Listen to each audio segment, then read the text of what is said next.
Fuck it. We'll do it live. Welcome in, everyone. How are you guys doing? How you guys all doing today? I just decided, we'll do it live, because who cares? Also, is opera loud for anyone else? Let me turn this down just a teeny tiny bit. Teeny bit more.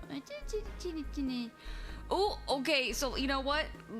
That's on me. That's on me, Jin. This you know right what? Here is my That's on me. thing I don't have ever K-Bonk open, in the like I history said. of forever. I think about this every day. I'm not prepared I think about today. this all night long. I stay awake, not sleeping, because We I'm can thinking barely about hear this. you. How about now? Is that better? Good God. Is that better? It's hideous. I can barely hear you. Beautiful in an ugly way. Listen, I'm But trying. I'm mostly- trying so hard. I'm trying. It's so scuffed today, guys. Look, I normally need... I can hear you fine. Wolfier, clean out your ears. Are you full of wax?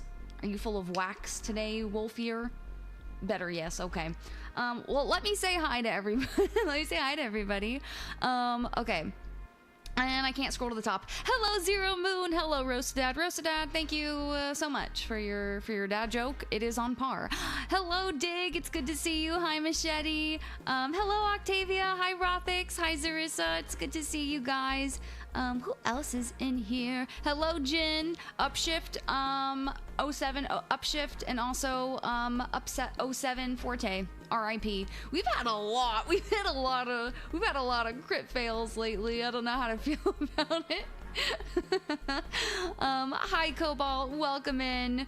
I think I already said hi, Octavia. Hi, the Jer. Welcome in. Hello, Ozzy. Hello, Asian Garfield. Hello, Olive. It's good to see you guys. Thank you all for your daily sniffs. I will remember the sniffs, okay? I have to get to the end and then I have to sniff everyone as a collective. That's how it works. Wow. Okay? I have to sniff the whole bouquet. Oh wait, another one? Did someone else get dined out too? Hi, Wolfier. Hello. Hi, Pico. It's good to see you. Hello, Vane. Good to see you. How are you doing today? Who else? Who else is in here? Hello, Haley. Haley, am I a bad friend? Because I keep forgetting to call you back. You can say yes. You can say yes, I am a bad friend. Also, hi, Matt Scam. Welcome in. Thank you for your daily sniff. Also, thank you for your lurk, Rothix. I appreciate you. Oh, Issa again? Sorry, that was really loud. Issa again? Issa.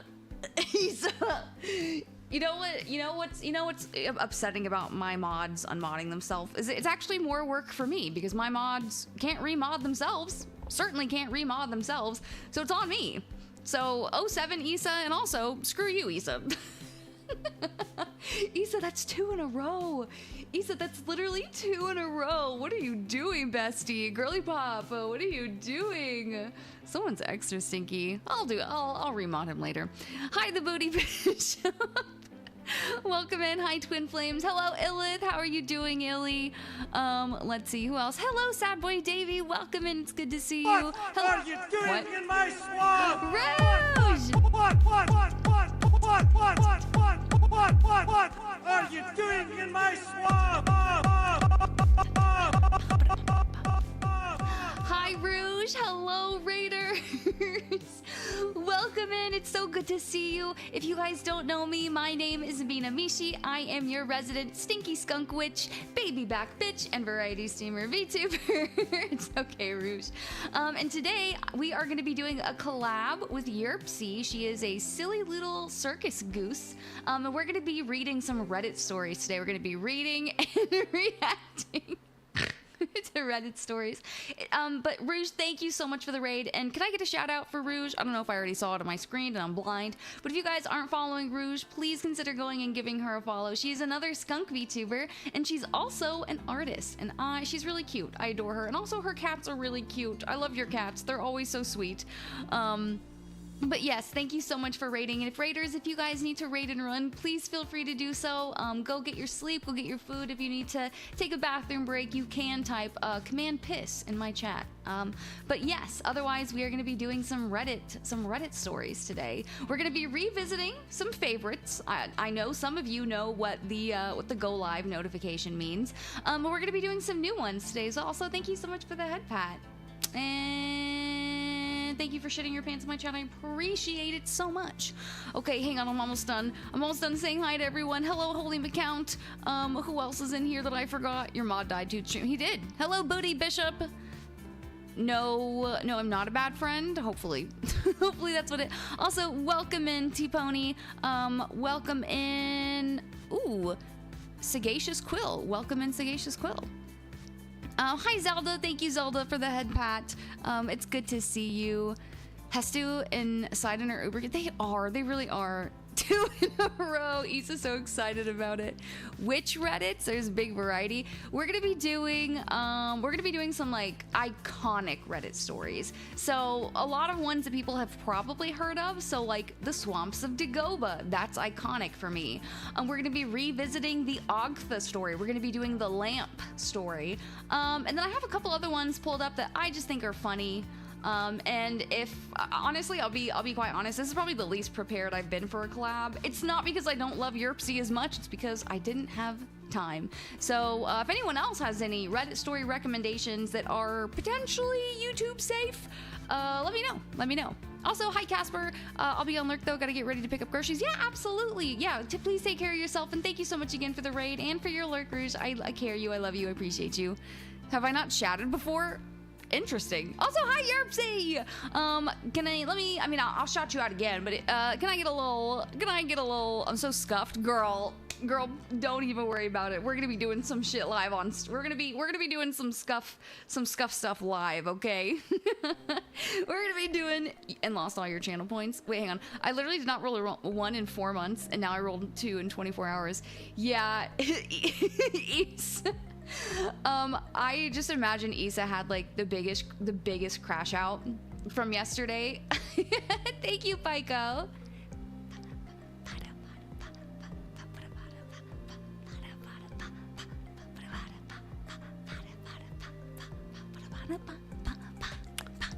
Thank you so much, Pico, for the gifted sub to Yerpsy. That's so sweet. You're not a VTuber if there's no scuff. Isn't that the damn truth? Isn't that the truth? That's for other reasons, Biz. I wonder why that is, Biz. Hey, listen, I'm not the one who pulled the trigger on the channel points, but I do stand by the decision, because if there's anything I love, it's scamming my chat. It's giving my chat promises and then immediately going back on them. If that's anything. Unmodded twice and lost 15K in the span of 48 hours. Yep. Pour one out for Isa. Thank you, T-Ponies. Thank you so much for the 50 biddies. I appreciate that. Thank you. Wait, who got a critical hit? Biz. Of course Biz got the fucking critical hit. Biz got the fucking points and he got the crit. It's Issa's like Issa. Oh, that's so funny. I'm back now. Hi, Ash. I didn't know that you were here. Does that mean to say? I didn't see you in chat. What do you call 2 chain links having a sword fight? I don't know, Blitzer Mage. What do you call 2 chain links having a sword fight? Chain link fencing. That's pretty good, actually. That's pretty good. Also, hi, Sandwich. Welcome in, Sandwich. Somehow I've become a bit in the stream, and I am not the streamer. Isn't that what we always wanted? You get your little time in the limelight, right? Damn suit stealing everyone's money. Yeah, let me go remod my mod. Creator dashboard. I should probably have this up anyway. But how's everyone been doing? Why don't you guys say things in chat so that I don't have to speak as the streamer, and that way I have more time to figure out what we're gonna talk about during stream today and do other things. I'm done being a people pleaser if everyone's okay with that. Pico, are you a people pleaser? Do you identify as a people pleaser? Let's see. Oh wait, I didn't even do, okay, so maybe I am a bad streamer. Thank you much, Asperi Resso, for the follow. Welcome into the skunk hole. It's good to have you. But I didn't do my daily sniff. Okay, so here, let me get a,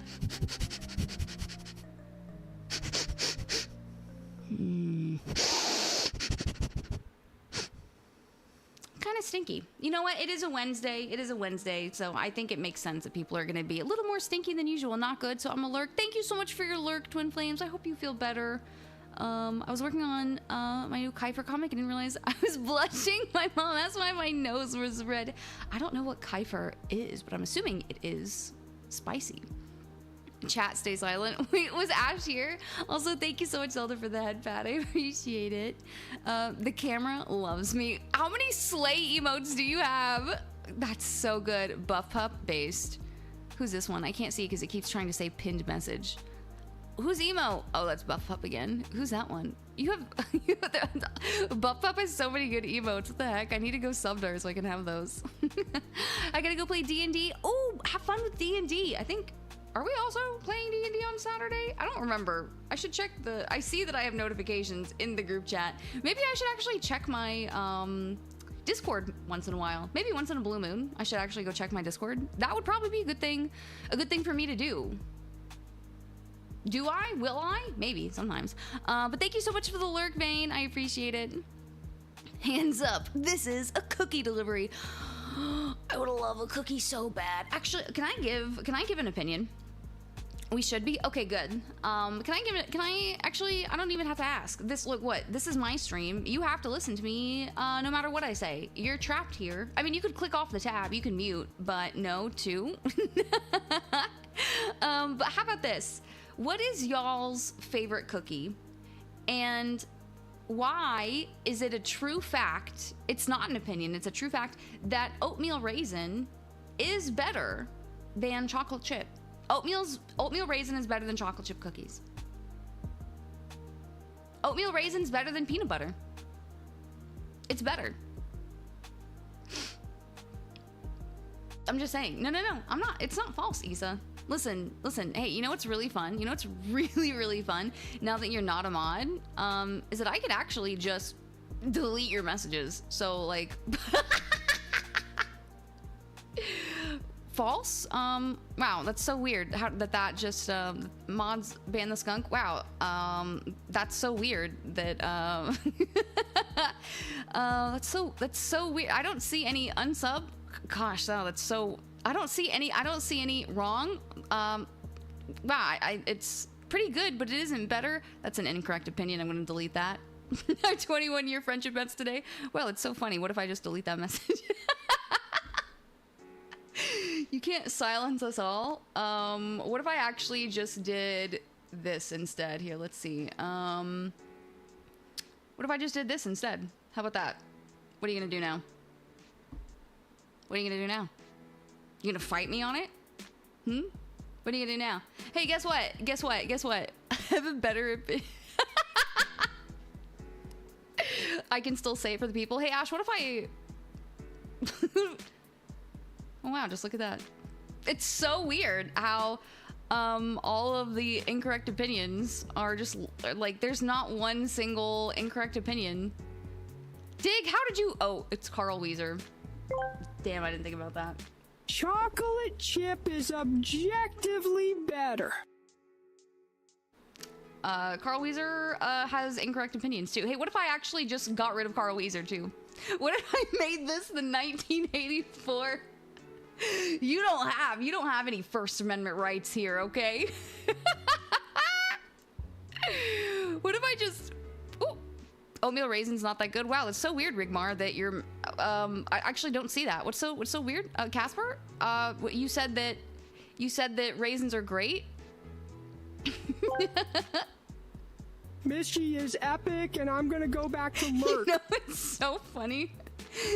Also, thank you so much for going back to lurk, Twin Flames. Also, yeah, Twin Flames, I've said I'm epic. And you know what's also really funny is that none of your incorrect opinions are gonna show up in the VOD. If I go back and I click the VOD... Jimmy's mom's cookies are ultimately the best, though. But what kind of cookies she makes, and if they're the best, it's probably oatmeal raisin. Crazy how Mishy is just plastering. She's never had a missed shit. Why you gotta do me dirty like that, Illy? Why you gotta do me dirty like that? Thin mints are gross. You know what? That is a hot take. I would say... What in the ever-loving fuck is going on? Censorship. Censorship, baby! Censorship! So who here likes Ben 10 Undies 3? Ben 10 undies? Do they have those still? Do they even still make Ben 10 undies? I love coming to stream Iron Mouse Suffer. I love coming to stream Iron Mouse Suffer. I love coming to stream. Oh my god. That's so good. Okay, do you want me to type 1 in the chat if you want me to put you out of your misery? Type 1 in the chat if you want me to turn off emote only.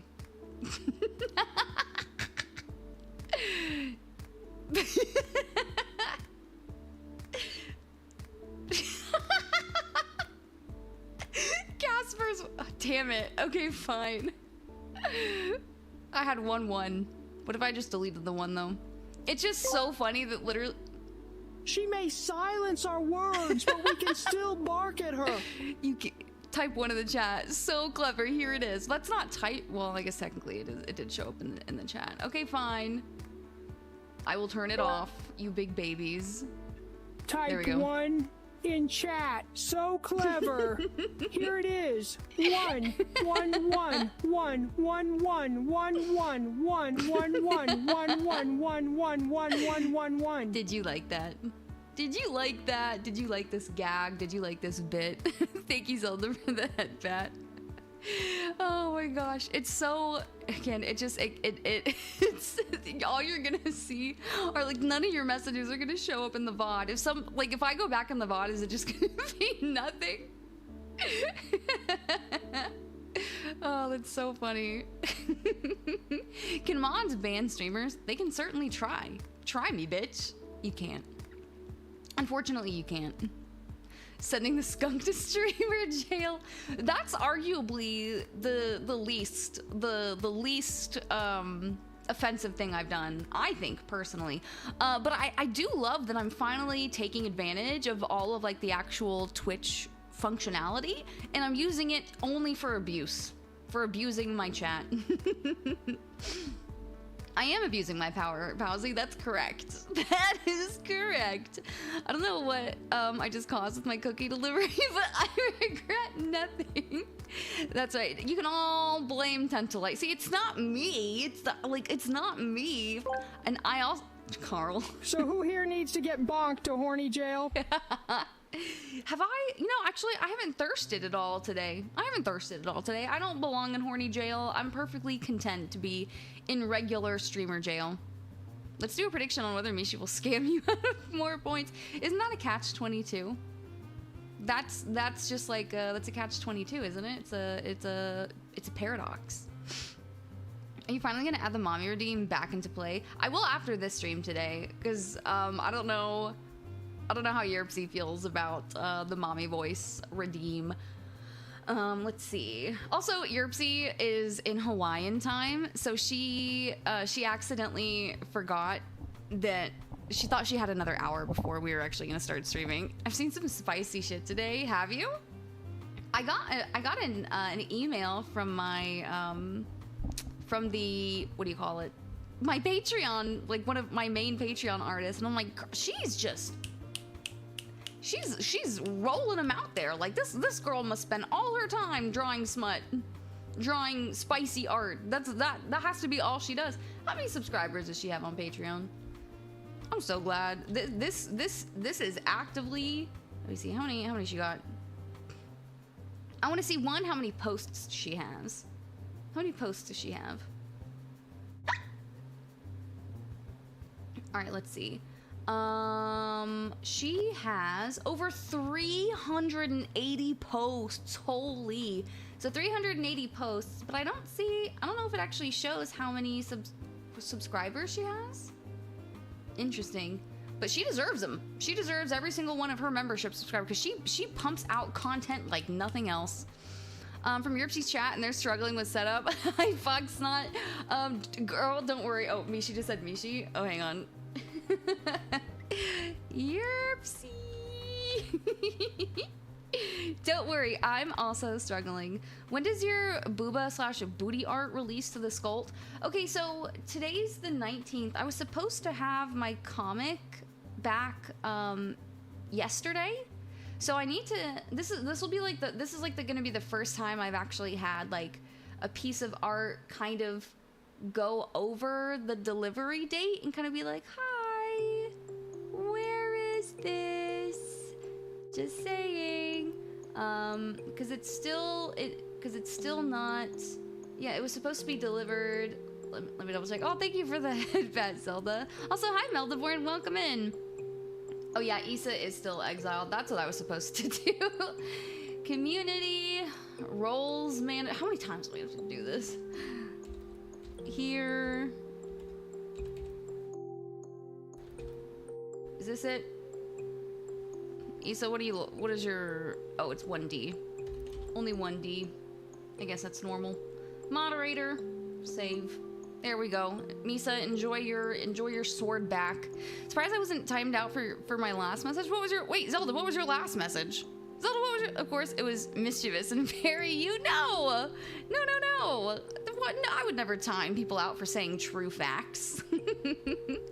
You could officially tell us to stop rolling the D20 if you really wanted to. No. Maybe one day I'll just let the cards fall where they may, and I just like, what if this is like how my moderators just duke it out for top mod? Like I just won't remod. Or what if I actually no, that's a dangerous game. Or put it in the mod manual thingy. Oh, the one that doesn't exist.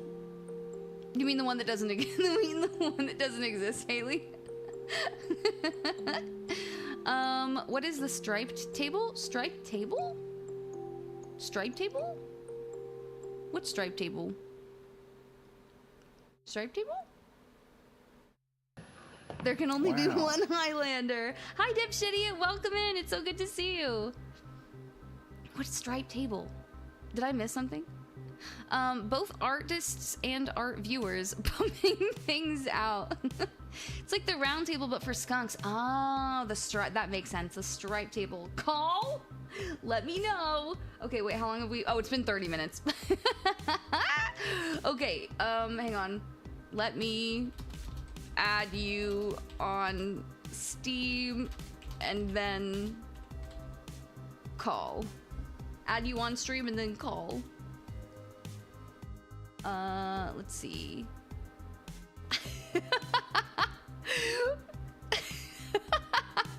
Who deleted Rigmar's true message? Am I no longer silenced by the corrupt streamer? Listen, hey, I know,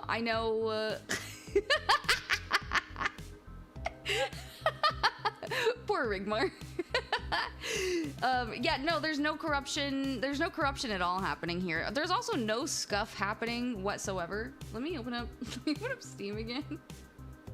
I'm having a... Hi, Jen. Yeah, you just missed Mishi abusing us. No, it wasn't abuse. It wasn't abuse. Not at all. Friend requests. Confirm. Okay, so now we're friends. So let's see. Mishi yelled at me. I didn't yell at you. I will not be silenced. What if I made Rigmar a mod just so that he could... Actually, wait. Hey, mods, can you delete other mods' messages? Because obviously I can delete Issa's message, but can you guys delete other people? Can mods delete other mods' messages? Hey, Cobalt, delete Issa's messages. All of them. No, you can't. You can't delete another mod's messages. Oh, man. Okay, interesting. Okay, I see. Also, we have ads starting in 30 seconds. So once the ads... start, I will go... I'll go ahead and I'll move to like a BRB screen so I can jump into a call with Yerpsy and we can get everything set up. Sound good? Only streamer can moderate mods. Generic, are you seeing this? Seeing what? He's just gonna crash out again. What if I just unmod Issa so that way everyone can delete his messages? Am I taking crazy notes? Oh my gosh. Okay. I believe we're officially in ads. Mod versus mod. You can't pay me off by making me part of your secret police. But can't I? What if I gave you a salary? Would you do it then? Hit it with a 0-second timeout. Okay, I will be right back. I will keep the music playing for you guys. And then I'm gonna go bring Yerpsy on, and we can go to our special screen right after that. All right, so BRB.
check.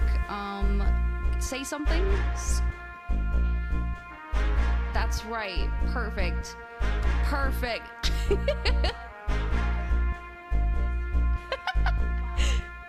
I just wanted to, you know, I wanted to have something special because you're my little, you know, my little circus goose, my little silly circus goose.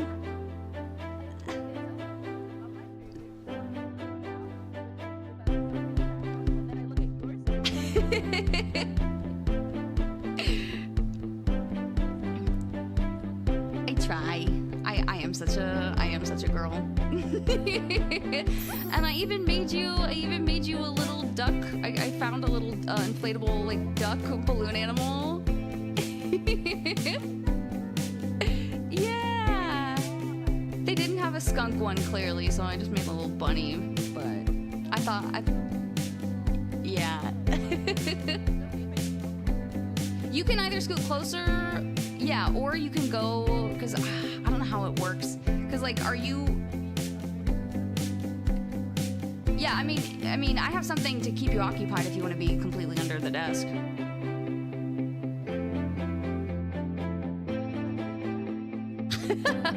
Yeah, let me... Someone said that you're... Also, thank you guys for the follows. Have we already made chat kiss yet? If I... Let me see. Oh! What would happen if I put you here?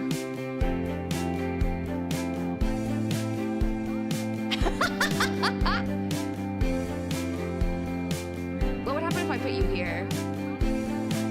I flung you. I flung you and I made you big. So... I'm just being pelted by invisible things. Oh, that's me. So when you do a collab, if you're hosting, you can click into the let me see. Oh, it's gonna be mean. You can click into the where the cell phone tower is. If you click into collab participants, then you can. There's a little like toggle that says you control position, and if you toggle that on, then I get to control you. Yeah. Yeah, I don't. You're not moving. You're not moving on my end. Also, thank you guys for the headphones. Missed you. The music is too loud.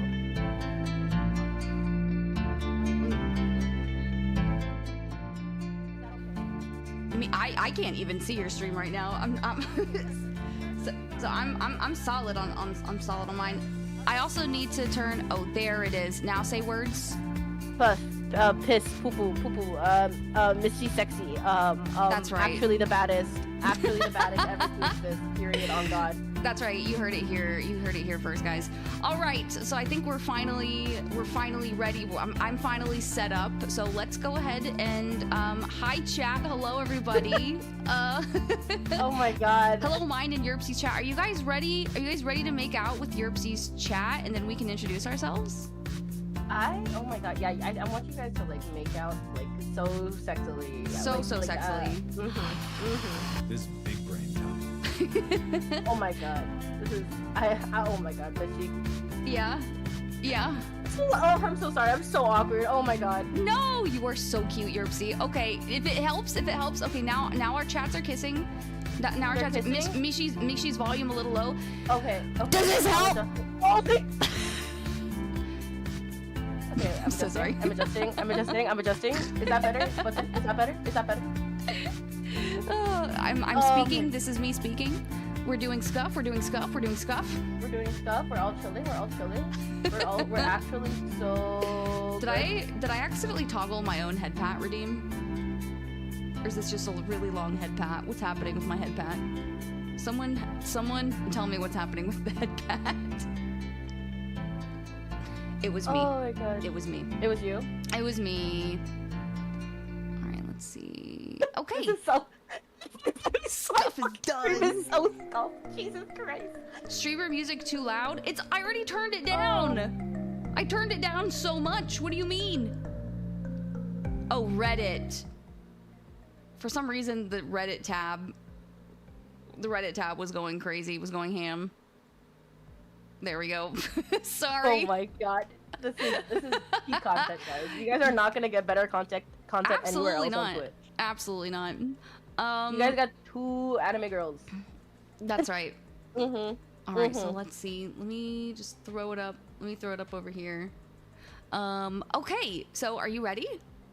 I'm ready. I'm as ready as I can be, I think. I'm a little nervous. I'm a little shaking my boots, one could say. You don't have to be nervous. Because you started streaming before I did, and so I found you, and I was like, this is just the cutest little girlie ever. She's so funny. Girl, she's hush your mouth. No, Girl, okay. you play Skyrim. You're in the big leagues. The big leagues? You're in the big leagues, girl. You play Skyrim. I play Skyrim.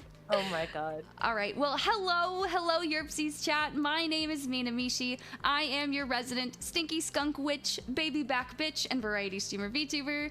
And that's about it. I don't say anything cursed. I don't say anything. I'm just a normal say-so streamer, and we can leave it at that. Is it my turn now? It's your turn. Say hi. Okay, wait. Are you how cool are you with swearing? I should have asked this earlier. MB. My second word ever spoken was a curse word, so I don't know if you take with that what you will. No. All I heard was Miss G's sexiest skunk of VTuber to ever be alive.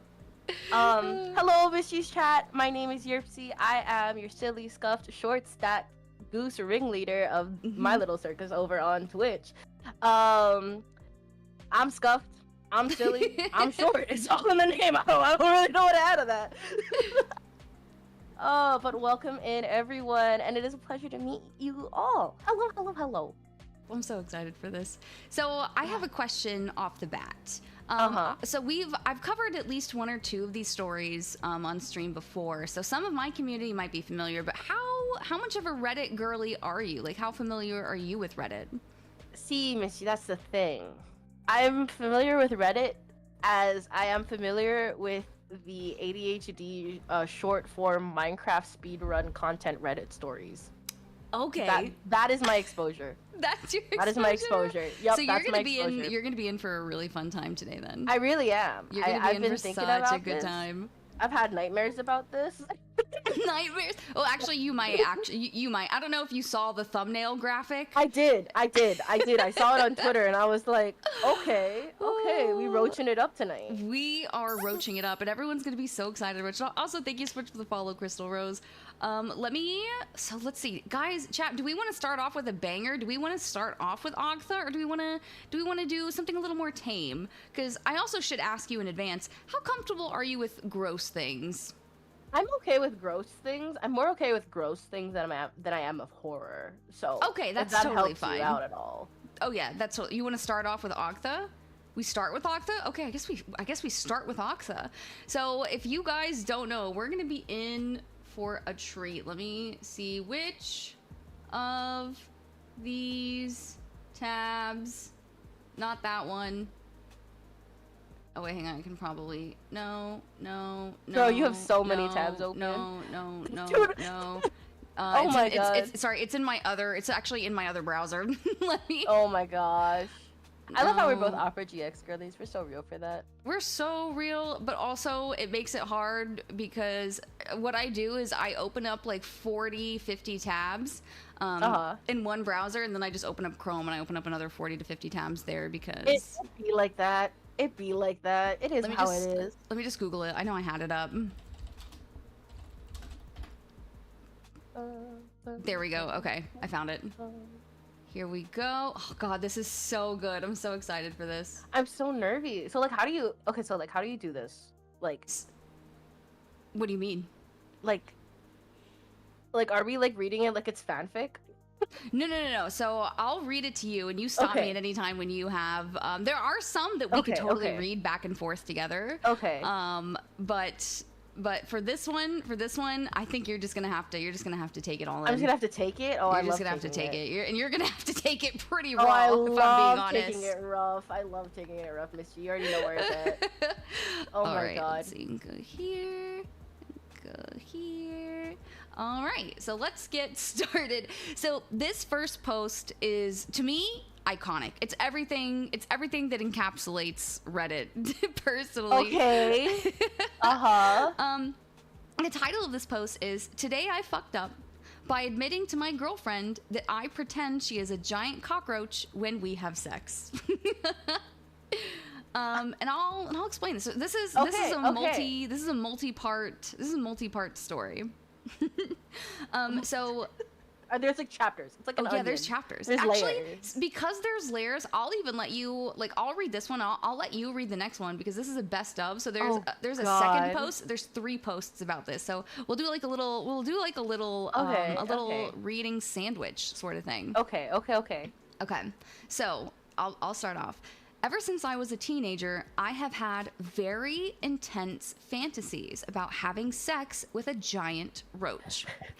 It started in 9th or 10th grade when we read The Metamorphosis by Franz Kafka. As I start to think more and more about the roach creature that the character had become, I started to imagine what it would be like if a woman turned into the roach instead. I'm actually gonna move this really quickly so I can read it, and it looks like I'm actually reading it on the screen. I found this idea very arousing. I would not be repulsed or frightened of her, as the characters in the story are. I would take care of her. Then my thoughts started to get sexual with the character. What just happened to Opera? That's on me. It's right there. You're good. We're chilling. Okay, so eventually I sort of dropped the bit about her having been a human woman first, and I kind of imagined this fictionalized roach species. They are giant roaches the size of a person and have complete intelligence. I kind of, over time, conjured up an imaginary friend of sorts. She was one of these roaches. Oh my fucking... Hey, yo, look at your subs. Get your subs, girly. God, thank you, Warrior, for the 10. Holy moly, welcome in. You're insane. You're insane, Warrior. We're learning about roach. GG's. Roach fantasies. GG's. Oh my god. Honestly, so goated. Oh my god. Thank you. Oh my god. Jesus, holy crap. There's totally somebody what is being sexually attracted to insects? What is that called? Cuz like what do you call a normal? It's like is it like insectophilia but like in a fancy word? Maybe something like that. I'll Google it for you real quick. Yerpsy's doing God's work right here. Attracted to insects. I can't fucking spell insects. Insects, INSEX. Oh, it's called formicophilia. Formicophilia? Entomophilia? Yeah, one of those. Something like, and it's formicophilia is a sexual interest in being called upon or nibbled by insects. Let's go! Warrior! That's Warrior's formal greeting whenever he joins streams. It's actually kind of insane. What the heck? Thank you so much, Warrior, for the 10 gifted. That's crazy. Thank you so much. And for the 10 gifted to Yerpsy. That's wild. Let's go, Warrior. Truly the warrior of the people. For real. Oh my god. Honestly, and thank you so much for the follow too. Okay, so now we know it's whatever the word you just said for being attracted to insects. Formicophilia. But it doesn't seem like it's any specific insect. It seems like it's just this one specific roach. Because she said, like eventually I started dropping the bit about her being human. So they're giant roaches the size of a person. They have total intelligence. So over time, I conjured up an imaginary friend of sorts. She was one of these roaches, and her name was Ogtha. I would fantasize about her often. Whenever I masturbated, I'd be imagining elaborate scenarios of me and Ogtha making love. Wait, quick pause. You can pause as many times as you want. Sorry to pause already. Dude, I'm just thinking, like, I don't watch Invincible, but I've seen enough clips. But, like, this has to be what fucking Omni-Man was going through. Oh my Where god! he gets his bug wife. Oh That's my like the god. only thing that my mind went to, because I'm like, bug wife? But like, Bug but wife. at least she was still kind of hot, right? Like, But like, what if Ogtha's hot? do Like, you? what if Ogtha has a fat pair of roach titties? But I'm so curious. Like, I imagine it to be 100% the graphics. Like, if I really quickly Google Yeah. Ogtha wife and we go to images, yeah, this one right here. This, like, does she have titties in this photo? Let me see. Yeah, she has titties in that photo. She does though. I'm telling you, she got roach titties. I can't find Also, the original. hello, Nevermore. Welcome in. Bro, she kind of does have roach titties. Okay, Doesn't but she like got- I'm isn't she imagining banging it. it? I'm totally imagining it like this. I can't really opera is being opera. Do you think he was like, Yeah. Just oh, like this. your thorax. You're baby. How do you like? Look at that. That's actual roach titties. Yeah, exactly. That's roach Oh titties, my and like gosh.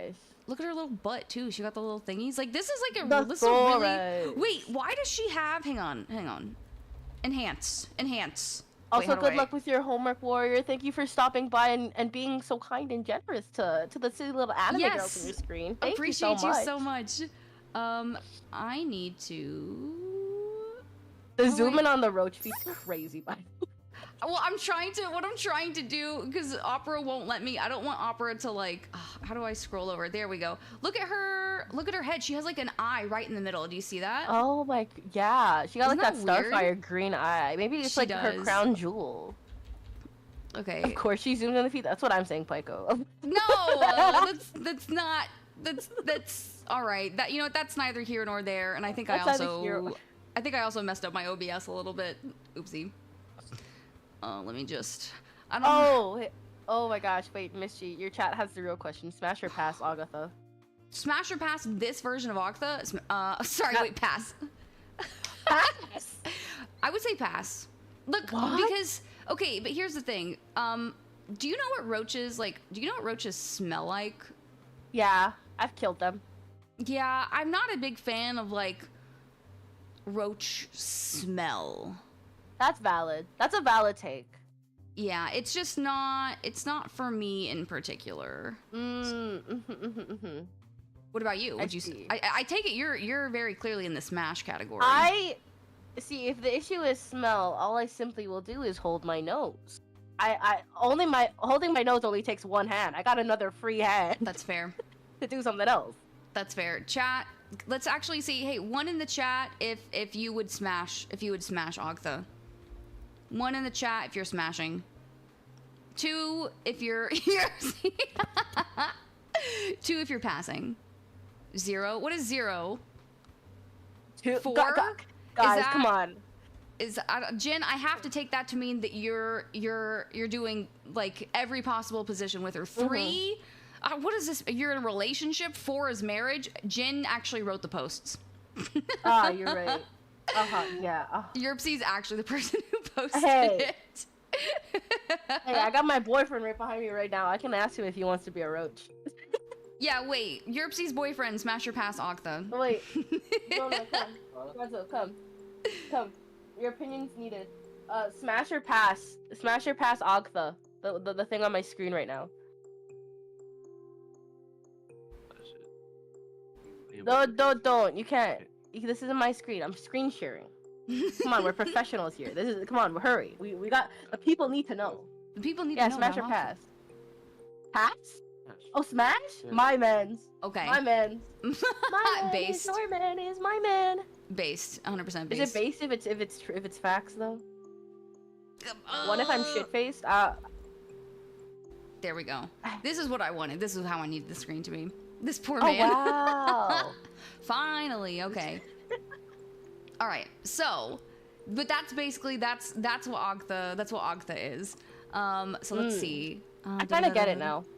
I kind of get it. This is just what everyone imagines Ogtha to be. Also, like GG to the artist who took the time to actually draw literally. Ogtha like that. Like, like he really, I don't know. They really made that man's dreams come true. So yeah, so whenever I masturbated, I'd be imagining elaborate scenarios of me and Ogtha making love. Now here's where it goes from like, oh, like, yeah, I'm attracted to this thing, or I have like a fetish for this thing. This is where it starts to like get a little bit too much. So when I started to have actual sex, I found I could not perform if I wasn't thinking of Ogtha. So basically now, anytime I have sex with a woman, I am pretending that she is actually Ogtha. Not just think about Ogtha, I concentrate intently to visualize that I am actually doing Ogtha. I don't want to think about the girl at all. There is only Ogtha. That is crazy. Oh my god. Oh, he'd love mind flayers. Oh my gosh. Actually, no, my bad. Mind flayers aren't Ogtha. MB. No, MB. they got tentacles, not carapaces. And it's so weird that like crazy. Like this kid though, I mean, he's a teenager. I'm assuming like this is like him as like an early adult or anything. Yeah, but like yeah. he's getting some. He has enough game that he's pulling Yeah. girls. He's actively having sex. He is sexually he has active. the roach riz. He has the roach riz. The roach riz. And so he's having enough sex that like this is a thing. This is like a thing that's happening. So of course, this sex can never be as exciting as my fully imaginary sessions with Ogtha. There are things that her multiple appendages and antenna allow for that a human woman can never match. We just can't. We're inherently inferior to Ogtha, and we have to live with that for the rest of our lives. You really do. So, anyways. I've been in a relationship with my girlfriend for about a year. 3 or 4 times I have tried to have sex with her and not pretend she is Ogtha, but I just can't do it. So essentially, every time we have sex, I'm imagining she's Ogtha. I finally confided this to her the other day, and I was blown away by her reaction. I thought she might take it a bit badly at first, but that she'd get used to it. No. I have never seen such a look of disgust before. Outraged is not an understatement. She is not even returning my texts now. I'm afraid she is actually going to break up with me, and also that she's going to tell people about Ogtha. I don't know how I will face anyone. This is going to sound silly, but I also feel guilty about feeling shame, as if Ogtha will be saddened by this, even though I quote-unquote know she is imaginary. I just don't know what to do at this point. Okay. Thoughts? Holy opinions? That went from like a good like haha to holy shit very fast. Yep. Oh my god. Okay. The fact that he was in, you know, like, how do I pronounce the name? Extra? Yeah, extra. Extra. You're, dude, that's fire. That is the most fire comment I've seen fly in chat right now. That is crazy. Oh my god. Oh, bro. Haley, same. I'd rather have sex with a cockroach than you. Would certainly destroy my self-esteem, wouldn't it? Like, no, what if, like, can literally. you even imagine, like, your I can't remember, fiance, boyfriend? Are you guys engaged? You know, no, my boyfriend.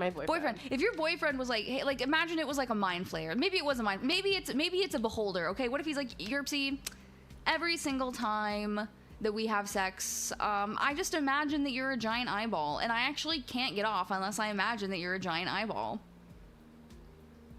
I've tried. I just, it doesn't do anything for me. Okay, to be fair, I don't think I'm the girl for that, because like I would just be like dead ass. Like, I don't think I'm the target audience. I think I just find it funny, and I'd just be like, no, tell me about it, and then I'd probably like, is there any like costumes we can get to make this dream a reality? But a gem. Like the normal average, like woman or partner, Yeah. I could see why this could be heartbreaking. Yeah, just like that. That's crazy. Yeah, it's also kind of like he's basically cheating, like in his no, own like, mind. Yeah, like mentally. like mentally he's cheating because he has this whole other like kind of girlfriend. Like it's a fantasy that's like, it's not even like, I don't know, it goes beyond like, oh, I fantasize about like this type of thing. It's like very specifically one roach named Ogtha that he's had this mental fantasy with for a long time. Like they're like, and he's and thinking about her during sex. So like that's he's in a crazy. long-term relationship with his imaginary, and they did she not know anything for like the whole? They were together for a year. Saying. Was he just that embarrassed or didn't feel that comfortable? Like, I think that speaks more about his relationship with. Yeah, I mean, clearly he was able to, like, he was like high enough functioning. Like, I don't want to say functioning, but like he was. Because the way that a lot of doctors classify whether something is a disorder is whether or not it like impacts your like ability functioning or day-to-day life and stuff. Yes, 100%. So someone with mental disorders, well, I'm a little familiar. If you're a little spicy. VTubers and mental illness on the Venn diagram is just a circle. Oh my god! Thank you for the resub, Harvey. Also, yes, I am the exception, Fox, and you're right. You're right. Yo, so Yerpsy's a gem. That's a gem. That's a gem of like of a response. If your partner was like, "Hey, yo, I'm fucking beholders." I was like, I'm thinking about beholders, and you're like, "Bet? No, for real? Like that ass? Like so you go and you get like a Mike Wazowski costume, like. No, oh my god. Mike Wazowski is insane. Like, I think that's the closest thing you can find to like a beholder at like the Spirit Halloween. Yeah, but like if they were like that into it, like that's what like commissioning cosplay makers are for. Exactly. Yes. Like I don't think I'm any better in the sense where it's like I love monsters, guys. Like between you and I, Miss G, and our two chats, I love monsters. Same. But I'm a little down too tremendously for that. Honestly, you know what? I think it would be hard for us to find a monster between us that like we wouldn't say smash We should do that. I want to know what the spectrum is because like I showed I showed off a couple monsters like the Death Angels from A Quiet Place, smash. Oh my gosh, yeah. Yeah, like smash. What else? What other ones did I say? Like obviously the Alien, smash. The Demogorgon, smash. But a lot of people were like, no, like the Demogorgon's too far. I was like, how is it too far? That's the perfect amount. It's like, what's your line? Dude, I'd fuck what is it called? I fuck the gelatinous cube. The lizard from Ferngully. Well, he's not really a monster. He's actually just a lizard. That's not a monster. That is in fact just a reptile. That's just a reptile. What is it? I don't know what this is. Lizard, fern. You haven't seen the. Okay, you have to watch. Wait, no, this is he. Yeah. Are you kidding me? Also, wait. Okay, I'm not. Okay, I have to say this. I have to add this disclaimer every time. I'm not into vor. But I'm not into vor, but the song in Ferngully, like I don't know if it's just like the attitude, the swagger, it's like something that like I saw that as a kid and I was like, I feel funny watching this. Yeah, this is a weird sensation. That's right. Oh, thank you for the follow, Brennan. Oh my god, but I'm glad you guys are liking hearing us talk about Ogtha. You know, I feel like this has turned into has changed from Reddit React to like Reddit Understanding. Reddit understands. Reddit Alliance even, perhaps? Yeah. us shaking hands with the guy who posted this. Who posted this? I love Roach. I love Roach. Us shaking hands. Oh my gosh. Reddit, so Reddit empathy. Reddit empathy. Truly Reddit empathy. Yes. There's some though, like it's like some Reddit stories are literally so crazy because on one hand it's like, how did you even possibly think that like some people are so self-absorbed that it's like, hey, like am I the asshole for this? And it's like, yeah. Dude.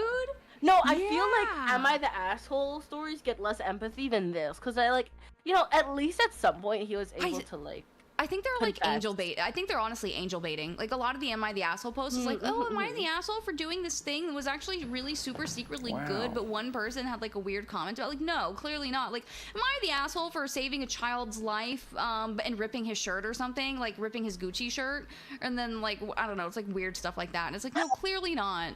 The Gucci Clearly shirt not. was crazy. Oh my god. Okay, so now I would like you to read part 2. So let me open this one.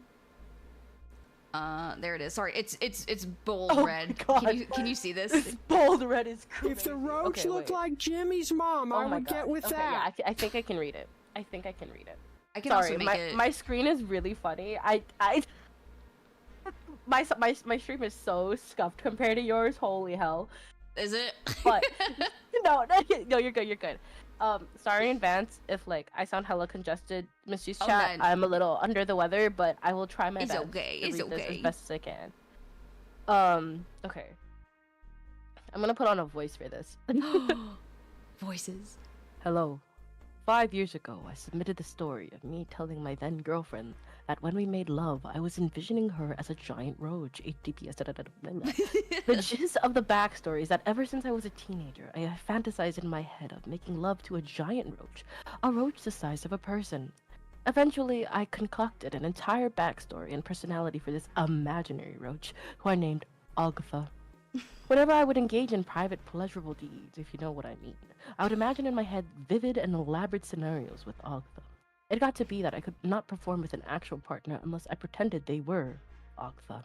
You might think of the scene in Blade Runner 2049, which my original Tifu predates, by the way, where the main character makes love to a prostitute, but his hologram girlfriend kind of holograms over the body of the actual person so he can pretend he's making love to his hologram. That is what it was like with me and Ogtha, but instead of a hologram, it was just my imagination. In the 5 years that have passed since this topic was posted, I decided to stop fooling myself and just committed to the love of Ogtha. You know what? Wait, pause. Real. Honestly, I kind of respect that. He's like, you know what? I'm so deep in the Delulu. Why don't we just give into it? Honestly? That would okay. So you know what's really funny that like, okay. You know how, I think I've mentioned this before about my love for Love and Deep Space. Yes, right? yes. I literally saw Love and Deep Space post right before we went live, and I was like, oh, that's so mishy. And then but there was like, so like there, it's kind of controversial because just in the same way that some people get like really too into like their anime waifus and they're like, oh, like this is my, like they make their whole life about them. A lot of women do the same thing with like some characters from like their Otome games and other stuff. So yeah, or like even like K-pop idols and stuff. Yes, like, yeah, 100%. Like, totally. So like there's a feature. Okay, they were kind of wild for adding this. There's a feature in the game. Get this. Where you can introduce the love interests in Love and Deep Space to your family, to your parents. Like for real? Oh, wow. Yes. Like actually. That was wild. Okay. Like they have like a scripted thing where they like talk about like, oh, like it's so nice to meet you, like I care for her, whatever. I haven't actually done it. I just saw like screenshots or like like videos on Reddit from it. But like, what? Like I think there are people who and like there are other things where you can introduce him to your friends. Like they have like you can introduce him to your family, you can introduce him to your friends. Like you're like, oh, like say hi, and then it's like, so I think that part is like a little bit too far. But I imagine like it's very similar to like this kind of vibes. It's like if you're so delulu, no offense, but like you're so delulu that you're like, well, you know what? Give into it. Who cares? And it's like if you're happy and it's not a true disorder, I guess.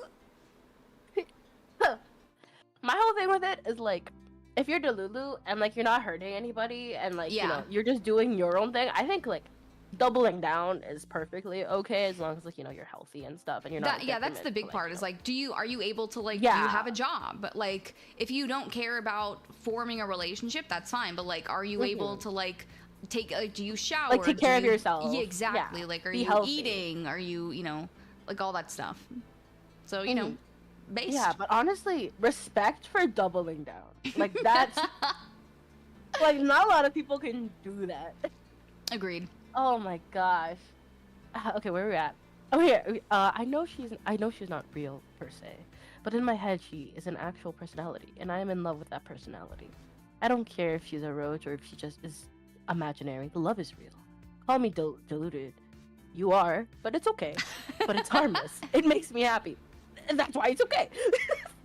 I've not had a real girlfriend again since the incident 5 years ago, but occasionally I have had one-night stands via online apps with the understanding of it being one night in advance.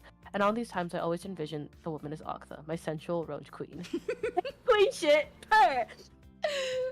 Now, I mean no offense to the woman, of course, and even a gentleman once or twice, the many appendages of Ogtha make translation to human gender almost irrelevant. I just envision they are Ogtha, and no, haha, I have never confided to them about it. I learned my lesson.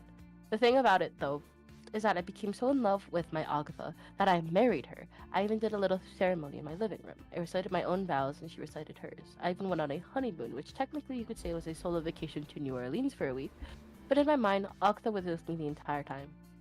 In my mind, I think of her as my wife. Now, here's where I fucked up. I got so used to thinking her of the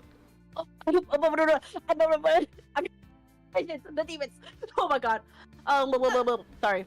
You're good. Every time I fucking stub on my words, I just malfunction. You're good. Anyway, but I got so used to thinking of her as my wife in my head that a few months ago at work, I nonchalantly said my wife in some innocuous sentence. I think it was something like, oh yeah, me and my wife love that show, in regards to Chopped. So now everyone was asking me about my wife because they had never heard I was married or even dating anyone. Everyone kept pestering me, wanting to know about her, wanting to see pictures. I became full of panic. I did the one thing I swore I would never do again. I talked to other people about Ogtha in real life. We were at a team lunch, and I just let it all spill out. I told them about how I became enamored as a teenager with the Franz Kafka story, how my fantasy evolved into an actual imaginary entity with a personality, and how I slowly began to grow in love with her. What started as a mere sexual attraction to roaches blossomed into a whirlwind romance, and that she became the love of my life, even though her existence was in my own mind. At first, they thought I was doing a creepy joke, but I convinced them that I was telling the truth. Well, they were afraid and disgusted.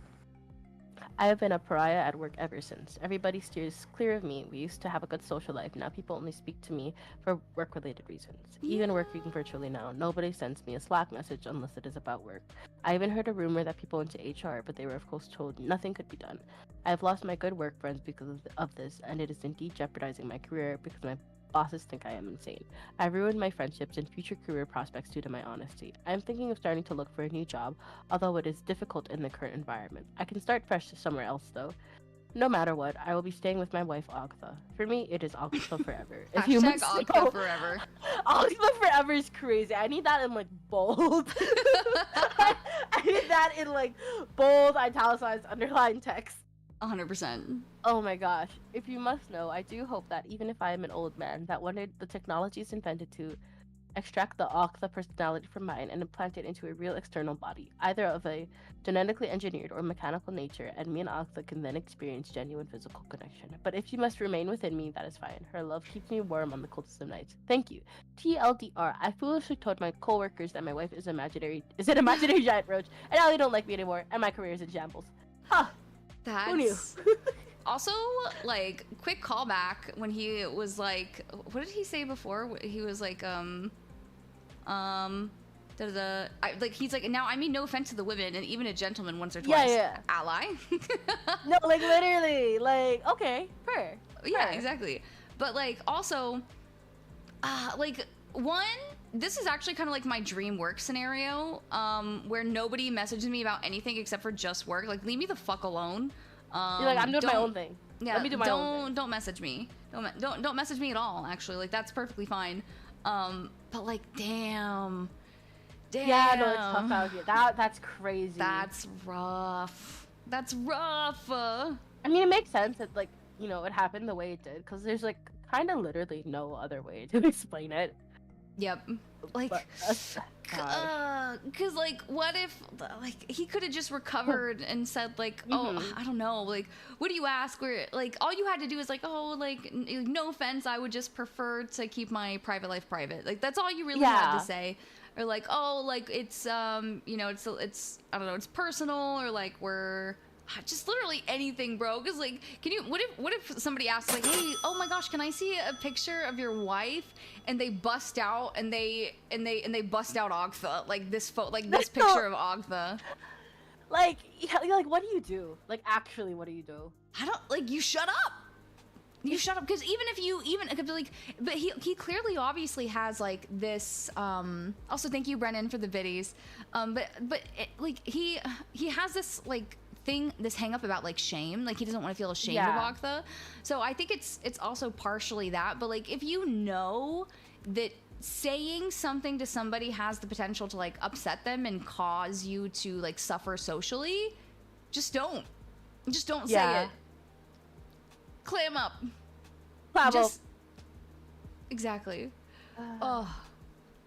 Just stop talking about your personal life. Yeah, exactly. So we know, but we've slowly, you know, we can see the progression here. So like obviously, I can't believe there's more to this sandwich. You know, he also could have just went, "Oh, I misspoke. I actually don't have a wife." Yeah. Joke, but joke, no, joke. He did not. So like right here, he's like, "Oh, like I conjured up an imaginary friend. Like it was just like sexual."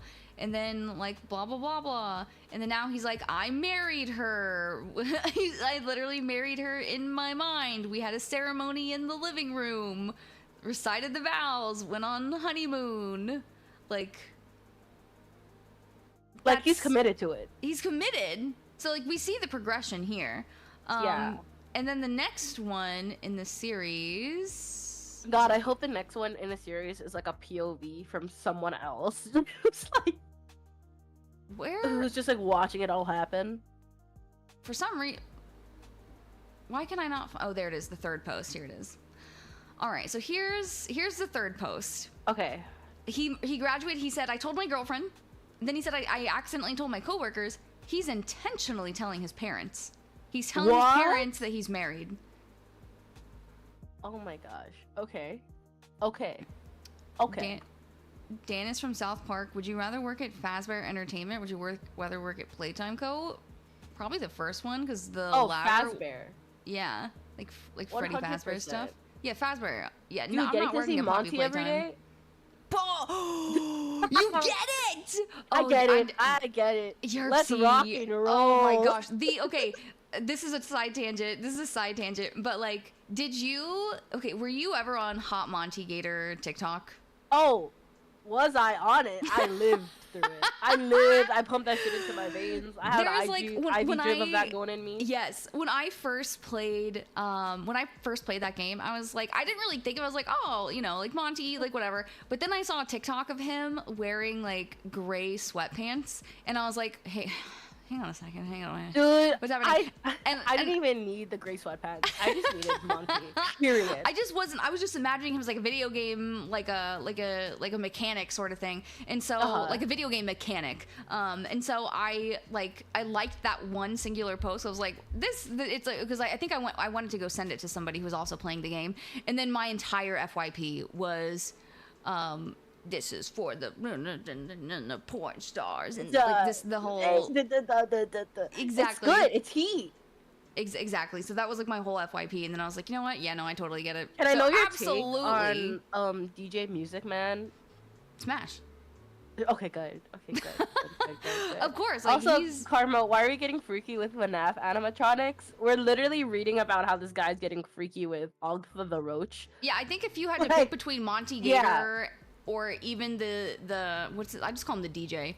The DJ. Or Ogtha. Like I would say not Ogtha. Ogtha's bottom tier compared to Monty Gator. Music Man mentioned.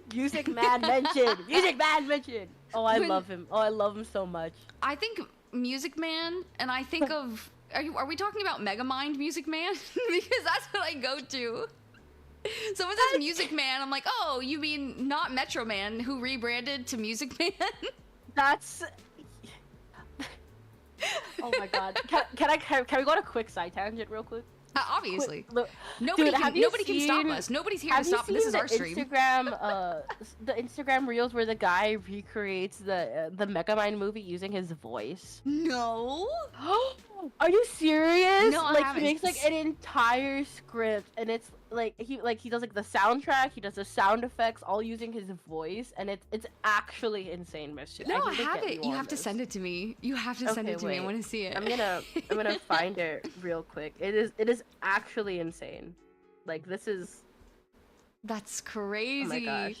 Yeah, Oh, no, gosh. Wolf, Megamind is so good. I kind of want to watch it again soon. We have a lot of movies we need to watch as part of like the Discord movie nights. I just have been so busy. My voice.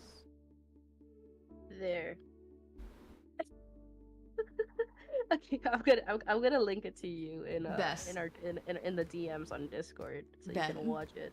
Perfect. So I'm gonna watch There that we after go. stream. It's peak. I love Megamind. Megamind so good. It really is. It's so good. Okay, so this one, this is part 3, the final iteration. Today I fucked up by telling my parents that I am married to an imaginary giant roach. Parentheses, my beloved Ogtha. A few of you may recall some years ago I posted about my lovely Ogtha. You can find in my post history. My new story requires an explanation of Ogtha for those who don't know. I will try to be brief. Basically, many years ago as a teenager, I became fascinated with the Kafka story, The Metamorphosis, which honestly makes me kind of want to go read it now. And I began to fantasize about a character like that, but a woman, essentially a giant roach. I found this very erotic. As time went on, the character became a member of a fictional, everything's fictional, like in parentheses, roach species, basically giant intelligent roaches, and this one specifically was Ogtha. For several years, Ogtha was just a quote-unquote imaginary figure to me, but as time went on, she became a fully sentient being that I fell in love with. Ogtha, to me, is a real creature. She simply lacks a physical body in our world, and her consciousness resides in my mind alongside my own. The users of r/Tulpas helped me realize there is nothing delusional about this, and that indeed it is very possible for such entities to come into being. I do hope that one day the technology will exist to extract Ogtha from my mind and install her into an artificial physical body, but we are satisfied with our current relationship. Wait, real quick. What is r/Tulpas? I think I'm kind of scared. I'm kind of scared to click on it. That's really valid. Let's go anyway.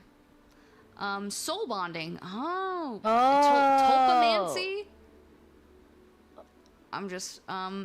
I'm a bit of an obsessive person, so it looks like I don't know. I think it sounds like you're creating like beings like in your mind, and they become real. Also, thank you for the lurk, Forte and Karma. Thank you for the lurk. So I think that's probably what the gist of it is like you create real, okay. Ooh, here, Illy coming in. Tulpas are Himalayan thought beings. For a lot of internet people, it's like manifesting imaginary friends. I see. Nobody tell that guy about AI chatbots. Oh my gosh. Like my character AI. Oh my god. Yeah, no, like literally. Also, it's so funny to me that like basically if there's a whole species of fictional roaches, and he imagined Ogtha, what if his own imaginary girlfriend left him for another roach in his mind? You're telling me that'd be Ogtha so funny. cheated on him? No, I'm just saying, like, what if that happened? Like, what if, like, oh my God. like, because wouldn't that be so? That's like the ultimate like cuck move is to imagine an alternative boyfriend for your roach wife to cheat on you with, and then leave you for the imaginary man that you yourself created. That's this is some Inception. Okay. Holy crap. Oh my god. I love Ogtha, and she loves me. Some time ago, I married her. Now, from a strictly legal sense, no, I am not married per se, but for me and Ogtha, we consider our relationship to be a marriage. I am devoted to her and her to me. I revealed this to my coworkers, and it did not go well, but I thought my parents had a right to know. Last evening, I revealed to them everything about Ogtha and told them we were married. I even... Yeah. No! Wait, no. The next line makes it so much worse. I even allowed Ogtha to speak through me to them so that she could finally meet my parents after only seeing them from afar. Oh my gosh. This is where I have to step away. This is where I can no longer defend the doubling down. Fuck. No. Because now it's not affecting you. Now it's affecting other people. Shit. The speaking, Oh my god. the speaking through me to them, that makes me so uncomfortable. Oh my gosh. Also, thank you for the hydrate, Jaysicle. I'll sip my Baja Blast for this one. Holy hell. Yeah, it is, Yep. So that's that. Yep. Yep, that's it. Yep. I knew my parents would find it unusual at first, but I thought they would come to understand and be happy for me. However, I fear they think me deranged. My mother actually cried, and not tears of happiness as I expected. They even... God. Like, your mom starts crying, you're like, oh my gosh, Mom, you're just so happy for me, and she's like, what the fuck, dude? What the fuck did you raise? Oh, like, God. Oh, man. They even encouraged me to seek counseling. I explained to them that what I am experiencing is real and encouraged them to read through the Tulpa Reddit. It has created a very bad situation for me, and now I fear my relationship with my parents is quite ruined. They keep insisting I seek counseling and are threatening if I don't, they will no longer assist with my student loans and will not be coming at Thanksgiving. I feel they're overreacting, but at the same time... Oh, gosh. I think they're overreacting to my imaginary roach wife speaking at them through me, and, you know, all that. But at the same time, I wish I had just kept my marriage a secret. I do consider it now to be a fuck-up to have been truthful with my parents. They are in some ways traditionalists and are simply not ready to understand how entities can exist without a physical form and share a mind. It breaks my heart, but I wish I had been deceitful with my family. For the record, I will never divorce Ogtha, and with our love, I know I can survive anything. But I wish I had never been truthful with my parents. Wow. Chat, what do you guys think? Yeah, I want to hear chat. Oh my, chat, how we feeling? Like at this level, do you even think that, like, I mean, I don't want to say it's never helpful, but like, do you think therapy would be like a viable, like, I feel like it would take like a long time of therapy. Yeah. Like, I don't. I mean, there's, like, I think there's also, like, at one point, this is why I'm glad I got bullied as a kid. There's, like, I think there's a line where, like, you can have your fetishes, you can have your fantasies, without it, like, because there are people out there who are like, no, I've resigned myself, because there are people who are aromantic and asexual, like, they're like, I don't need a partner in life, and I'm comfortable without a partner in life, like, that sort of thing's fine. And if you were to combine that with him having, like, a fantasy and a fetish that he indulges without involving other people, like, that's also fine. But I think this level of wanting to involve Ogtha and insert her into the lives of other people and force them to interact with her, like, that's where the line is kind of drawn. Because, like, it goes from a thing of, like, oh, this is, like, you know, this is my thing. Like, this is my, for lack of a better word, guilty pleasure. This is the thing that, like, you know, that's between, that, like, no one else needs to know about. I'm not going to hurt anybody with this. So, like, I'm actively introducing others to this. And that's where it gets concerning. That's where it's kind of like, oh, so I can't really. So yeah, you know, surprisingly, if you look up like what are the most iconic Reddit posts, like, Ogtha doesn't really show up in them. I stumbled across Ogtha. I think there was only like one thread that mentioned Ogtha, and I was like, excuse me, where is my roach wife Ogtha? Hello, my roach wife. Where's my roach wife Ogtha? Ogtha, where is she? Come here, Ogtha. Ogtha. Okay, so here's my next question though. Okay. If he's married to his roach wife, do you think eventually they're going to have roach babies, or do you think do you think they're incompatible? Do you think in his mind their species are incompatible, or do you think he's gonna literally alter the biology of their species so that they can have roach children? This hypothetical. Well, I feel like, if he's basing it off of the book, I feel like naturally it would be a thing where, like, they'd kind of, I feel like if they didn't biologically, he'd find a way to like adopt roach babies. Yeah, I do. You know what I mean? Like, I think he's Do I going to sound find a insane? way. No. I think he's going to find a way for him and Ogtha to have children, because Yeah. especially if he refuses therapy, and like especially if his own family is like, hey, we don't really want to interact with you because we're concerned about you and you refuse to get help. Like if they cut him off, then that's like probably one of his last lines of like support. And so Yeah. I think it would make sense for him to want that sort of bond and companionship. I think he would create little roach children. It's kind of like the Yeah. guy who made like I don't know where he lives, but it's like have you seen the guy who made a girlfriend and children like dolls out of dolls, and he carries them around? No. Okay. I've seen the guy who I have to look this up in my other browser pleasures just in with case. cars. Oh wait, do you know about the subreddit Cars Fucking Dragons and Dragons Fucking Cars? I've heard of it. That let one I me have see. heard of. I am like so not on Reddit. That's okay. That's totally okay. You're like, this is just good content. Oh yeah, so here I'm gonna copy this because there's nothing bad that you can see in this one. So I saw a glimpse of images. Oh. so Oh yeah, I do not know.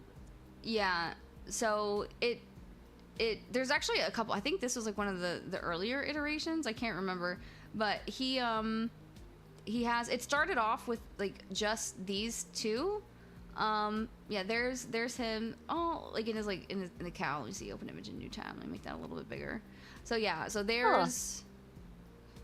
So yeah, you can see like him and his family up there.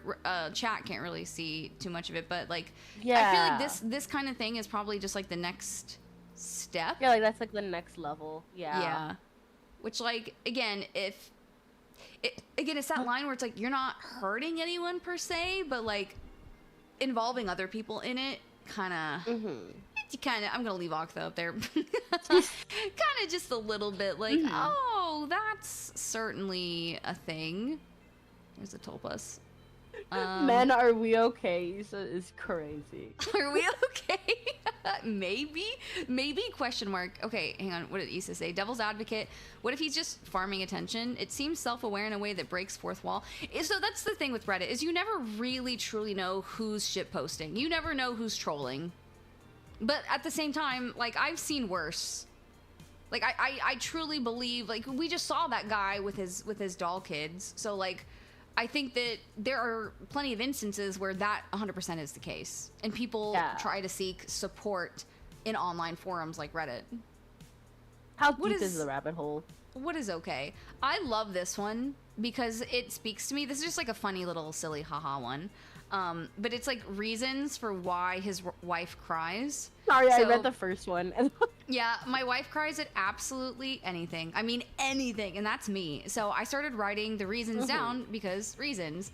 And the list is reasons my wife is crying. She found out swans can be gay and thought it was really nice. I think I love gay swans. I love my yaoi swans. The yaoi swans. There's actually there's like an incredible number. Like homosexuality is incredibly common in the animal kingdom. Like it's more common than not. Like if you like name any like not even mammals. Actually, I think it's mostly mammal species. But even still, like it's incredibly common. Like you know the two gay penguins. The two gay penguins that couldn't have a kid, and then they gave them the egg, and they could have a family. That was so sweet. The next one, she was hungover and saw a picture of a piglet. That's so based. That is. I feel like you do that. Yeah, 100%. Sometimes I don't have to be drunk for that. Like I just see a picture of an animal that's too cute, and I will start crying. The very first, you know, it's like a very famous photo. The photo of Keanu Reeves in a pile of puppies, sobbing. That one's so good. That's a really good photo. I like that one a lot. Absolutely sobbing. I waited until it was dark and pretended to be the Babadook.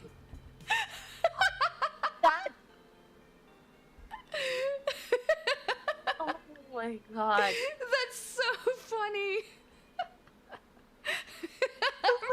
Oh my god. Do you know what that reminds me of? Do you know shit? Do you remember Unis Honest? Yes, I Yes. do. Do you remember the Gungoozler? No. Okay, so Oh my I God. only found out about Unis Honest. I'm not even shitting you 2 weeks before Are it you ended. fucking? Oh my. So I'm like sorry, I had to Missy. rely. Oh my I God. know. That was like the best part of internet history, and I have to like go like find little tidbits on Yeah. YouTube of people that like saved some of the videos because there was like I mean one It's that was peak. Markiplier's like icon. He was Yeah, he was it a fucking it was icon. Markiplier and Ethan Nestor. Yeah. Them two. That was their icon era. Like they were never more. They didn't serve any more than when they did that. That was so good. It was peak. Yes, That's the also- Gungoozler Cobalt. Yeah, that's also true. Issa made me cry because he said something cry, and I said, "You really want me to cry?" He said, "Yes," and so I cried. You're I cried on you're the so real stream. for that. You're so real for that. You're literally the realist for that. First things first, you're the realist. For Why did that one get you? I don't know. First thing first, I'm the realist. A fluffy bunny escaped from an Arctic fox in a documentary. But like Oh my God. it's hard when you watch a documentary because if you watch a documentary about wolves and you see like they're hungry, they're starving, you want them to get the bunny. If you're watching the documentary about the bunny, you want them to get away from the wolf. So like you're biased no matter what. I can't say shit because I love watching documentaries, and I Yes. treat the fucking hunting like I'm watching the like I'm in those shows for Excalibur, and you're cheering for your knight. Like you know what I'm talking about? Where like there's like Yes. they're doing like the night jousting in front of you, except like for when Yeah. it's a nature documentary, I'm like, yes, go brown bear, kill that salmon. Like I love I watching the bears and love the doing salmon that. though. It's so yeah, fun. oh god, I love salmon. Oh, I want salmon now. Fuck. Don't make me love hungry, salmon. girl. Oh, girl. Oh my god. We I should have, have like, we should have a no- virtual sushi date. That'd be so cute. Guys, you guys wanna go on a date with me and Yerpsy, guys? You wanna get some sashimi? You wanna get some sushi? Yeah. Go on a little date with You want two to see silly me? girls? You want to see me eat 100 pieces of sashimi in front of you? I'll do that. Oh yeah, I'm good at let's have slurping it. let's have a sushi mukbang stream. Oh my god. Oh, I love sushi. I love Fuck. sushi so much. Sushi could make me cry. Sushi could make me cry. Someone- Thanks about sushi too much. Someone got me like a platter of sashimi. I think I'd literally fucking cry. I think I have cried over sashimi before, actually. I think I take it back. I've Yeah, I have 100%. cried. I've 100% cried at like really dumb little things. Like somebody, I don't remember who it was. Somebody, is it my ex? I don't remember. It You're was either funny, an Fox. ex You're or funny. like somebody, but like somebody went and they were like on a walk and they like brought me back a little rock that they found that was like in like the shape Cry. of like a little Oh, heart, are you and I cried. kidding me? I'd cry. They're That's so like- real. So like, yeah, I saw this rock and it was really pretty and I thought of you, so I picked it up and I was like, did you dead at me? Oh, It's a dude, rock. no, like literally. Fucking like a my rock. boyfriend finished work one time. I was having a really rough day and I picked him up, and then he surprised me with my favorite flowers. Not just any flowers, but like my favorite flowers, which is like baby's breath. And I literally Aw. started crying on the way home, and I was like, That's so valid. That's so valid. It's so sweet. oh god. Okay. There were no biscuits in the house. Oh. Mood. Real. You know what I Sobbing. do when I'm on my period, or like actually before I'm on my period, I go and I hide because I have the memory of not even a goldfish. A goldfish has a better memory than I do. So what I do is I take chocolate and I go and I hide it around the house from me. And then when I really desperately need chocolate, I'll go and I'll access those hiding spots. And then one time I was on my period, I had a really, really rough day, and I also hadn't gone grocery shopping in like 3 days. For like I was way overdue for grocery shopping. And I went to go find the very last piece of like my hidden stash, and it was gone. I forgot that I had already eaten it, and that was I 100% cried. Oh, that's the that worst. was the worst feeling. That was Oh the my worst gosh. feeling. I am so sorry, girly. It happens. Holy moly. So like I relate to that. And then That's the next so one, real. she remembered that swans can be gay. She found out swans can be gay, and then she remembered that swans So can real be gay. for that. Wait. Oh my I love his God. wife. I love Yeah, his wife. his wife is our wife. I tried to hold her hand when she wasn't expecting it. She's These just are such all a so real. sweetheart. They're These are so all just girly sweet. pop. This is Like, girlhood. this girl, like this woman is just like look, like the next one. I cooked her dinner after a long day. Like Aww. how easy. She's so easy to please. And then the last one, she watched a video about a dog. That's Again, real. yeah, That's- 100%. Like this Oh is my like God. so many people quote the like swans can be gay, and then like she remembered swans can be gay. This is like iconic Reddit right here, but like in the wholesome way, because a lot of Reddit is not very wholesome. I think a lot of my exposure to Reddit would be the not wholesome stuff, and that Yeah. and just mechanical keyboards. Cause I. Oh, yeah. yeah. Yeah. All right, so let's see what do we Oh have my next. God. Not this one, because that one's a saga. Not What? this one. Sorry, I read the. Yeah. So you Oh might my have seen this God. on TikTok though. Do you know about Seabat? Do I know about CPAT? Do I? I do. You do know about If, Seabat? if it's the one that I'm thinking of. Yeah. I love CPAT. I know. I know there are people. I know there are people in chat that do not know about Seabat. So do you mind if we read it again? No, I'd happily go over this again. It's so good. Oh wait, no, what happened? I need to recover it. It's it says archived post. Why was it removed? Hang on, I gotta go find the repost with update. Yeah, let me. They usually post. Okay, here it is. Oh my God. If you guys don't know this story, this had the entire internet in a chokehold because there's This is and peak like Reddit. and it was somebody actually in real time. It was so funny because like right after this, somebody used, I think his name was Tyler. Yeah, Tyler Life. So somebody like looked up and they found his Spotify playlist that had this song in it. Like, and it was the worst fucking mishmash of songs ever. Like crazy. it was so bad. So this one is Today I Fucked Up. My 20F girlfriend of 2 years told me the music that I, 25M. What are you doing Wait, in what's my happening? swamp? Oh, Goga! I'm getting a raid. What Play. are you doing in my swamp?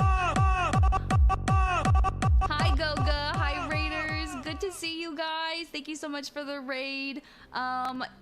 If you guys don't know me, my name is Mina Mishi. I'm your resident stinky skunk witch, baby back bitch, and variety streamer VTuber. We are here with the lovely silly goose Yerpsy VT. Hello. And we are reading some Reddit stories, some iconic Reddit stories. We just read Y'all about came in at a Ogtha. great time. Yeah, I know, honestly.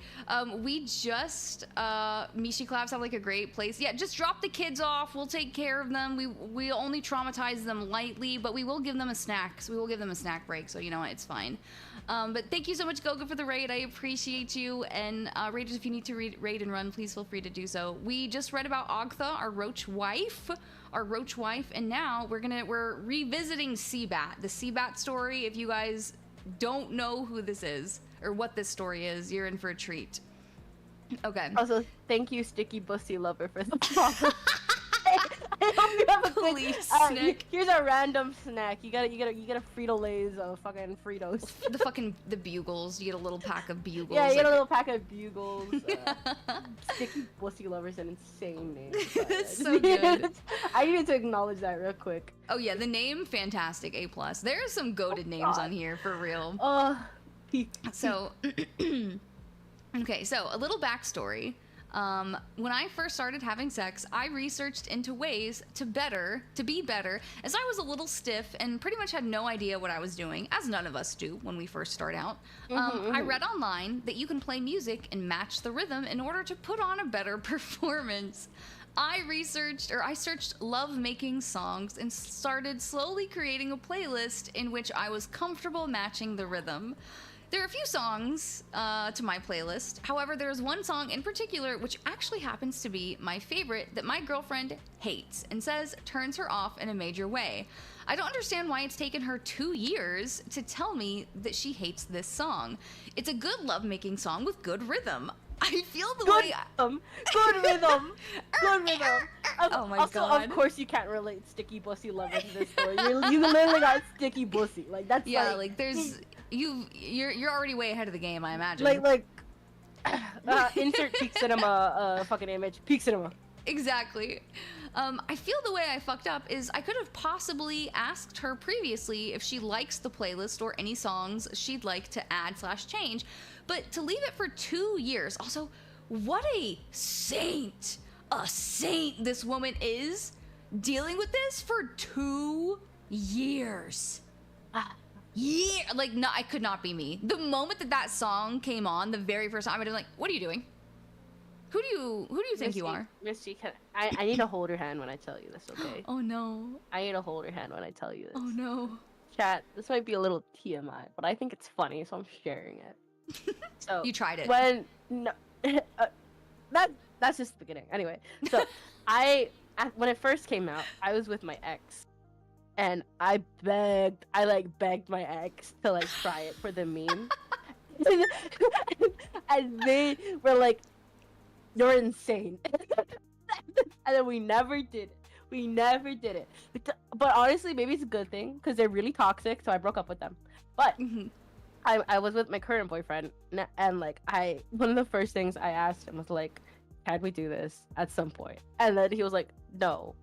I was like, what if I keep asking you? And then he's like, "Okay, you can keep asking me, but right now, no." And then I just kept waiting like a little saint for like the day to come, and then the day finally came, and I was like, "Oh, you know, Seabat ain't that bad. There's worse songs out there. There's worse songs." Oh, probably.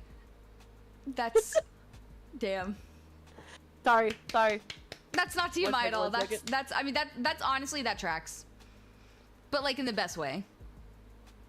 Sorry, really random. My dad came into the room and like knocked on my door and was like, "Is this bright enough?" Showing me his like bright yellow and motorcycle outfit right after I talked about Seabat, and now I'm in an awkward mental position of like, huh. Sorry, Dad. I'm talking about getting railed to.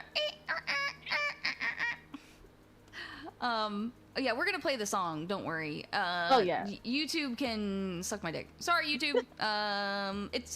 You'll enjoy it, but you can still suck it. But to leave it for 2 years thinking our sex life is great, but in her eyes has just been ruined by my music, has left the whole situation feeling awkward, and I'm a bit annoyed. I pretty much play this tune every single time, so the amount of times she must have not been enjoying it when I thought the complete opposite is annoying, but also embarrassing in ways. No shit, it's embarrassing. Exactly. Like, but I will say it's a little bit on her. It's a little bit on her for not saying something. Like, yeah, communication is a two-way street. That's why. You gotta speak up. You gotta speak up, man. So yeah, not to mention my previous partners. Again, how many women did you use this song with? There's so much. Why do these Redditors have so much riz? What the hell? Oh, yeah, I was like, how are they pulling? How are they pulling so much? So much Bro, puss. Like, they're pulling more than I pull in fucking lads from my 5-star memories, bro. So not to mention my previous partners, however, they never complained about the song, so maybe it's just her. It's fucked up the relationship, TBH, because sex feels awkward now. The other day we were having sex with no music, but I was still thrusting to the tune playing in my head. She recognized this and asked me to stop. Being able to recognize it is the craziest part. But like, it's so specific. How could you not? You know what I mean? Yeah. Because like, if you had been having sex to this song for 2 years and you just hear, like, if you hear the balls clapping to that rhythm, like, you know what it is. You know. Oh my god. I love how the link is just the song itself. Sorry. Yeah. Oh my god. So I thought this song was perfect, and I always thrust along with the tune and feel it gives me the perfect rhythm for doing the D2. I usually bust to this song and find it devastating that she hates it. The bust is crazy. You're about to be entrusted Fucking with ads, top secret please. Oh my god. Okay. Are you guys okay? Wait. I have to pause Stream Beats real quick. I gotta pause my music. I gotta. Because you guys gotta get the whole thing. So this is if anyone does not know, this is the song that his girlfriend put up with for 2 years. His bust song. His bustin' song. The song he busted to for 2 years with his girlfriend. It's Seabat. Here it is. Peak. I should probably fast forward a little bit to where, oh no, actually, I think it starts off,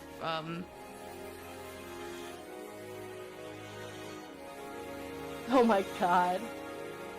This is... oh. Here it comes.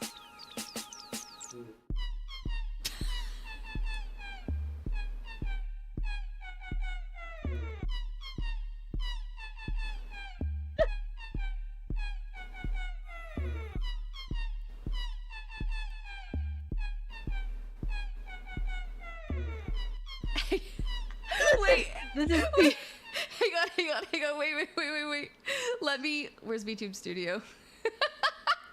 Just come here. Oh no. So I'm just gonna. Oh, you're no. so you're the girlfriend, okay? And just let's just. We're gonna RP.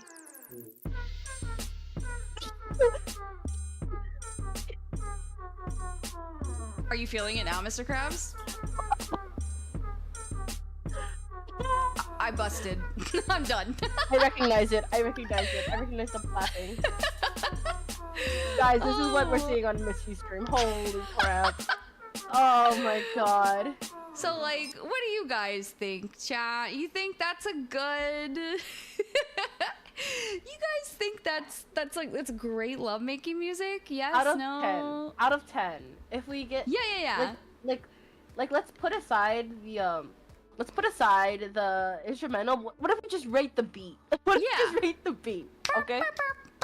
That beat right there. Okay, yeah. So and also like let's take a good 10 seconds. Everyone close your eyes. You're in bed with your partner and you can either imagine getting it or giving it, but doing one of those, okay? Let's actually imagine getting it because let's put ourselves in the girlfriend because you guys are all bottoms. Yeah, you guys are all bottoms. So, I mean honestly, we're all bottoms here. If you're in a VTuber's Twitch chat, you're a bottom. I'm just saying. If you're in two VTubers Twitch chat, guys, I'm sorry, but fucking Double bottom plus bottom equals bottom. So everyone close your eyes. Everyone close your eyes and let's just put yourself in the mood. I'm gonna play this for another 10 seconds. You're getting railed to the beat, just to the beat.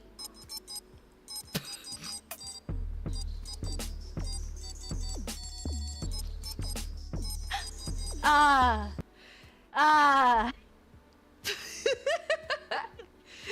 So what do you guys think? One in the chat if you like it, if you enjoy it, if you're like, you know what, yeah, like he can bust to this song literally every time that we have sex because it's played every single time. For 2 years. For 2 years. And two, if you agree with the girlfriend and you're like, yeah, no. How about no? How about stop? Also, stop thrusting to the song in your head because I know the beat. 1.5. Valid. You know, maybe on some days she was into it. Yeah, maybe some days she was like, you know what, it's fine. But also, come on, guys. Man. I need some numbers in chat. We need some numbers in chat, guys. We need numbers. We got 1.5. We got 1.5. We got 1. Nice. What's yours? What's yours, Mischief? What's 2? I'm a firm 2. I would do it like once for the memes. But if they actually started doing this, I'd be like, hey, no.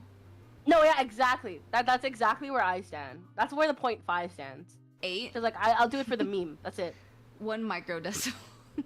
1 microdecimal. So yeah, so that's that. Do you want to read the update, Yerpsy? Sure. Okay. Update. Posting on Reddit about our sex life with Seabat and now our relationship has ended. I wonder why. Okay, this exploded more than I expected and has been a bit overwhelming with the messages, but thought I'd give an update. The tension hasn't been exactly positive, and this hasn't been the best thing to happen for my relationship, and it's now sadly ended. I didn't expect it to blow up so much. I should have used an anonymous name instead of my real name and our real ages. There aren't many 25-year-old Tyler's lives who are in a relationship with their significant other for 2 years, who is now 20. Unfortunately, her younger sister recognized this and showed her parents, who wasn't happy at all and made the situation extremely awkward. What made it more awkward and cemented the fact that it was me is that they recognized the song. What? Wait, no! Wait, pause. Pause. What? They recognize family recognized this? Oh my, okay.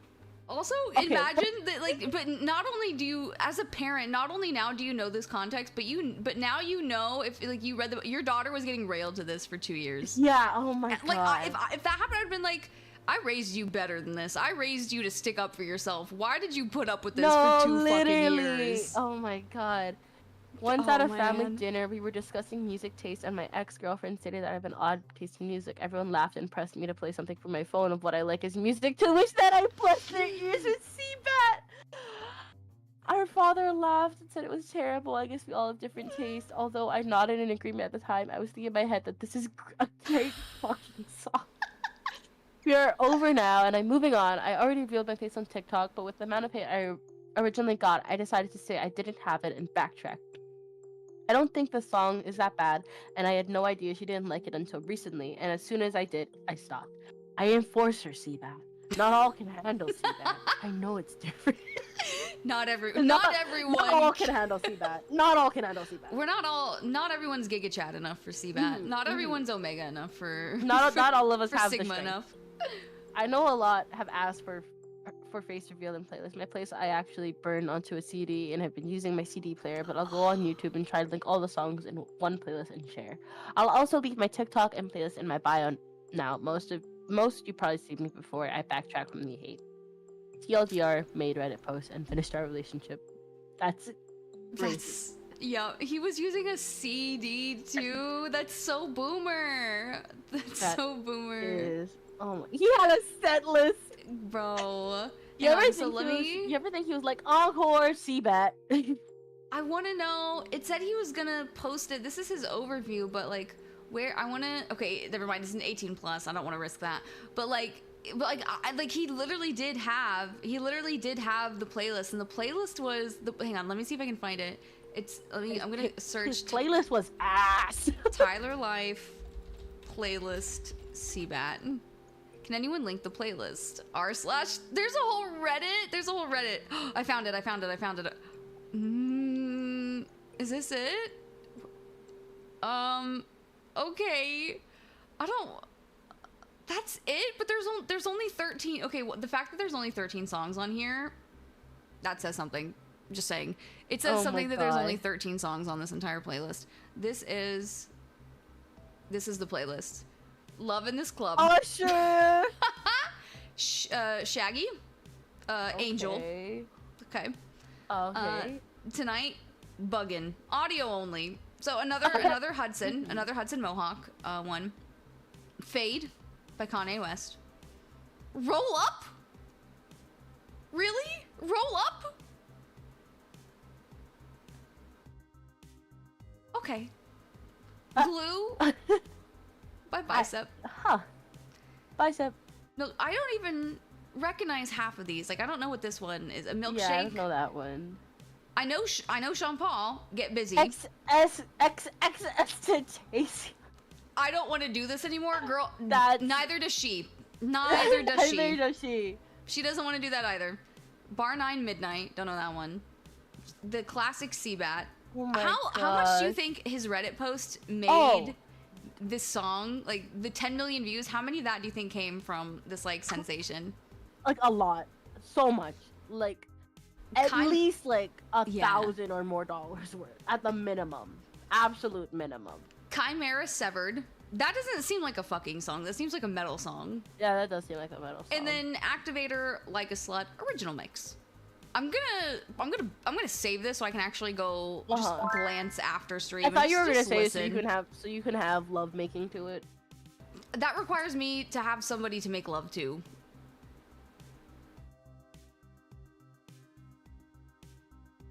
That's so real. Also, thank you, Olive, for the stretch. It's your Love in Deep Space. Think about when you play Love in Deep Space, play this. I'd rather fuck to the Love in Deep Space music, if I'm being honest, than the CBAT. The Love in Deep Space music actually goes pretty hard. It's pretty good, not gonna lie. So that was that. Oh wait, there's another random post. So after this whole thing where like everyone's like obsessed with, okay, wait, not that one. Everyone was obsessed with like the Seabat story. There's another post of somebody who kind of like what you were talking about before, where they had a girlfriend and they're like, the post blew up and they're like, hey, let's just try it. So the first time they tried to try it and they were laughing too hard, so they're like, hey, let's actually try it again. So they tried it twice, but they tried it twice while his roommate was away, but his roommate had a parrot, and the parrot, and so the parrot learned Seabat. And the parrot would not stop doing Seabat, like singing Seabat. And it made the owner pissed off because apparently he had taught the bird bad things before. And he's like, if you teach my bird one more bad thing, I swear to God, Kevin, like I swear to God. And then he taught him Seabat and he couldn't get the bird to stop playing Seabat. Who needs a burnt CD when you have a parrot? That's all I'm saying. Exactly. Like, instead of like Alexa and like next song, you just go, hey, what's a Polly skip? Hey, Polly skip. Michael. Molly, Polly, turn on "Love in This Club" by Usher. Usher. Oh wait, no, just fucking anything by Jason Derulo. Yeah, no, I was about to say. Oh my god. So yeah, so there's that one. That one's good. Ogtha Saga, we're done with this one. What is this one? Continue without supporting us.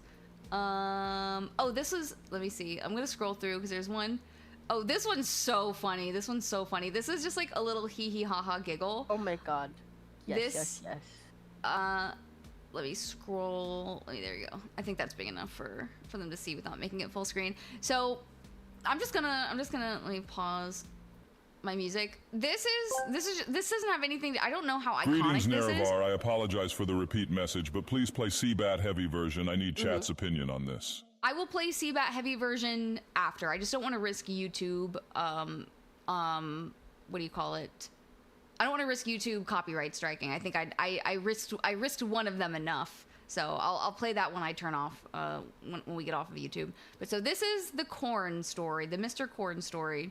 Mr. Cox, Coco, Lulu, I don't remember. Your Bradley, take it away.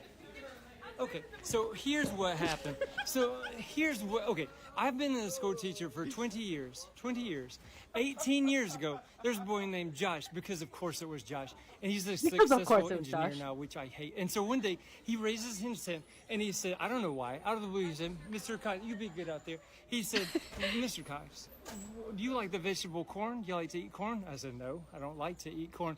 And so then he sat there and talked about nothing but corn for so long. And then his friends started to talk about corn, and they would say words like corntastic and good corning, Mr. Cox, things like that so much. So guess what? Okay, I teach them how to use Photoshop, and one time, there's a girl, I got a picture to show. I love the way he talks. This one girl, she took a picture of me, and she replaced my head with an ear of corn and typed out corn on the cocks. Well, that's stupid. Okay, and so then she was so smart, but that project is the poor decision making. And then they made so many projects. And one morning, I walked up onto the doormat of my house where I live with my family, and on the doormat there's an ear of corn on my doormat, and there's a message, and it said, this is just the beginning. How do they know where I live?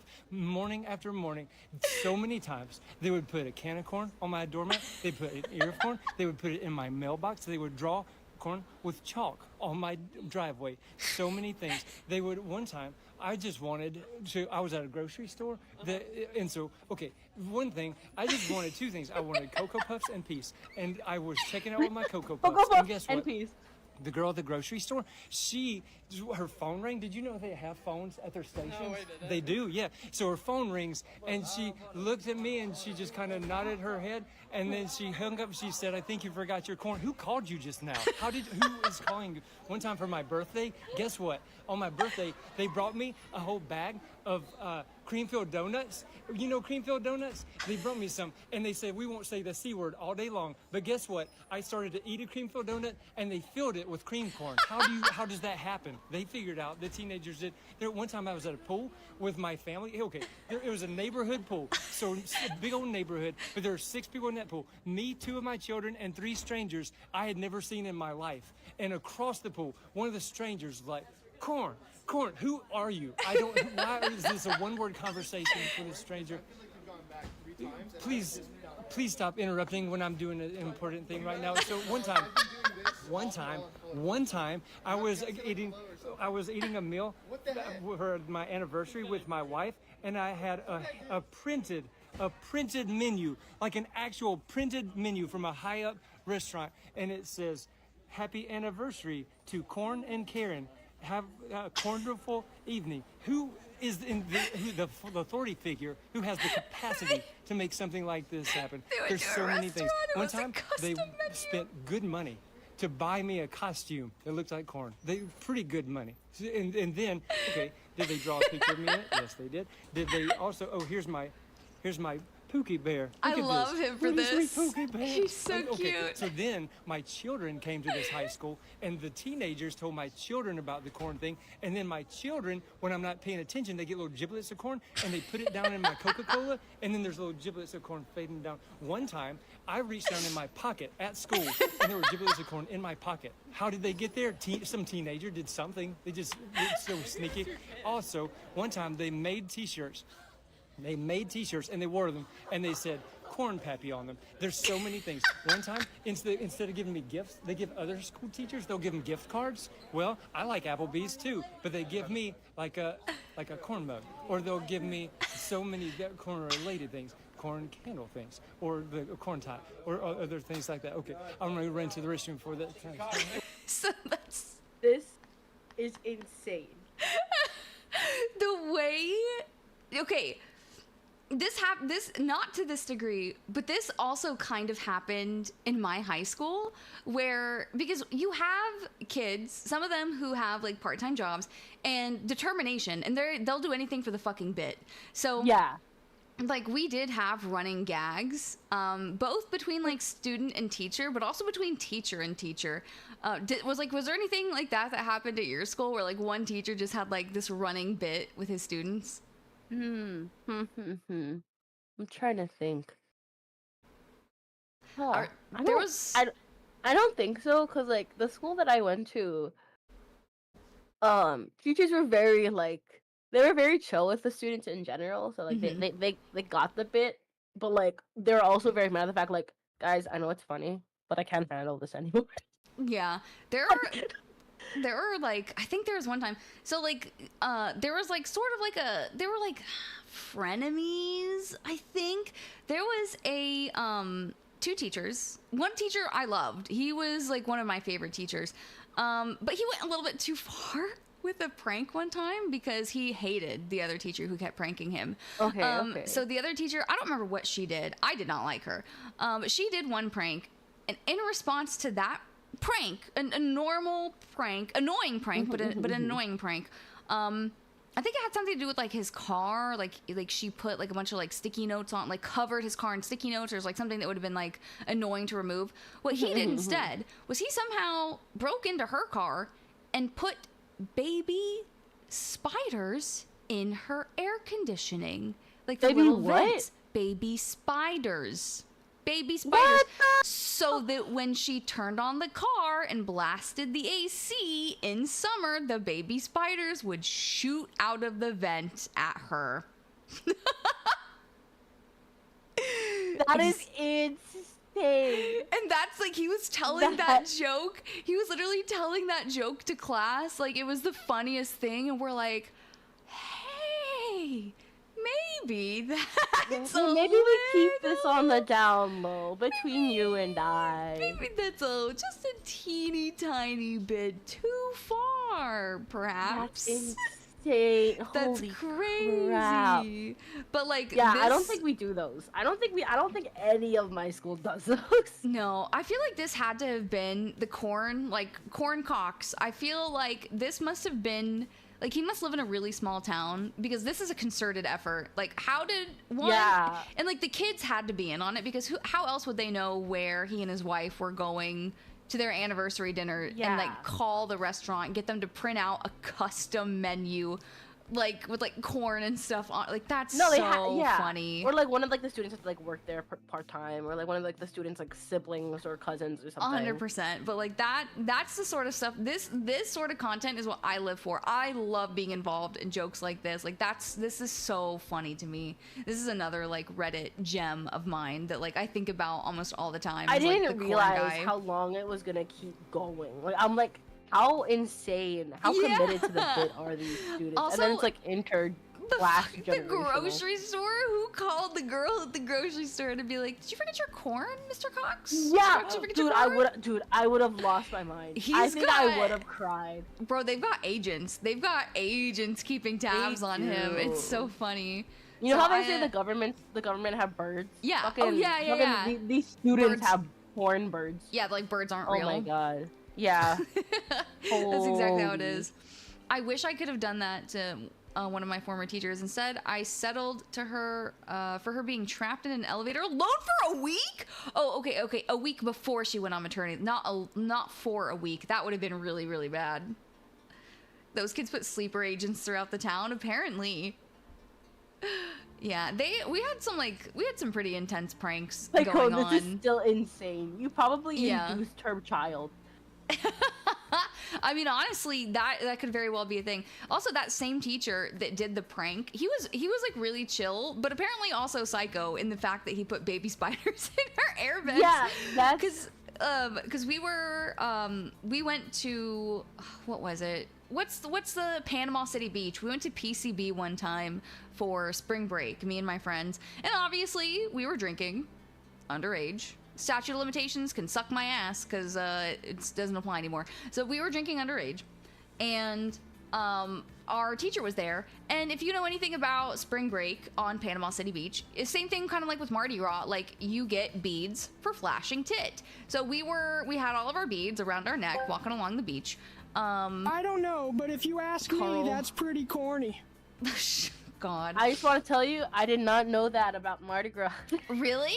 I feel that's a very common thing, at least where I live. I am so far from everything mainland. That's true. I'm from Hawaii, so I have a very different culture here.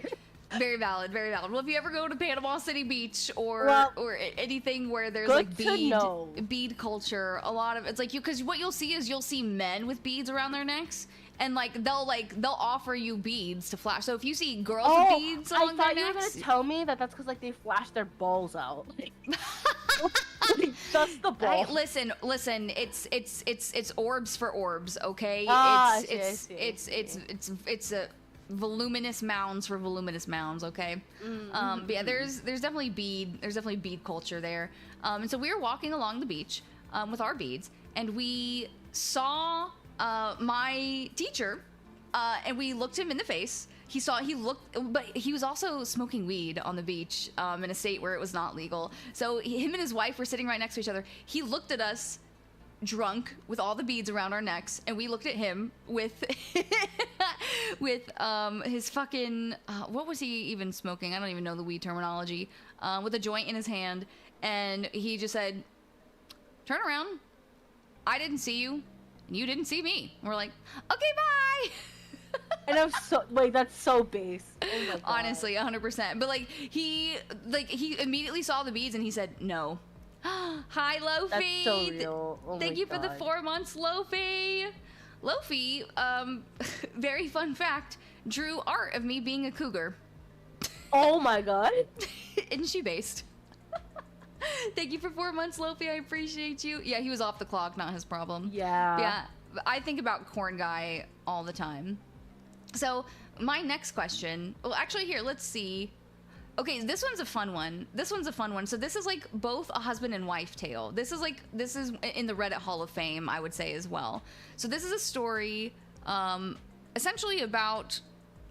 Well, I won't even say it. Maybe I'll just let you lead into it. So there's a husband And there's a wife. So this is the husband and this is the wife's side. Oh gosh. So I'll read the husband's and you can read the wife's side of the story. Wait, How about that? wait. I heard you have a mommy voice from my chat. Who snitched? Look, who snitched right now? You tell me who snitched. I know. No.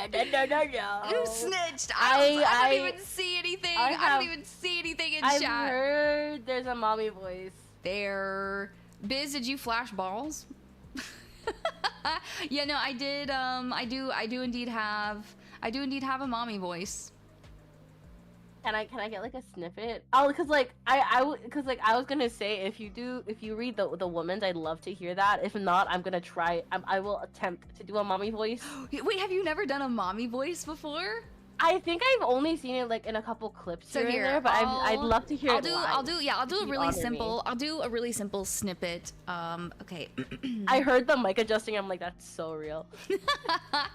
Okay, let's see. Let me take a quick little sippy because I gotta impress. I gotta impress the silly goose girl. All right. Yerpsy, are you mommy's good girl? Has Yerpsy been such a good silly goose girl? Yerpsy, are you gonna bark for mommy? That was a good bark! That was a good bark! Chat, y'all better thank me for that one. Chat, I'll accept payments in follow. There's also... Oh my god. I did the most unhinged one yesterday, actually. Somebody clipped... Because I scammed my channel points away from my entire chat. Thank you, extra. My goat. I scammed my channel points away from my entire chat. And I was like... and I was basically saying, like, open your mouth, because mommy's gonna... And you're gonna say... You're gonna gulp, and you're gonna say, thank you, mommy. This right here is my favorite thing ever. In the history but I said it all in mommy voice. I'll send you the clip. Oh my god, please. I stay awake. Please. Don't explain the show. Oh my god, wait, we're getting so spoiled today. Oh my gosh. Yeah. Don't explain, just show. Oh, now I'm scared. I don't know if I can match that. Oh yeah, that's right, Biz. No links in chat. Play it? You want me to play the... Please. Fine. Alright, let me go to Twitch. To my channel. I'm live. Shut up, Mishi. No, Videos. I love the voice. Alright. This is the voice. Clips. This one. A clip specifically for Issa. Let me unfollow the music. Alright, here we go. Let's listen. So sad that you lost all your channel points. Does that make chat so sad? Well, guess what? Mommy doesn't give one single fuck. Mommy doesn't give one single singular little itty bitty tiny fuck. You lost your channel points fair and square. And you know what? If you were coming to a mommy stream and you were expecting not to get fucked, that's on you. Because mommy fucked you. Mommy fucked you crazy. And your channel points. And you're gonna sit there and you're gonna like it. And you're gonna open your mouth and mommy's gonna right into your throat. And that's what happened. You're gonna say, you're gonna open, and you're gonna say, thank you, mommy. Thank you so much, mommy, for spitting on me, for taking my channel point redeems. I'm not even speaking in mommy voice anymore. How about that? That's how much mommy doesn't care about you. Mommy doesn't care about you. That's insane. Oh, I love it. Oh, peak. Go on. Peak. Oh god. Little Wow. Hi, Pizza Boy. Pizza Boy just did a maid outfit, so. What? Oh my gosh. Wait, all right.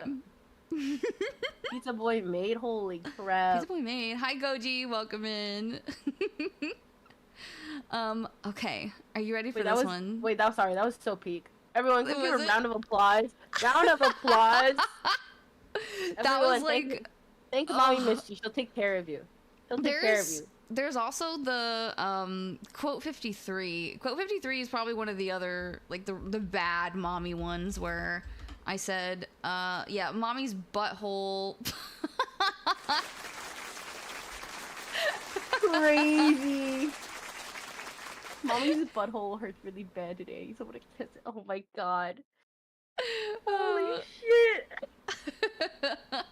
Thank you, Pizza Boy, for the sub. That one's also a good one. That one's a good one. I say some cursed shit in mommy voice. As you should. And my chat has to work a little hard for mommy voice. Oh They have to yeah, work so hard wait, for let an me hear your mommy voice. Why did you turn it to a worm? My chat redeemed it. Oh, okay. I was like, I thought you were prepping for. Yeah, no, I'm just gonna slither up your ass, right, like a little tapeworm. Oh, okay. Just in preparation. Okay. I'll try my best. I don't think I can match yours, but I'll try my darndest. Sorry, let me take a sip of my Baja fucking blast. Okay. Mishy, how the fuck do you do this? Wait, give me a second. No. So I actually say like I literally mute my mic and I have to say like a grounding phrase. I say like a grounding phrase before. I did that raw, so it wasn't as good as like my normal mommy voice would be. Okay. I'll lock in for you, girly. I'll lock in for you.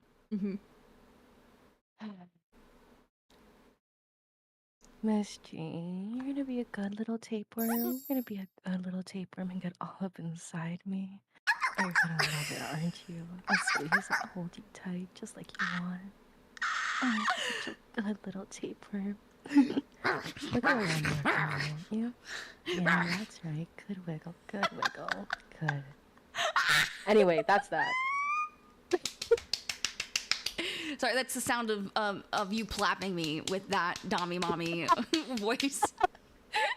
Oh god, I don't think my chat's seen the actual mommy voice. I think they just gotten a good ara on a good day. So Yeah, your chat is gotten a rare commodity.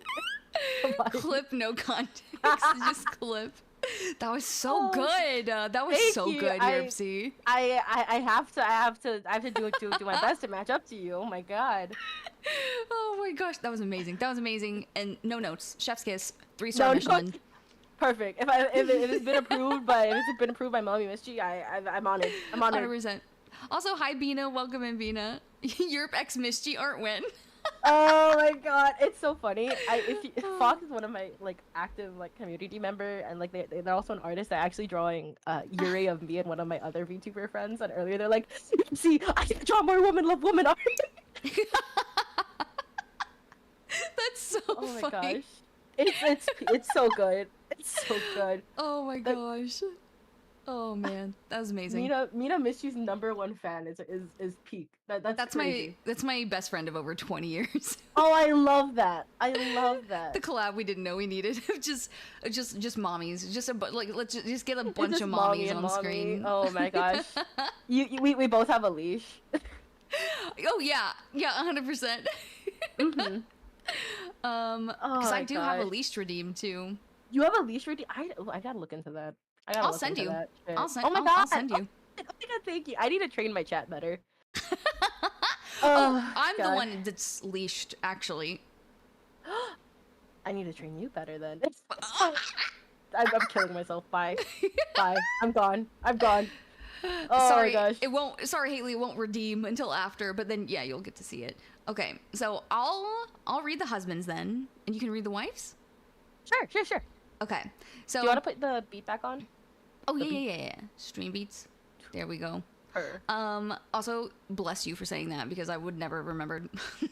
Oh no, you're good. I got streamer. I gotta help you out. I gotta help you out when you're already helping me out. Oh my god. Yo. All right, so this one is today I fucked up by throwing my steak out a window. So last night, my wife's boss from her brand new job invited us over for dinner. On the drive over, my wife reiterated many times to me just how important it was to make a good impression. I scoffed and arrogantly informed my silly wife that I always make good impressions. That's the first thing. I'm assuming he's being self-deprecating here. My wife's boss is a single lady in her 50s, so it was just the three of us. We chit-chatted over drinks and salads and seemed to be really hitting it off. She laughed at my well-timed, perfectly appropriate jokes, and my wife seemed pleased. Oh wait, soon, real quick. go ahead. Chat said they can't hear anything. How about now? Are you guys okay? Can we It was hear? me. It was my fault. It was me. I'm a pro streamer. We're pro I streamers. had to bump the mommy voice clip, and then I forgot to, and then I turned it all the way back down. I forgot to turn it back up. That's so real. Also, hello, Gloomy. Oh, there we go. no, my tapeworm. Oh, yay, my tapeworm's back. Yay. It didn't auto redeem leash, so I guess here you go. This is here. You want to hold it? You want to come hold my leash? And you go. So yeah, this is my leash redeemed. They do have one for chat though. Like you hold the leash and you're like chat. Oh. Oh. Yeah. Wow. Wait, that's so fire. you can like move it around. You can tighten it. Oh my god. And then you can also you can please walkies. Walkies, please. Walkies, please, guys. Please walkies. I think you can also take the glove off. Yep, there it is. Oh. That's too intimate though. You put the glove back on. Oh. Put the Y'all glove want to on. slap me with your rare hand? That's crazy. Rare? Rare? I meant raw. Raw hand. Your rare raw hand. hands. Rare hand. I was thinking of meat. That's why. Cause like. Yeah. I was gonna say, oh my god, chat, you wish you could slap me with your meat, and then I heard myself like say it first, and then there's and there we go. There's the worm is back. Oh, the worm. The worm's back. Let me see. You're my favorite tapeworm. You know, if you were a worm, Mishy, I'd take care of you. Thank you. You just put me I in built your. you a little dirt mansion. Oh, let me root around in your soil. Mm-hmm. Thank you, Palsy. Or my butthole, whichever one you prefer. Yeah, I like warm, wet environments, so I think that would be great. That'd be perfect. I'll just hang around in there. Yeah. Oh my gosh. This is peak content. This is 100%. Guys, you're really in for a treat this whole stream. Okay, so my wife seemed pleased. Soon she brought out the main course, a nice big juicy steak for each of us. As I began to cut into my steak, I was discouraged to discover how undercooked this steak was. Now, I've had my fair share of rare steak. I prefer medium, but I can handle rare. This was several minutes on a hot grill short of rare. I probably could have resuscitated the cow had I tried. Instead, I sat there fidgeting with my knife and fork, worrying about how I was going to get away with not eating this steak. Now, one, I don't relate to this man because I like my steak blue. I don't eat like red meat or honestly like even really meat at all very often, but when I do eat steak, it's blue. Blue is a step above rare. Like you walk it by the grill. If I could eat raw steak, I probably would. Real. So I like mine on the more like I'd rather have mine underdone than overdone. So Same. I'm also on that kind of vibe. Yeah. So claim veganism? No. I'd already feigned great enthusiasm upon seeing the steak. Just then, our hostess excused herself to the kitchen to take care of some dessert preparations. As I looked across the fancy dining room table at the open window of this third-story apartment, a cartoon light bulb appeared over my head. I knew I had to be decisive, realizing that she could return at any moment. I committed. I grabbed the steak with my hand, gently shook off the juice, and executed a perfect throw right through the center of the open window. Here's the big time fuck up. The window wasn't open. It was the cleanest freaking window you've ever seen in your life. That is until my mostly raw slab of steak slammed up against it and slowly slid down, leaving a trail of bloody juice. Holy in its wake. It's the pigeon dilemma. It's Yep. the pigeon dilemma. Oh god. He pigeoned. My wife, whose steak was a nice medium rare and was unaware of my predicament, turned, jaw dropped and stared at me like I was an alien from another planet. This look then slowly morphed into more of a, there is no place on this planet you can ever hide from me expression of demonic anger. My wife's boss heard the thud of the steak on window impact and came quickly. She took in the scene, the steak sitting on the windowsill, the bloody trail, my empty plate, and then gave me an inquisitive, puzzled look. Now, I hope you know that, like, I'm literally biting my fucking finger skin, like, and like, God, I have anxiety. This would kill me. I'd rather die. Do you suffer from secondhand cringe? Yeah, I guess. I was gonna say, like, and I was like, yeah, no, I do. I mean, like, secondhand, like, I can deal with, like, my own cringe, but, like, I can't deal with, like... Yeah. Oh, God. 100%. Also, James, yes, this is Wormshe. This is a worm skunk. So here's the thing. You are the husband. Let's put yourself in his shoes. What do you say? I have an immediate reaction that, like, it would be disability blaming, but I want to know what you would say first. I don't think I'd say anything. I think I just get on my hands and knees, or like Estra said, jump out the window. Yeah, just all right, bye. Like there are no words that could that could do this.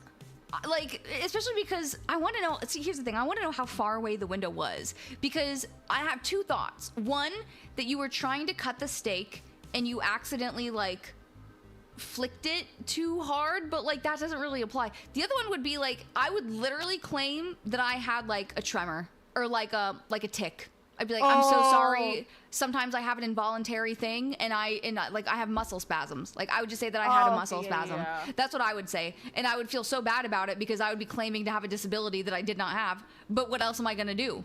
Just live with my steak juice on that woman's window? You could say that there was an axe murderer outside, and you were trying to bring attention to it. That's also valid. That is an option. Oh shit! I unplugged my headphones. It be like that. It do happen. The axe murderer got to Europe, you guys. Sorry, give me a. No. Where's the hole, guys? I can't find the hole. So many men can't find the hole. Don't ask chat. They can't find the hole either. Fuck. Is this a men experience? Okay, I'm back. I found the hole. There was a spider on your hand and you panicked as you were. Actually, honestly, Ethrian, that's pretty good. Yeah, that's a pretty good one. That's pretty good. Blame it on your. Why did you do that? Yeah, blame it on your wife who's trying to make the best impression ever. That's so. Oh man, if I was, I don't even know. Like, how would you even respond as like the wife? Like, okay, I guess I'm divorced. Fucking. Yeah, no, like literally, we're getting a divorce. So, both women. Okay, wait, hang on. I just didn't know what to say. It felt like a minute of silence, but was probably 3 or 4 seconds. Finally, the best I could manage was, I'm so sorry. I'm such a klutz. I don't know. I was just cutting it and it slipped. Just ask my wife. I really am a klutz, right, honey? No help coming from that direction. I'll clean this up. I can't believe this. I'm so sorry, etc., etc. Both women continued to stare at me like I had escaped from the loony bin as I smeared the blood around the window with my cloth napkin, dusted off the steak, and continued to mutter my incoherent explanation. I knew no one was buying the story. I knew what I had to do. I sheepishly returned to my seat and proceeded to eat every bite of that disgusting, cold, chewy, bloody, raw steak. I remained pretty quiet the rest of the evening. My wife's only two words to me since the incident are, "I'm fine." Oh, damn. Oh, so his update right here was, just got the first post "I'm fine" communication from my wife via text, who is at work. Good news, boss's name and I just had a good laugh over how much of a fucking idiot you are. I hope you know I hope you know you will never live this down. Love you, you moron. Aw, that's really cute. At least it ended well, because I can't. Cute. Can you imagine the drive home? I would Uber. I'd be like, well, yeah, like, I'm actually staying at a motel for the night. That's crazy. That's like, oh, man, there's like, well, like, why not just like, what's so wrong being like, oh, hey, like, even just if she left the room, just ask your wife, like, hey, do you want to trade plates? Like, if you see that your wife's like food is more done than yours. Be like, hey babe, trade plates, or like, hey, I'm so sorry, I just have a weird thing with food. Like, do you mind if I like heat this up in the microwave for? I don't know. Like, I guess that would still be rude, but like even still, like compared to throwing it out the window, because what if you miss the window? He trusted his aim. I He guess. trusted his aim a little too much. Oh gosh. So I'm that's so excited to see the wife's perspective. Yeah, I want to know what the wife's point of view is, because I don't know if I've even read this one. Okay. So we ready? Yeah, we're ready. Okay. This actually took place a couple of years ago. I had just gotten a brand new job that I was really excited about. So I was delighted when my boss, who I had been trying to establish a rapport with, invited me and my husband over to her home for dinner. Well, mostly delighted. My husband is, well, he's the sweetest, but he has a history of doing really dumb shit. Because of this, I was worried about him coming along. By the time of the day the dinner arrived, I had become so anxious about it that I was actually floated, oh my god, dude, we're not even like 4 paragraphs in yet. You got it, don't worry.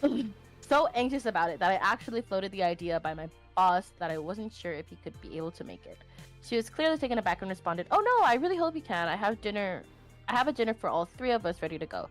Upon seeing her dismay, I assured her that I was sure he would find a way to be there. Well, we made it over to her apartment on time, and things actually started out really, really well. It was actually just the 3 of us, which surprised me somewhat, but made me a little less concerned about my husband, as crowds really tend to bring out his unpredictability. I just started to finally relax, and was a couple bites into a deliciously cooked steak when things took a horrible, horrible turn. My boss had just stepped into the kitchen to check on dessert when I noticed something odd out of the corner of my eye. It was one of those things, oh my god, I'm so sorry, Miss G. Don't apologize. Oh my god, dude, I don't even have like a... I'm also the kind of person that, like, when you're in school and it's like, okay, we're gonna go around the class taking turns reading, and I count exactly how many people are before me so I can go and practice my paragraph. No, the issue is, like, I have, like, since I'm congested right now, you're so good. A lot more than I realized. Anyway, it was one of those things where something strange wait. Yeah, no, that's a typo. It's happening in your peripheral, but you're not sure what. You have to look over and focus your gaze to really comprehend it. I look over at my husband and see him holding his steak in his hand, hovering just an inch or 2 above his plate. Before I had a chance to fully comprehend what I was seeing and verbalize something that he might have saved up from all the upcoming horror, he threw his steak baseball style. I didn't know it was baseball style. Baseball style. I thought it was like, yeah, like a frisbee toss. Yeah, but like I was imagining a frisbee toss. Insane. Across the room, straight into the dining room window. It hit the window, making a loud noise, and slowly slid down. Now, my husband does dumb shit. I already told you that, but he's not a crazy person. Usually, when he does dumb shit, I at least understand what he thinks. There's usually some semblance of rhyme or reason to the dumb shit. In this case, I was just dumbfounded.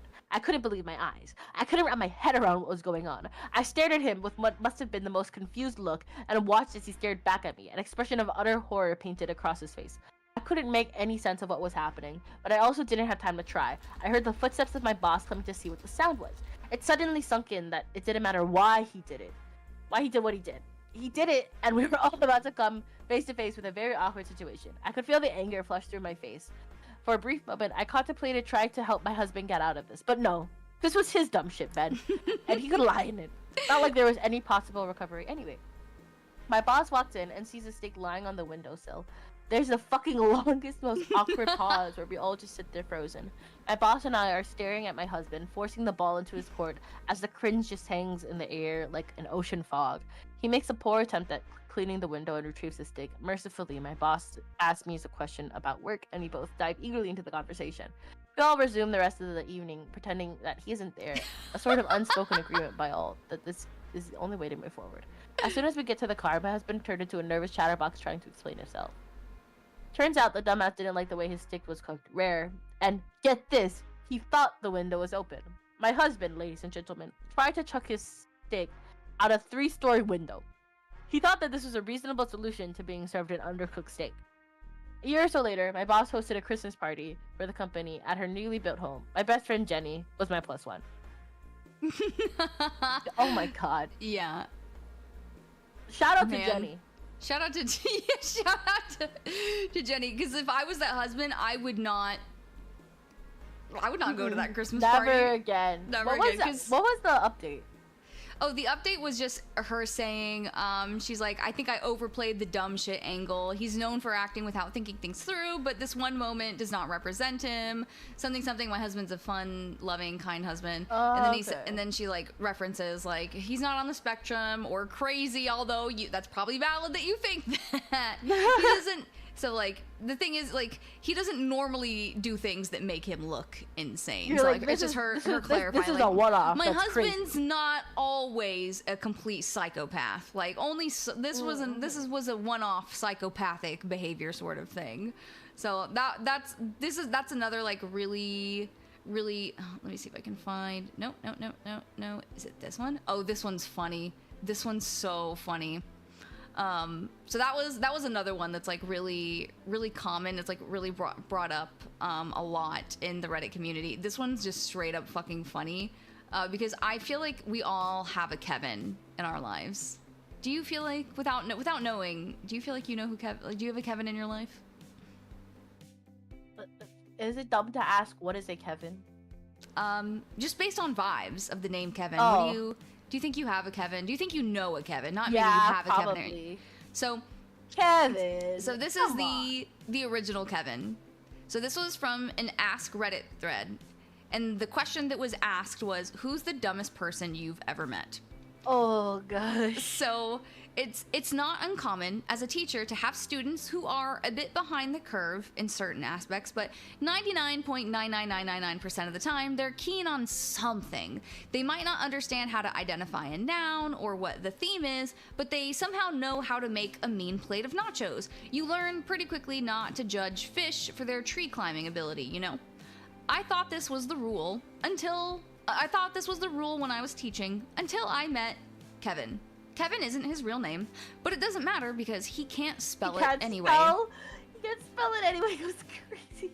Kevin was a student of mine during my last year of teaching. He came to my classroom with very little to show for his academic past. He had moved a few times and thus was missing a lot of typical test scores that we use to try and ballpark their ability. Don't worry, it was a ballpark. We didn't make major decisions until we actually had a chance to talk and work with the student for a bit. I thought, that's fine. I'll just do some one-on-one with Kevin and see what's up. One-on-one with Kevin was like conversing with someone who'd forgotten everything in a freak, if not impossible, amnesia incident. There was no evidence that he had learned anything past the 2nd grade, and now he was in 9th grade. Flabbergasted, I figured we needed to get more serious with this. If he was going to be in my class, I needed to know why and how. I decided to meet with him, his guidance counselor, his parents, and another teacher to see what was really going on. This is where it all became clear. It was by some incredible fluke that his family hadn't been wiped off the face of Earth years ago. Odds are his entire heritage was based on blind luck and some type of sick divine intervention that saves his family every time a threat presents itself, like a fucking Disney character, like with plot armor or something. Kevin was the genetic pinnacle of this null achievement. Even my instructional lead, a woman who could find a redeeming trait in a Balrog, failed to see any reason this kid or his family should be alive today. So, here's a list of events that made it abundantly clear that God exists, and he's laughing uncontrollably. And I know we have at least one teacher in chat, and I want to know, Issa, or if there's any other teachers or anyone who's worked in a teaching capacity, how Kevin ranks on your list of stupidity. So, number 1, Kevin frequently forgot when and where class was. On more than one occasion, I had to retrieve him from other classrooms. This is a 9th grader, by the way. Keep in mind, this is a 9th grader. Yeah. Kevin ate an entire 24 pack of crayons, puked, and then did it again the next day. This is 9th grade. I have no idea where he got the crayons. Kevin's dad wrote tuition checks and mailed them to me. His English teacher. This was a public school. when I gave it back to Kevin, voided, to give to his dad with a brief note explaining that this is a public school, Kevin got in trouble for trying to spend it at 7-Eleven after school. I love that thought process of my teacher didn't Free accept money. my dad's check. Free money. I need a Slurpee. Oh yeah. Can you imagine like how also I want to know how much Kevin's dad wrote the check out to be. Was it like $50? $100? Someone in YouTube said the red ones taste the best. I see, you know, personally, whether it's crayons or I'll give a controversial opinion. My favorite is it Starburst? Is that what they are? Starburst? What are they called? Sun? What are they? You know, do you know what I'm talking about? The candy? Starburst? Yeah, Starburst. My favorite Starburst is the yellow one. Those are pretty good. Yeah. I like anything but the red. I like the red. Actually, the pink is probably on the bottom of my list. I love the pink. I could eat Everyone loves the pink. Everyone loves the pink. Okay, so after that one, Kevin was removed from the culinary arts program after leaving a cutting board on the gas stove and starting a fire twice. Honestly, I think a lot of people probably have done that. Started a fire accidentally. I can call out Haley. She didn't do this on purpose, but one time, Haley and I, aka Mina Mishi's #1 fan, we went to an Airbnb. And as she was bringing stuff inside the Airbnb, the oven, the stovetop, it was electric stovetop, turned on, and she put a cooler directly on top of the stove that was on. So we were about to leave somewhere, and I think we actually went back. I think we went back is what it was. Like we left, and then like somebody forgot something, and so we came back, and we're like, what does that smell? And she basically burnt a hole through the bottom of the cooler. And had we actually left, I'm pretty sure we would have burnt down the Airbnb. The Airbnb would have been in flames by the time we left because it absolutely would have caught fire. So that it definitely happens. I'll say, like, you forget to turn off. I mean, it's gas though. That's kind of actually it's kind of big. Also, Gloomy had the best comment. Is Kevin a sim? Sim? Oh my gosh. This is so Simcore. I feel like he would yeah. He also talks in Simlish. That's why he can't spell his name. He doesn't. Kevin? What's Kevin? Who's Kevin? Who's Kevin? What's a Kevin? What is a Kevin? Someone who spends voided checks at 7-Eleven and eats crayons twice. So let's see. Kevin threw his lunch at the school resource officer and tried to run away. He ran into a door and insisted it wasn't him. Okay. Kevin stole my phone during class. I called it. It rang. He denied that it was ringing. Not that it wasn't his. Not that he did it. No, he denied that the phone was actually not ringing. He tried it 3 times before the end of the year. Okay, I mean, you could argue that's like a gag. That's like a bit like, no, it's not ringing. It's not ringing. I don't know what you're talking about. Okay. Kevin called the basketball coach a motherfucking bitch during gym. Basketball tryouts were that afternoon. Kevin tried out. It did not go well. Oh, man. Kevin's mom could never remember which school he went to. She missed several meetings because she drove to other schools, none of which he ever went to. Kevin tased himself in the neck before a football game.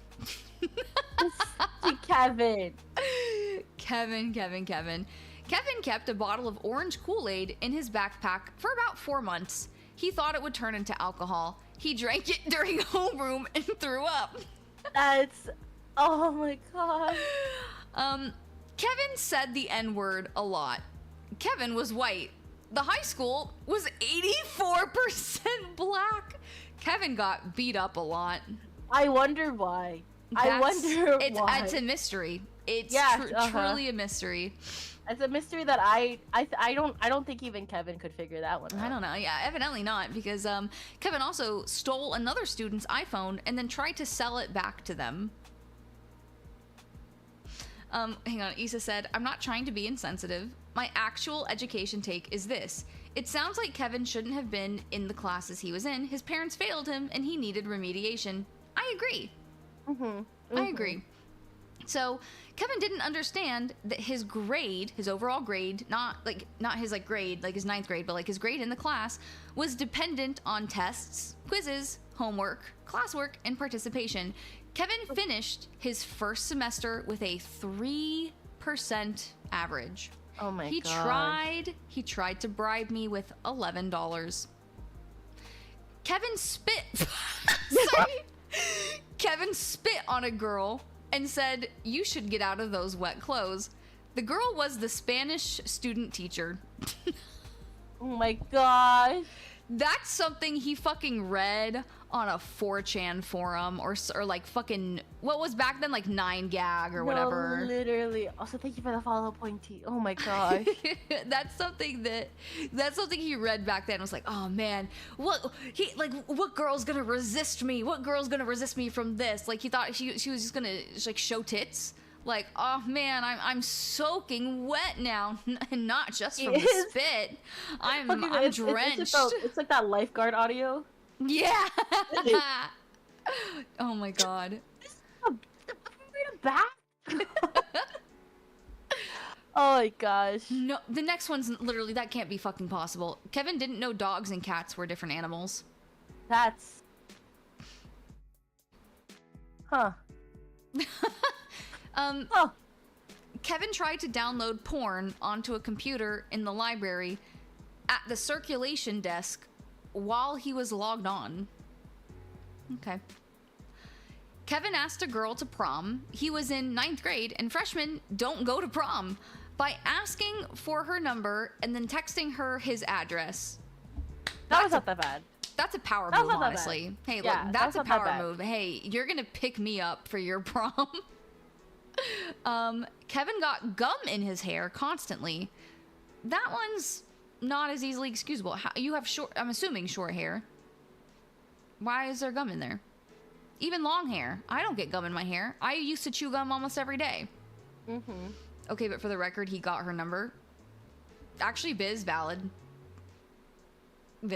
Valid. I guess he did get her number. Come on, you gotta let Kevin have more game than you, Misty. Come on. Hey, do you want to meet my lads' boyfriends? I do. Kevin regularly tried to cheat on assignments by knocking the pile over, grabbing one before I had picked them all up, and then writing his name on it wherever there was room. Not even erasing the original name in the spot where it probably says name, just writing his name over it. It's a collaborative assignment. Also, thank you, Dustin, for the follow. It's probably like, also hi Dustin, welcome in. But it's probably like, you know, it's like, oh well, this isn't your test. Yeah, it has my name on it. It has my name on it. It is my test. See, it clearly. Oh no. Kevin had several allergies, but neither his parents nor he could remember what they were. They were very concerned that the holiday party, it's high school, we don't have those, would have peanuts. When they finally got a doctor's notes, he was allergic to amoxicillin. Oh. That's a pretty big thing. That's a pretty big thing that you should probably know. What's amoxicillin? It's an antibiotic, I'm pretty sure. I'm googling it. Tell us. Oh yeah, it's a penicillin antibiotic. Mm-hmm. Huh. Beware, you're stoner octane main. Beware of Glimbo Wapple. He's a menace. Don't let his appearance fool you. I'm talking about my pygmy. Oh, pygmy parrots are so cute though. Let's see. Hey. Huh? No, pygmy parrot. Oh yeah. Pygmy parrot. Kevin and his parents took a trip to Nassau. How the fuck did they even get airline tickets? And forgot all their luggage at home. That's... Like, oh my gosh. Honestly, though, that's some Mishi coded shit. I would totally do that. Oh, I would totally do that. I didn't believe him when he told me until I talked to his mom, who told me first thing when I saw her at the bi-weekly meeting. Kevin's grandfather apparently died in a chainsaw accident. I can only assume God was looking the other way that day. So that's Kevin. Kevin. Insane. This is Kevin. His parents did not care about him. This is I just think sad. my favorite one was the Kool-Aid one. Yeah. He thought it would turn into alcohol. Yeah, I think that's my favorite one. I just, like, man. What's your favorite Kevin bullet point? I honestly, like, eating crayons, I can see that being a dare. I think, honestly, the 7-Eleven one is so valid. It's so funny. It's so based. The spitting one was also. Oh yeah, I was gonna say the spitting on the Spanish. That's so funny. Yeah. Not knowing cats and dogs are different animals, I feel like that's just not. Yeah. That's just inexcusable. Yeah. Biz said, I'll be honest. Not only have I known Kevins, I work with Kevins. I think like this degree of Kevin, like. But honestly, here's my question, because apparently, as the teacher said, like Kevin gets it from the parents. How have the parents been existing? How do they? Yeah, no, literally. What jobs do they have? What jobs do they hold to make income enough to have a family, to raise children? They said they've moved a lot, so like I don't know, maybe that's due to like job stuff or whatever. So this is a slight update on Kevin. So I won't answer the first one, but did Kevin influence your decision on quitting teaching? And then where do you think Kevin is right now? What's he doing? So Kevin and his parents were entertaining, honestly. I can deal with stupid. What I couldn't and can't deal with is the politics and just general morale shit show that is modern education based. I got tired of being micromanaged and continually blamed for things that was out of my control. Kevin was honestly a fun part of my career, which I think Kevin would definitely brighten up people's day, at least if not to bring entertainment, right? Kevin graduated in June and now works at a restaurant about 15 minutes away. He has a 2-year-old son, and as far as I know, is getting married to the mother, who also graduated in June. Okay. From what I hear, he kind of grew out of the stupidity, and having the kid kind of sobered him up. His future father-in-law is military, though, so that probably had something to do with it. Okay. What was the last one? On days where the events mentioned on the post didn't happen, how did Kevin act? He said he slept in class a lot, or at least kind of just made vague attempts at doing work while either not paying attention or attempting to flirt. Ugh, God. In fact, most of the events happened between August and November, or May and June. From December to mid-April, he was pretty low-key when he wasn't suspended or lost. So that's Kevin. Wow, Kevin. Kevin got game apparently. That's kind of he's got game. So that's now crazy. So now I think I wanna switch it up, and we're gonna go to probably one of the most cursed stories I've ever read. It's a little gross, chat. So it is a little bit gross. Content warning. Content warning. It's not this one. It's not this one. Also, thank you, Strawberry Nicole. Thank you for liking our model's colors. Yeah, appreciate it. I'm just gonna Google it. That's not spelled right, but it's fine. This is on Copy Pasta. Okay, here they said here's a link. Kevin parents have to pay taxes. They have to have. Maybe. Who knows? I'm out muting stream. Oh, Extra, do you know what this? Yeah, it is the Swamps. I'll put a message in chat when it's safe to come back. Okay, so this one is the title of this Ask Reddit thread. Doctors/nurses/redditors, what has been your most gory, disgusting, or worst medical experience? So. Oh wait, I should say. I know you said gross things. The only thing I can't really handle too much is like throw up, like vomit and stuff. That's about it.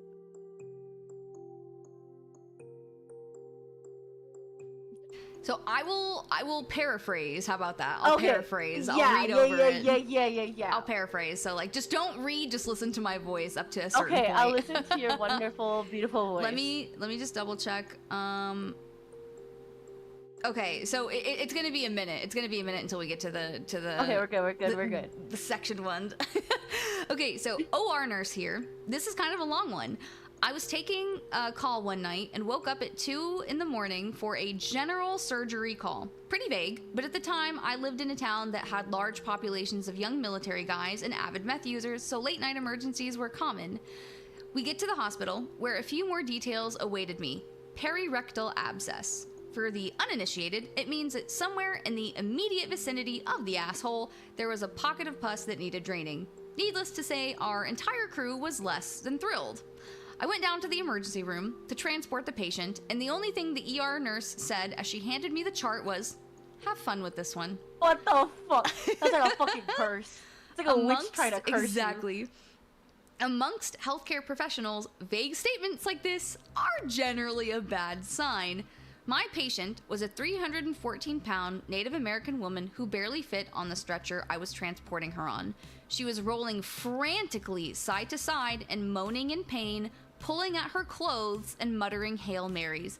I could barely get her name out of her after a few minutes of questioning. So after I confirmed her identity and what we were working on, I figured it was best just to get her to the anesthesiologist so we could knock her out and get this circus, circus started. I don't know if I want this circus. I'm definitely be honest. Fair. That's valid.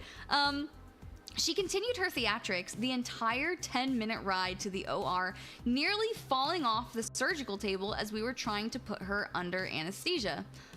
We see patients like this a lot though, chronic drug abusers who don't handle pain well and who have used so many drugs that even increased levels of pain medication don't touch simply because of high tolerance levels. Oh, you're getting rated. For the raid, Ellie! Oh my gosh, if you got a raid and run, totally understand, but I hope you have an amazing time. We're currently reading Reddit stories with Miss G. Miss G, say hi. Hi, Miss G. Oh wait, no. But yeah, this one's a little gross. So content warning for all the raiders content warning. This one is a little bit of a grosser story. So if you need to mute for about 5 minutes, please feel free. But if you like gross things, have at it.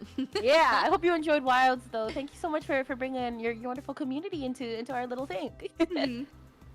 Okay, so. Something. Yeah, the even increased levels of pain medication don't touch simply because of high tolerance levels. It should be noted, tonight's surgical team was not exactly wet behind the ears. I've been working in healthcare for several years already, mostly psych and medical settings. I've watched an 88-year-old man tear a 1-inch diameter catheter balloon out of his penis while screaming, "You'll never make me talk!" I've been attacked by an HIV-positive neo-Nazi. I've seen some shit. The other nurse had been in the OR as a trauma specialist for over 10 years. The anesthesiologist had done residency at a level 1 trauma center, or as we call them, knife and gun clubs. The surgeon was ex-army and averaged about 8 words and 2 facial expressions a week. None of us expected what was about to happen next. We got the lady off to sleep, put her into the stirrups, and I began washing off the rectal area. It was red and inflamed, a little bit of pus was seeping through, but it was all pretty standard. Her chart had noted that she'd been injecting IV drugs through her perineum, so this was obviously an infection from dirty needles or bad drugs, but overall it didn't seem to warrant her repeated cries of, "Oh Jesus, kill me now." So the surgeon steps up with the scalpel, sinks just the tip in, and at the exact same moment, the patient had a muscle twitch in her diaphragm, and just like that, all hell broke loose. Unbeknownst to us, the infection had actually tunneled nearly a foot into her abdomen, creating a cavern full of pus, rotten tissue, and fecal matter that had seeped outside of her colon. Oh gosh. This godforsaken mixture came rocketing out of that little incision like we were recreating the funeral scene from Jane Austen's Mafia. I don't get that reference. We all wear waterproof gowns, face masks, gloves, hats, the works, all of which were as helpful as rain boots against a fire hose. Jesus Christ. The bed was in the middle of the room, an easy 7 feet from the nearest wall, but by the time we were done, I was still finding bits of rotten flesh pasted against the back wall. As the surgeon continued to advance it, and also, you can tap out at any time. You can tap out at any time. Just Oh, so you you're know. good. This is just crazy. So as the surgeon continued to advance his blade, the torrent just continued. The patient kept seizing against the ventilator, which is not uncommon in surgery, and with every muscle contraction, she shot more of this brackish gray-brown fluid out onto the floor until... Oh my god. Yeah, within minutes, it was seeping into the other nurse's shoes. Okay. The wet socks is crazy. Okay, so here's where you need to look away. Because I'll start paraphrasing. Okay, I'm looking away. I was nearly 12 feet away, jaw dropped open with my surgical mask, watching the second nurse not having a good time, and the surgeon standing on his tiptoes to keep this stuff from soaking his socks any further. So the smell hit them first. So the one nurse could not handle it. So the other nurse was immediately out. She tore off her mask and sprinted out of the room. Then it hit me, mouth still wide open, not able to believe the volume of fluid this woman's body contained. It was like getting a great big bite of the despair and apathy that permeated this woman's life. Wow, way to inject meaning into this. They made poetry, honestly. Yeah. Poetry. I couldn't fucking breathe. My lungs simply refused to pull any more of that stuff in. The anesthesiologist went down next. An ex-NCAA D1 tailback, his 6'2" frame shaking as he threw open the door to the OR suite in an attempt to get more air in, letting me glimpse the second nurse still over by the sinks outside of the door. Another geyser of pus splashed across the front of the surgeon. The YouTube clip of David at the dentist keeps playing in my head. Is this real life? In all operating rooms, everywhere in the world, regardless of socialized or privatized, secular or religious, big or small, there is one thing the same. Somewhere, there is a bottle of peppermint concentrate. Everyone in the department knows where it is, everyone knows what it is for, and everyone prays to their gods that they never have to use it. In times like this, we rub it on the inside of our masks to keep the outside smells at bay long enough to finish the procedure and shower off. I sprinted to our central supply, ripping open the drawer where this vial of ambrosia was kept, and was greeted by an empty fucking box. Jesus Christ. The bottle had been emptied and not replaced. Somewhere out there was a godless bastard who had used the last of the peppermint oil and not replaced a single fucking drop of it. To this day, if I figure out who it was, I'll kill them with my bare hands. But not before cramming their head up the colon of every last meth user I can find, just so we're even. I darted back into the room with the next best thing I can find, a vial of Mastisol, which is an adhesive rub we use sometimes for bandaging. It's not as good as peppermint, but considering that over 1/3 of the floor was now thoroughly coated in what could easily be mistaken for a combination of bovine afterbirth and maple syrup, we were out of options. I started rubbing as much of the Mastisol as I could get on the inside of my mask, just glad to be smelling anything except whatever slimy demon spawn we just cut out of this woman. The anesthesiologist grabbed the vial next, dousing the front of his mask in it so he could stand next to his machines long enough to make sure this woman didn't die on the table. It wasn't until later that we realized Mastisol can give you a mild high from huffing it like this, but in retrospect, that's probably what got us through it. By this time, the smell had permeated out of our OR suite and down the 40-foot hallway to the front desk where the other nurse still sat, eyes bloodshot and watery, clenching her stomach. Our suite looked like the underground river of ooze from Ghostbusters 2, except dirty. Oh, so dirty. I stepped back into the OR suite, not wanting to leave the surgeon by himself in case he genuinely needed help. It was like one of those overly artistic representations of a zombie apocalypse you see on fan forums. Oh my god. Yeah, here's this one guy in blue surgical garb, standing nearly ankle deep in lumps of dead tissue, fecal matters, and several liters of syrupy infection. Yum. He was performing surgery in the Swamps of Dagobah, except the swamps had just come out of this woman's ass and there was no Yoda. No Yoda, none. He and I didn't say a word for the next 10 minutes as he scraped the inside of the abscess until all the dead tissue was out. The front of his gown, a gruesome mixture of brown and red. His eyes squinted against the stinging vapors originating directly in front of him. I finished my paperwork as quickly as I could, helped him stuff the recently vacated opening full of gauze, taped this woman's buttocks closed to hold the dressing for as long as possible, woke her up, and immediately shipped off to the recovery ward. Until then, I'd only heard of alcohol showers. Turns out 70% isopropyl alcohol is about the only thing that can even touch a scent like that once it is soaked into your skin. It takes 4 or 5 bottles to really get clean, but it's worth it. It's probably the only scenario I can honestly endorse drinking a little of it too.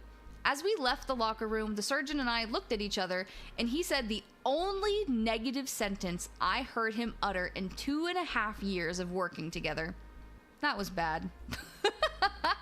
Oh my god. The next morning, the entire department, a fairly large floor within the hospital, still smelled. The housekeepers told me later that it took them nearly an hour to suction up all the fluid and debris left behind. The OR suite itself was closed off and quarantined for 2 more days just to let the smell finally clear out. I laugh now when I hear new recruits to healthcare talk about the worst thing they've seen. You ain't seen shit, kid. TLDR, don't shoot IV drugs into your taint, and ideally just don't shoot IV drugs in general. What did you think of that? Yeah. You liked it? I imagine it's like Willy Wonka's fucking chocolate factory river. Oh my god, the chocolate river. No. Yeah, it's the chocolate river, but it's not chocolate. Man, this is like, I could never be a healthcare professional. Straight up, I could not.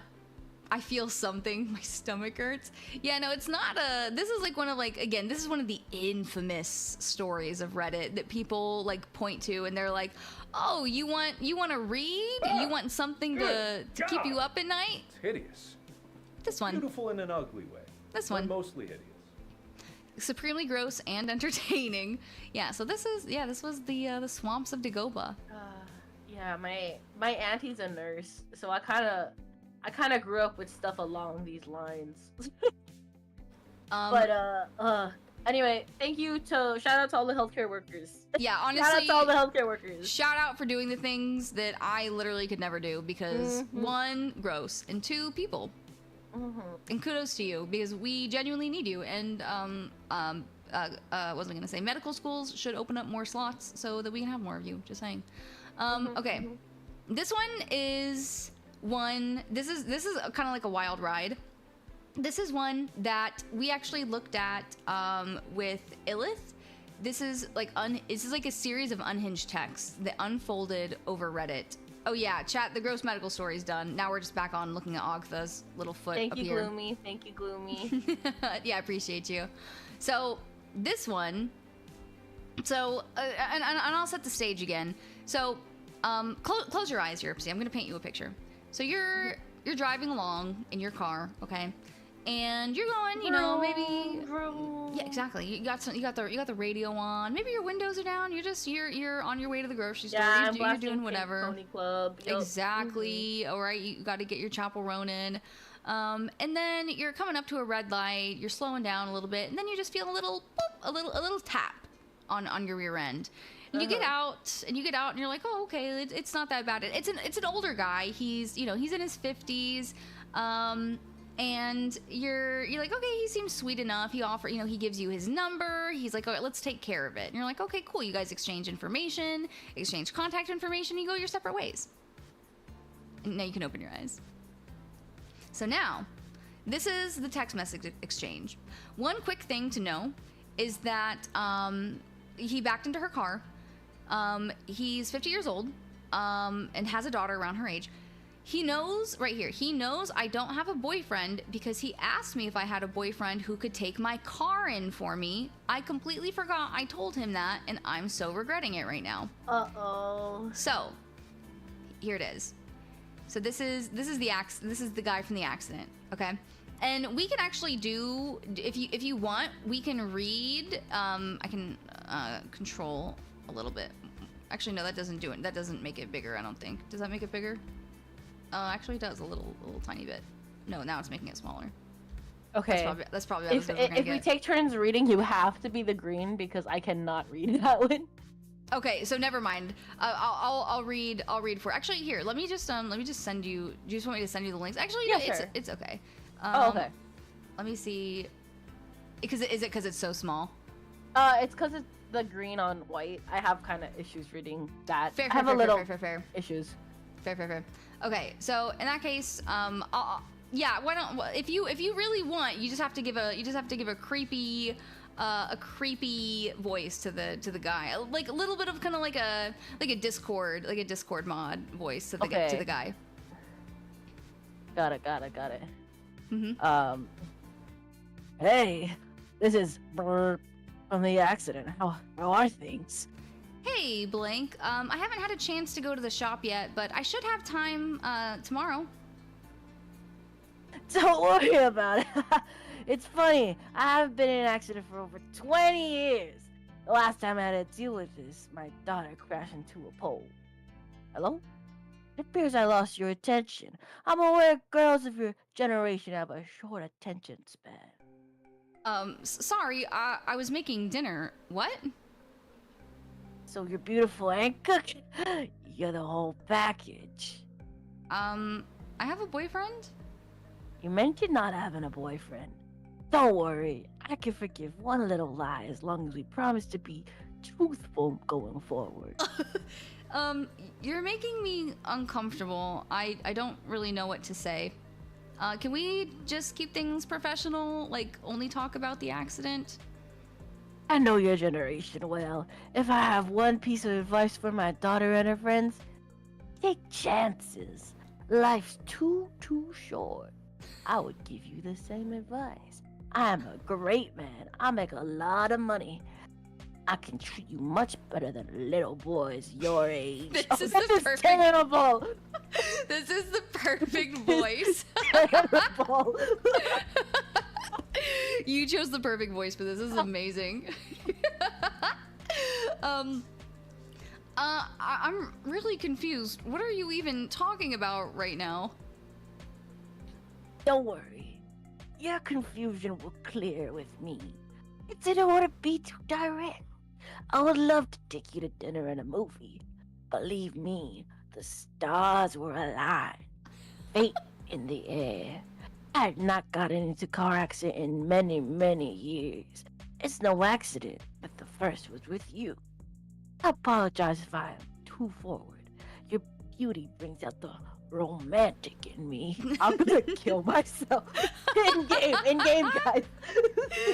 Yeah, like she literally said, "My skin." You're so not ready for this. You I'm are not. not ready for this It saga. gets worse. It gets worse. Oh, girl. How does it get worse? So this is part one. There's 1, 2, 3, 4. There's five things I Oh have my to show gosh. you. Okay. So this okay. is yeah. No, it's a saga, Gloomy. Oh gosh.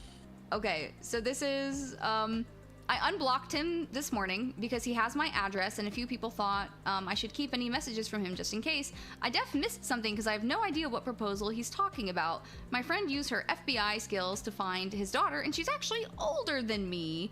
And then something, also some context, he stopped too far under a red light when he started backing up. Oh, I lied about the scenario.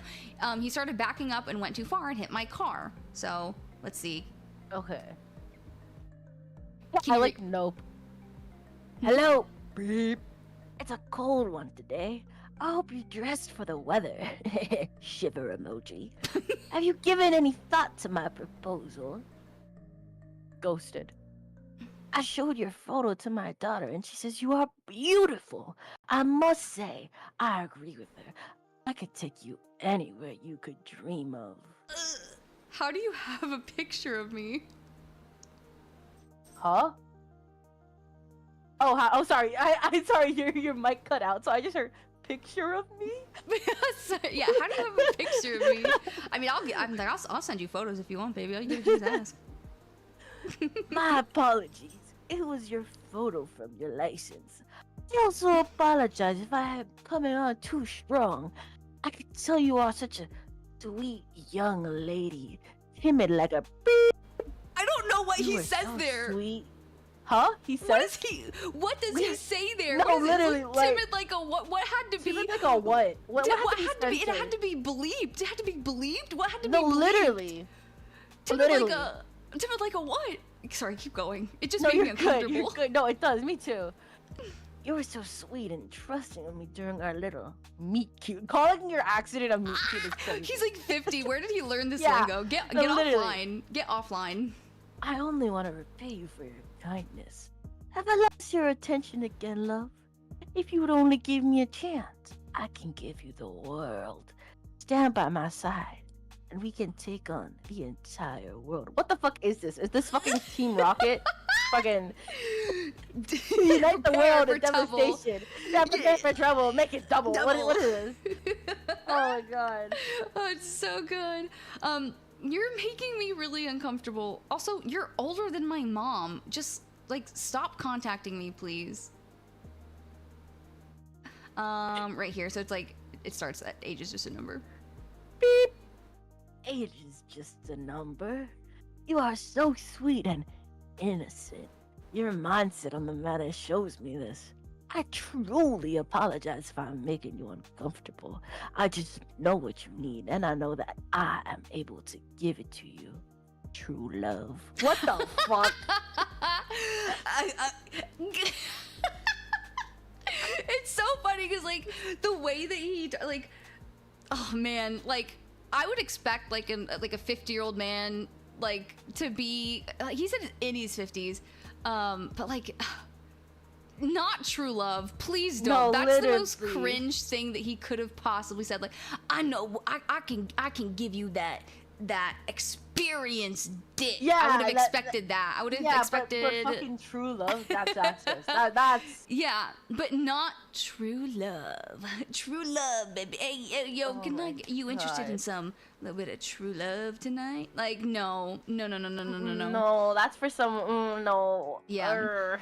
So and then this is how she ends it. She goes, "You're only supposed to contact me through my mom and only about the accident. Please stop." I am sorry. I will not text you any further if that is what you truly want. What are And you that's doing clearly in a my lie. swamp? Hang on. Oh my gosh. Oh, you gotta read! What are you doing in my swamp? Hello, Percy! Hello, Percy! Thank you so much for the raid, Percy! It's so good to see you! Can I get a shout out for Percy? Ooh, Haunted Property. I've actually never heard of that one. But Raiders, thank you so much for coming in. Percy, I appreciate you. And Raiders, if you guys don't know me, my name is Mina Mishi. I am your resident Stinky Skunk Witch, Baby Back Bitch, and Variety Streamer VTuber. And today we are here at the circus with the wonderful Yerpsy. Yerpsy, do you want to introduce yourself? I am your silly, scuffed, short stack goose VTuber. We're currently reading a Reddit saga. Yes, we're in the middle of reading a Reddit saga. So we're doing a Reddit deep dive today. So we've read some really cursed stories, everything from the Swamps of Dagobah. We went back and we looked at Seabat, if anyone remembers Seabat. Also Ogtha. It's cropped for some reason in the source, but you know we went through our lovely roach wife Ogtha. But Raiders, if you guys need to raid and run, please feel free to do so. I appreciate you, Percy, so very much for the raid. Wait, nope. This one. I appreciate you so much for the raid. Yeah, not Seabat, exactly. You both are so cute. Thank you so much, Percy. Thank you. Yeah, if you guys need to raid around, please feel free to do so. But if you guys want to hang out, I appreciate it. And if anyone here is not following Percy, please go consider showing her some love. I've checked in on her streams quite a few times. She's just wonderful. Also, hi, Farah. And also, hi, Vic. I saw you earlier. You can't hide from me. Okay. Percy. So yeah, love a Reddit deep dive. This one's getting crazy. So if you guys are coming in on this saga, basically, TLDR, this girl got rear-ended, or I'm sorry, this girl got backed up into her car by an old man. They exchanged information, and he was just supposed to like pay for her car repairs, and now he's saying shit like let's see, let me go to the first one. I'm a great man. I make a lot of money. I can treat you much better than little boys your age. Let's see. What did he say in this one? It was like, have I lost your attention again, love? And then fucking age is just a number. You're so sweet and innocent. It's weird shit. Weird Jimmy's shit. mom told me to come watch Missy VT, so here I am. Where was it? Yeah. Yeah. I just know what you need, and I know that I'm able to give it to you, baby. True love. Fucking true love. True love. So now, after this happened, and she was like, "You're only supposed to contact me through my mom about the accident." It continues. Car accident guy is back. This is where he lets his freak flag fly with this one. Fucking. Hello, dear. Ghosted. I spoke with your mother. We agreed that I would bring by the money tonight for your car repair. She didn't tell you to do that. Please stay away from me, my mom, and my house. 20K. 50K. What the fuck? For one night, let me show you my worth. I will do everything. You don't have to move a muscle all night. I'll take care of you. No. And then you will leave 100K in your pocket. Cash. I haven't not felt this way about any other. Oh god, I can't. Oh my god, this is fucking terrible. Jesus. I know. This is so bad. Oh gosh, the voice I did fit him too. That's what I'm saying. Like, you chose the perfect voice for this. Oh gosh. I have not felt this way about any other. Your kindness, beauty, innocence has captivated me in a way that I did not think was possible. Hello? Huh? So here, let's pause right here. Let's pause right here. Crazy. Because I have to know. At this point, I have to know. This man throws, because like just the quick escalation, because like this is all today. This is all one. Just imagine, because he's going like also good night, Jen. Thanks for hanging out. But he's like 20K. Okay, he's not even doubling. He's going more. He's like 20K, 50K. Okay, you know what? You don't even have to move a muscle. And then 100K. How about that? 100K. Like, this man is older than her mom. So he probably does have money somewhere. Would you take him up on this offer?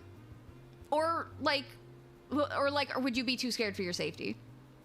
That's a good question. Because 100K is a lot. 100K is a lot, bitch. 100K is a lot. Like, if it was guaranteed going in my bank account and I knew I would be safe after, possibly. Because, like, right now, like, I don't even think she's, like, I get the vibe that she's not safe if she says no or not. So here's what I would do personally. I would go and I would draw up a contract. I would sell him something innocuous. I would sell him, like, a cup. A very special cup, my favorite childhood cup or something like that. And I would draw up a contract. I'd get it notarized. I would take a bodyguard to a bank. I would make him put the money into my bank account. I would have that bodyguard stand outside of the La Quinta Hotel or wherever we are, okay? And then when the deed is done, I would change my phone number. I would change everything, and I would leave. Yep. Yeah, that's real. I'd be like, thanks for the 100K, bitch. And then they couldn't even say, because it was for a cup. It was for a cup, and they can't say anything. It's legal. Yep, legally binding. Guys, 100K, man, that's a lot of money. 100K is a lot. That's a lot of money. That's a lot of money. So next page. Yeah, so stay away from me and my mama house, and then it's that's after, crazy. Yeah. I don't know whether you're ignoring me or this is your short attention span, unable to hold a fulfilling conversation. My final offer, 125K. You would be unwise to ignore my proposal. I will move on. You will regret missing out on this once-in-a-lifetime opportunity. 125K. That's crazy. That's crazy. That's crazy. That's crazy behavior. That's crazy behavior. Absolutely like this is 100. Like, oh my god. I I don't even think if I was in this situation, I would be able to do anything or be able to take anything. I'd just be scared shitless. Same. Oh, 100%. Like if I like, Oh my it's God. easy for us to say like, oh yeah, we would totally do this, but like in the moment, like no. Like no fucking way. Yeah, like, this is where you call like this is where you get police. I know, it's so funny that you talk about police because in the very next one, so car accident guy's back with a brand new number. Nah, that's crazy. Yeah. Do you think this guy actually has? Well, Serenity. So like he's older. He's like older than her mom. So like I think he probably could have money. Like if he's like close to retirement age, like I don't know, he probably got. Yeah. He would probably take out of his 401k or something. 50 gifted subs. 50 gifted is insane. Okay. So this was a few months ago. So this has been months. So she said, I went to the police a few months ago and reported this guy. I was told that in my state, I can't get a restraining order unless I had a previous relationship with him. All I could get was an order of no contact, which apparently won't help me if things escalate. So I just blocked him and tried to move on. He texted me from a new number a little while back and I just kept ignoring him.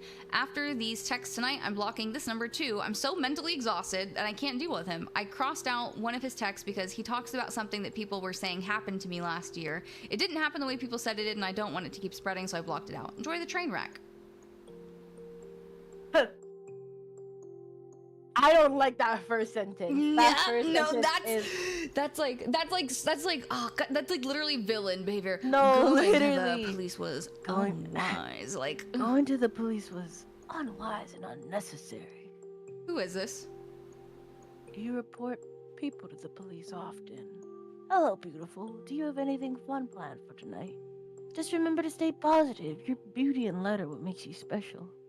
Sending you good thoughts and positivity. Good morning, my love. Is that the No, it's literally like a heart with a bow, pride flag emoji, kissing cat emoji. Wait. I wonder if he's like, you know what? She's young. She's probably progressive. Like pride flag slay. No, literally. I hope you are having a wonderful weekend. Just remember that you are loved. As January comes to a close, I hope you had a wonderful month with a prosperous February to follow. So like, okay, gosh. Like he's, you know, not exactly daily, but you know, it's almost practically. It's like every other. Exactly. So this is just you monologuing at this point, but oh my gosh. I'm so sorry. I'm so very sorry he did that. I can make him very, very sorry for you. Hello. I'm assuming you blocked me again. I believe you don't understand the power and influence I wield. That's villain shit. Yeah, no, that's wow. Like, I think like, I know he meant for that to be like, I'm a powerful man. I'm an alpha. It's terrifying. But it's that's basically a veiled threat. It's crazy. Biz, that was unwise, princess. That was a wise princess. I don't think you should be doing that. Exactly. So so there's all this, and then what happens next is she found an air tag. What the fuck? So here, read this because this is the one that's creepy. This is the one that's creepy as fuck. Oh my god. Should I do this with the fucking ooh man accent? No, do the same one because the last sentence hits so much harder. Oh god. Hello, lovely. Hi, who's this? It was lovely to see you today. Even after all the damage you have attempted, I still feel butterflies when I see you. After everything, I still have eyes for only you. Insane. Ew. This is insanity. So apparently what ended up happening was he must have like followed her to work to find out like where she worked and like clocked what car was hers because she found an air tag on her car. And you can see like it's like air tag detected near you. Okay. And then like, you know, there's that, and then here it is. So the serial number and the last 4 digits of the like phone number that belongs to the owner matched up with him. And so like when she was like when he said it was lovely to see you today, she freaked out because she was like she didn't see him, but he saw her because he 100% like followed her to work. Yeah, he stalked her. 100%. So that happened, and then then like they went to go like disable the AirTag and stuff. So like that's the AirTag. That's the AirTag that she found in like on her car. And I think she says, hopefully this, yeah, she took it to the police. She's like, I'm taking this to police. So originally when I last checked, there were like no more updates, but this profile she has updated, like not on this specific series, but like she has posted on Reddit since then. So she is safe, I can say that. But like, bro, that like just that last message. I still have eyes only. This is some yandere shit. This is yandere in the worst way. Like, listen, if Caleb said that to me, maybe, but Caleb's hot and I wouldn't mind it. But this man is 50 years old, like in his 50s. Oh my god. Oh, there's apparently more where like something else happened, and like she posted like DMs on like Instagram DMs with his daughter about how she was like, oh, like he hasn't told me anything like that, like that's so weird, and like her and then he also had like a son who was like, you're trying to ruin my dad's reputation, like F you, you whore, you slut, like you this and this. That's crazy. What and I'm the like, hell? all you have to do is literally look at the messages to see that your father is a crazy person, a crazy stalker person. So yeah, so that was one that when I was finding, so Illith and I, we went through like a bunch of creepy DMs that I found on Reddit, and this was part of the saga, and I was like, this is so juicy. I love shit like this. I love drama. I love all this stuff. So I had to include this one. Absolutely had to. He's Caleb aged. He's Caleb aged? What? He's not Caleb aged. Caleb's like 20 something. Ew, just ew. Yeah, exactly. Listen, my entire community, especially Cobalt. Cobalt's a Caleb #1 hater. He's Cobalt's #1. I'm sorry, he's Caleb's #1 anti.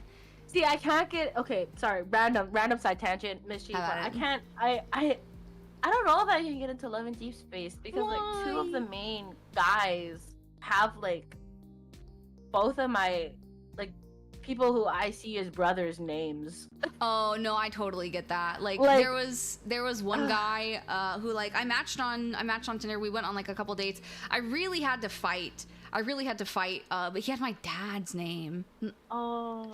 And I was like, I tried. We went on a couple dates, and I was like, no, I literally, I was like, do you go by a nickname? He goes, no. I was like, what's your middle name? He's like, I was like, I don't really like being called his middle name was like something weird. And so it was like, that's the only thing I can call you. I can't call you anything else. How about a pet name? How about something like that? And he's like, we've been on like 2 dates. I don't really do like pet names. And I was like, well, I can't. What do you want from me? It's a deal breaker. I'm trying. Like, he was so cute. But then he also did something kind of fucked up. So I was kind of like, okay, well, you know what? Of course. Yeah, I gotta look at the Love and Deep Space boys now. To cleanse my palate. It's like, oh yeah, the lads. Silas is, hi gay bandits. I'm trying to think if I fuck with any of these guys off rip. Like, I'm going just by pictures, so that way the names don't. Oh, do you want me to send you photos? Because I can send you photos. Yeah, can you send me photos? Wait. Yeah. Here, actually, let me just pull up my miscellaneous folder. Let me just pull up my miscellaneous folder.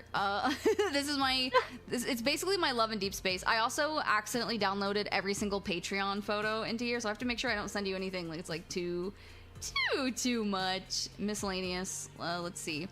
Oh yeah, there's a lot of smut in here. Ooh, this one. Okay, here.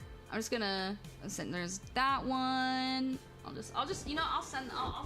send them as I post them. So as you find them. Yeah, as I find them. Ooh, here's this one. Like save a horse, ride a cowboy sort of vibes. Let's see. Oh, here. I can show you all of my dogs. All of my dogs. Do you want to see all of my dogs? You think I could show these on Twitch? Oh yeah, 100%. Okay. I mean, unless chat, do you really? Actually, yeah, we can 100% show chat some of these. Let's see. Can I open this in a browser? But Caleb. Okay, this one's. Okay, yeah, no, this one's kinda. Let's see. Open with Opera. You can't see. You can only see his face. Luckily, it's like cropped just enough. Like, how do I? I'll do you guys a favor. I'll do you guys a favor really quickly. Let me undo this. Alt. Sorry guys, on my stream you're getting the full picture. I literally can't scroll down. This is as much as you guys can get.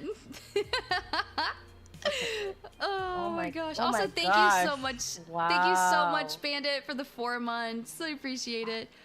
I just love Silas so much. Not necessarily like the foot that's in the photo, but like I love Silas so much. Let me see if I can find another one. I like the cowboy one. I like Yeah, guys the cowboy with, one's like, good. white hair. Ooh, wait. Do they have any melanated baddies? Unfortunately, no. What's happening? No. What's happening? Literally every single one of my programs just closed. Here. And here. And OBS. Thank you. That's all I really need. Thank you for the follow, Ghost. Welcome into the circus. Okay, let me see. This is what oh no, I moved it to desktop. That's what I accidentally did. I was trying to drag it into Discord and man, I gotta go put that back. Here we go. Copy. I'm gonna send you this one too. Oh, man. They had a banner recently. Let me see if I can open this one. Sorry, we're just going on a lads. We're going on a lads tangent really quickly here. Whoa, that's crazy. Yeah. I see that. See, I think what's it called? Silas just reminds me of was it Asterion? Yeah. Asterion? Astarion? Yeah. The silence goes crazy. Why is it okay? Oh, OBS, please. What's happening? Okay, now it's doing something. Okay, now we're just back on Ogtha. Yeah, the one big thing with Love in Deep Space that I don't love is that it's rated as like 12+. And that's clearly crazy. You know, it's rated 12+, and that's clearly not. It's not a 12+ game. It's really not. It's like that is one bad thing about it. But yeah. But otherwise, Love in Deep Space, fantastic, amazing, love it so much. That was at least fan art. Yeah. That's wild, actually. It is! Because, like, really, 12-year-olds? No. That's not 12-year-old coded. Like, especially some of the... Yerpsy, if I could send you an audio, not to play on stream. I've heard the audios. I've heard some You of heard them. the audios? I've heard some of the audios. It's Pigeon kind Lover, thank you for the follow. Doesn't the MC literally, like, grind on some dude's leg? You know what? A little bit. It's called Memories, right? I saw the memory where, I think it was Silas was in a cage. Oh, yeah, that's my baby. Yeah, I've seen that one. That's my baby. I love him so much. So here, let me send you, I'm just gonna send you the link. Let me go to YouTube. It's called, I love your, I love your recommended on YouTube. My what? I love your YouTube recommendations. Horny chefs of TikTok. Do you need a VTuber manager? Probably not. Moist Critical, Giga Highlights, yeah. A lot of that. Actually, also thank you for the follow, Gamma. What is it? What is it called? It's called Silent Poem, Zane. If any of you guys want some spicy audio, I'm just gonna say share. I'm gonna copy this. I literally can't. You're like, I'm not trusting it. It's on YouTube, so clearly it's safe. But at the same, and it's rated 12 up. It's rated 12 up. It's rated 12 up. That's crazy. Send. Everyone can look. It's called Silent Poem. If anyone wants to look up Silent Poem, but there's another one too. There's no other way to interpret it. There's literally no other fucking way to interpret it. Raphael, I love my baby girl Raphael. Raphael is instructing you. I think they make it's a euphemism. They say like like paintbrush. He's teaching you how to use his handbrush, his paintbrush. Oh. So there's that one. That's, Yeah.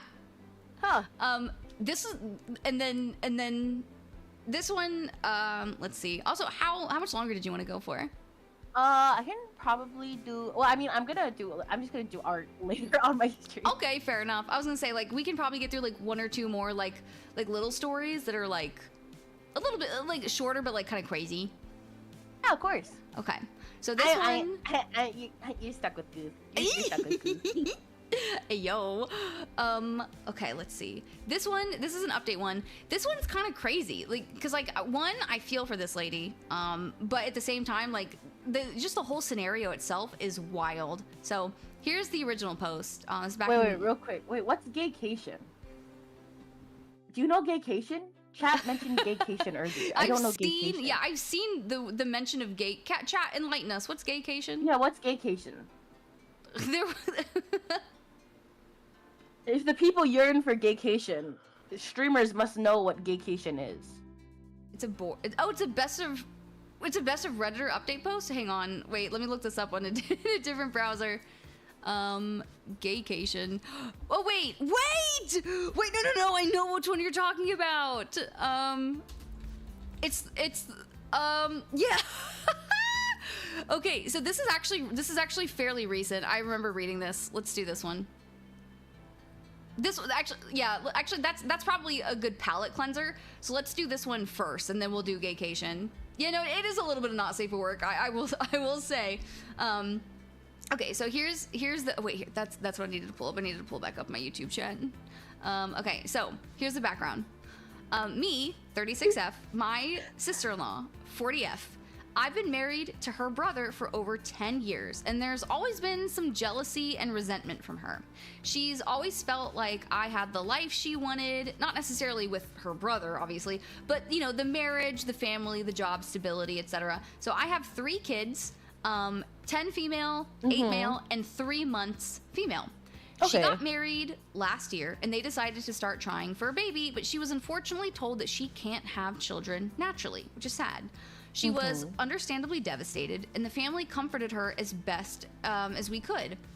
We recently had a family dinner, and in the middle of it, she says, Angel698, I think it's really unfair that you got to have 3 kids, and I can't have any. Your baby is my last chance to raise a child, so I think you should give her to me during the week so I can create a motherly bond with her, and you can have her on weekends. What? Wait, that's... Hey, actually, your baby, how about that's my baby? That's insane. How about that's my baby, actually? Not like adoption exists at all, or like IVF, literally. surrogacy, none of that. It's just, you know, your baby. I want your dibs. What is this, fucking Rumpelstiltskin guy signing the deal? Or like exactly. Mother Like, Gospel? but you know what, actually, I did call dibs. I'm calling dibs right now. I didn't hear you call dibs on your baby, so that means I get it. It's rules. It's like when you call shotgun. Like, you have to respect it. She takes out a little Sharpie. Look, I wrote my name on your baby, so it's mine now. Yeah, Like it's like the laminated birth certificate. Mother, like, actually, like, writes it. Yeah, so... Oh my gosh. Before I could respond, the entire table erupted with everyone talking at once, so I took my older kids upstairs. When I got back to the dining room, her husband was asking what the hell is wrong with her, and why would she even think to ask that? She was trying to justify herself when I asked them to leave. I also said she's no longer welcome at my house or around my children until she get helps. She started screaming that I don't deserve my life or my children and that I stole her baby from her. Her husband and their mother-in-law kept apologizing and dragged her out of the house, still crying and screaming. Now my kids want to know why their aunt wants to take the baby. So that's the setting for this. That is insane. This kind of thing has happened a couple times that I've seen where, like, some women or people, actually, just like people in general, they have such because something as big as not being able to have kids, like that level of like information, it can legitimately cause like a mental separation, like a mental break, and can cause you to like have weird thoughts and do stuff. So like in this point, like, yeah, therapy is absolutely like the way to go. So let's see. So here's some context. So like about the security system, we already have a security system and cameras because there's a trend of house break-ins in our area lately. No one has the code or keys to our house, not even the in-laws, so we're safe on that front, but they can't get a restraining order because it'll take a lot more than that to justify requesting one. We've never relied on her for childcare or pickup, so she's a stranger to the daycare and school. So yeah, I was gonna say that too. Diagnosed as infertile after a year is pretty early. I feel like a lot of people try for a lot longer, but Yeah. like, I can understand if it's already been a year, like getting medical assistance. She said she was having issues not related to trying to conceive, and the fertility issues were discovered in the course of trying to sort out those other issues. Her tubes are blocked, and although IVF may be an option, they're not in a position to do that now or in the future because it is expensive. Yes, it is very, expensive very as all expensive. hell. Yeah, let's talk about it. Said I'm part of an infertility support group, and it drags you in ways you don't realize. It's like there are some things that like you might have an unexpectedly strong emotional reaction to that can make you act in unpredictable ways. But again, that's also like one of the benefits of like therapy, counseling, support groups, to like help mitigate that and navigate that in like healthier ways than developing like unhealthy possessive thoughts about stuff like that. Especially like them already being jealous of Because them. like That was probably you know a big thing. because I feel that like if I like listen, I'm a 29-year-old bitch living with her family, and I do VTubing. I'm an anime girl on the internet, and so that it is what it is. So like, but in another universe, like let's say that like I could be super jealous, like, oh, like my friend is getting married, she just bought a new car, like jealousy really does bring out the absolute worst in people. So I see that, and especially mixed with something as like emotionally volatile as like infertility and stuff. Okay, so was her husband aware she was going to try that? And he said he wasn't. He actually called the next day to apologize again. He said he knew she was having a hard time accepting the infertility, and they were looking into counseling for it. And then so here's an update post. I think there's actually 3 updates, but I don't remember. I couldn't find the other one. So my sister-in-law has been admitted to a psychiatric facility. In the comments of my previous post, I mentioned that her husband was seeking out counseling for them to deal with the infertility prior to this incident. After the incident, he sought out a psychiatrist rather than a counselor, and they had their first session last week. I didn't get the specifics of what happened, but basically she made some statements that the psychiatrist felt indicated she was a danger to others, my baby and me, and she was placed under an involuntary hold. It takes a lot to put someone in an involuntary hold. So what was said was probably pretty concerning. Yes. My brother-in-law has been nothing but apologetic through this entire ordeal, and he kept her away from us since the incident. Mother-in-law was staying with them to keep an eye on sister-in-law. She tried to leave the house in the middle of the night to see, quote-unquote, her baby. Also, brother-in-law found her researching how to induce lactation, and she said it was to make sure she can feed the baby properly when I come to my senses and give her up. That's also, fun fact, a thing that you can do. Even if you're like not pregnant, not anything, you can just, if you try long enough with like the right techniques, you can just start producing milk. You can do it. If you ever wanted to. Thanks for letting me know. You know, good information. You hearing that, chat? If you want to lactate, you can do it. You wanna create your own mommy milk. You want to make those mommy milkers actually milk. You can do that if you want. So from what brother-in-law has said, seeing me breastfeed is apparently what triggered the entire episode. It was the first time sister-in-law was around the baby for any length of time, and she was holding her when she got fussy because she was hungry. So naturally, I took her to feed her, and this made sister-in-law feel inadequate because it triggered the thought that she would never be able to do that, which led to the events of the last post. So basically, oh wait, there is another post. It's right here. Oh, okay. I've not seen my sister-in-law since the incident happened, and I also blocked her on my socials. My in-laws have been amazing throughout the entire situation and are not sharing any info about our family with her. Unfortunately, she still remains fixated on my baby. Ooh, okay, this isn't the happy update. I thought it was like, oh, like she's better now and like we reconciled. Because sometimes that happens. She tried to find out where the daycare is and even threatened to hurt herself if my in-laws didn't tell her. This led to another stint in the psych ward. She wrote me a letter begging me to be fair and let her see her baby. I didn't actually receive the letter though. My mother-in-law read it and just gave us the gist of its contents. My sister-in-law's husband was working with her psychiatrist to see how best she can be helped, but he said he doesn't know how long he can deal with this, but he's at least giving it 6 months. It's a very sad situation for her, and I had hoped she would be able to deal with whatever is happening. At this point, we're going no contact with her. We've explained to our older kids their aunt isn't well, so she won't be around. Yeah, so that's a really good way of phrasing it to the kids. I agree, especially, you know, like they're 10 and 8, I think. So like that's probably a very age appropriate. That's all they need to know right now. Yeah. Waffle said dairy is getting expensive. Waffle, all I gotta say is, you know, you learn how to make milk. You can make cheese. How can I make eggs? Yogurt. That too. Someone teach me how to shoot eggs out of myself, like a fucking. Like a cannon? I was gonna say kind of maybe like a Pez dispenser, but they don't really shoot out. What am I thinking love of? Pez. Oh my god, I love Pez. Look, a Nerf gun. It's Nerf or nothing. Yeah, it's just like a little Nerf gun. Like let me figure out how to shoot out. Like just give me. It doesn't need to be a lot. Just like 1 or 2 a day. Yeah. Thank you, One or 2 a Fireball day, Wizard, right? for the follow. Fireball Wizard, would you like to learn how to shoot eggs out of yourself? Do you want to learn how to induce lactation so you can have your own mommy milkers? Oh, I feel like that's like an ad you would see on like a porn site. That's Sorry, like you can continue. It's like click here to learn how to make your own mommy milkers. Hello? I can't hear you. Did something happen? No! I'll pass. Respectable answer, Fire Wizard. Oh my gosh, wait, I can't hear Mischief. Wait. Oh, OBS crashed. Okay. Oh gosh, her Discord might have crashed. Her Discord may have crashed.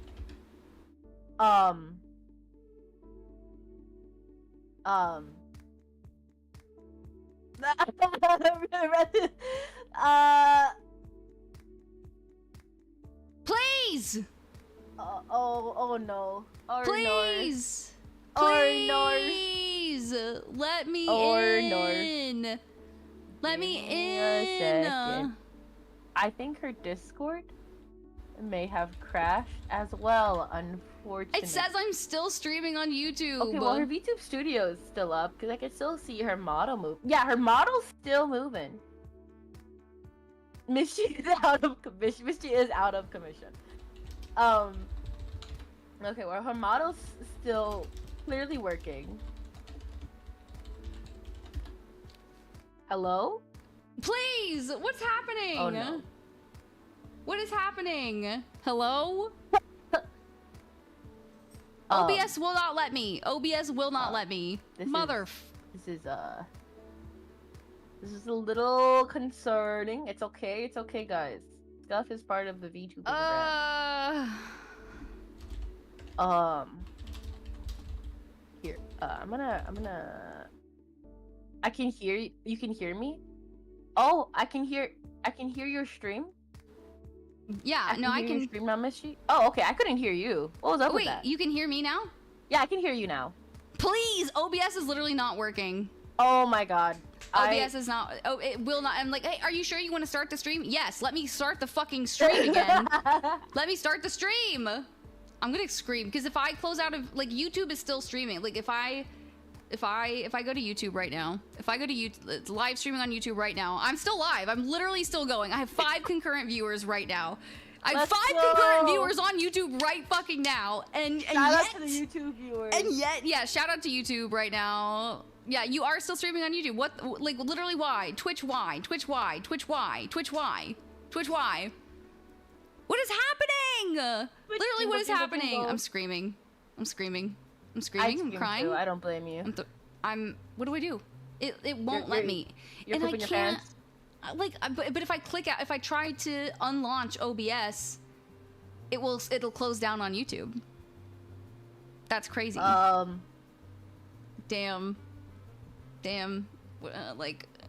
fuck me up the ass, I guess. Let me go to my settings. Stream. Twitch output. Like what do I do? What do I do? I don't want to disconnect my account. Should I disconnect and reconnect my fucking Twitch? Yeah, if you're really fast, you can still probably keep it up.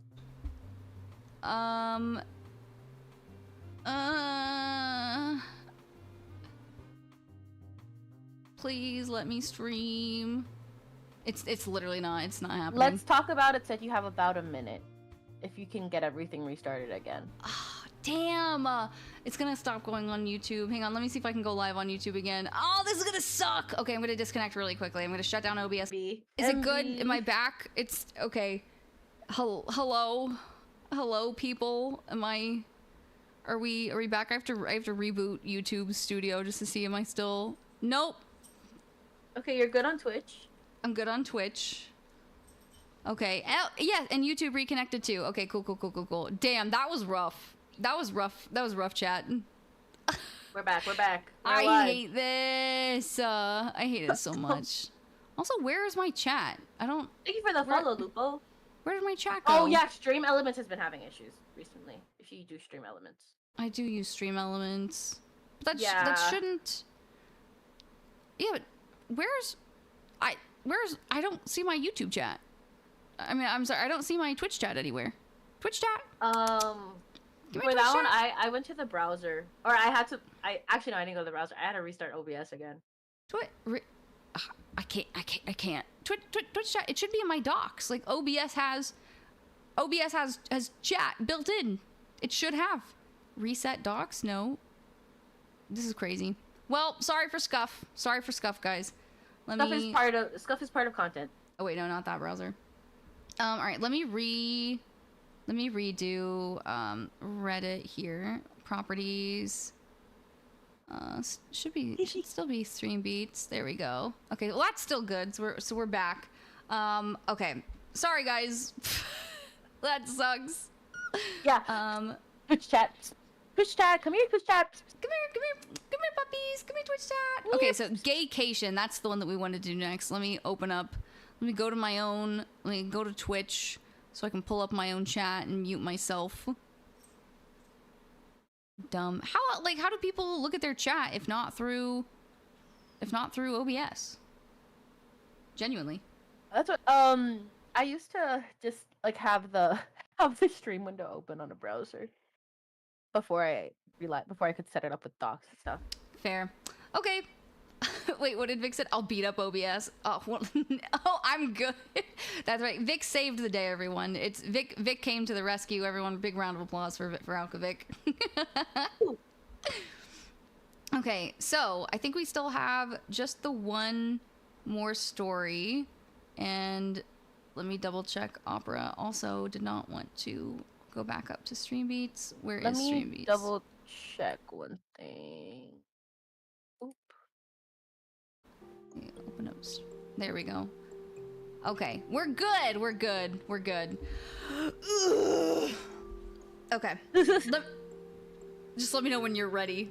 God, I hate technology. I'm just making sure the guest thing still works. Okay, yeah, it's still working. Tight. Is it? Wait, let me open up Chrome again. Like, I don't know if stuff is coming up on my Discord because I'm not seeing your chat. Let me go back. I'm scuffing. Creator dashboard. Stream together. Are we still in? Nope, I'm not. We're not. I'm not. Oh wait, yeah, there we go. But we have to reshare our chat. There we go. There we go. Tight. I feel like this is. Wait, have I rolled my D20 today? Have I rolled my D20? How did I get a critical hit? That's not. Wait, can I come too? Yeah. Roll your D20 in my chat. Oh, wait. If you get a nat 1, you time yourself out for 3 minutes. Oh. 6. I got 6. And fun fact, if you're my mod, if you are my moderator and you roll a nat 1, you actually unmod yourself as well. That's crazy, isn't it? Okay, so I think we have like 1 or 2 more small stories, and then and then we'll be good. We'll be good. So this is one. Let me just really quickly. I think is it this one? Is this the staycation? Nope. That one's also crazy though. Actually, this one's also kind of crazy. Where was the? Okay, so there's this one. This one's I think is pretty short. Top 1%. Okay, so this is a juicy story. So for this one, this is called, I guess, colloquially gaycation, the gaycation story. So my 42F husband, 42M, has informed me that he intends to go on a gaycation with his brother-in-law, 35M, in Ibiza. How do I handle this? Trigger warning. I don't know. Wait, should I look at the trigger warnings? Oh, okay. Oh, yeah, obviously homophobia is going to come up as part of it. All right. Hi there. I really wish I didn't have to make this post, but here goes. So me and my husband have been happily married for about 16 years, give or take. We both have stable careers, good family life, and are fairly fortunate despite the cost of living racking the UK right now.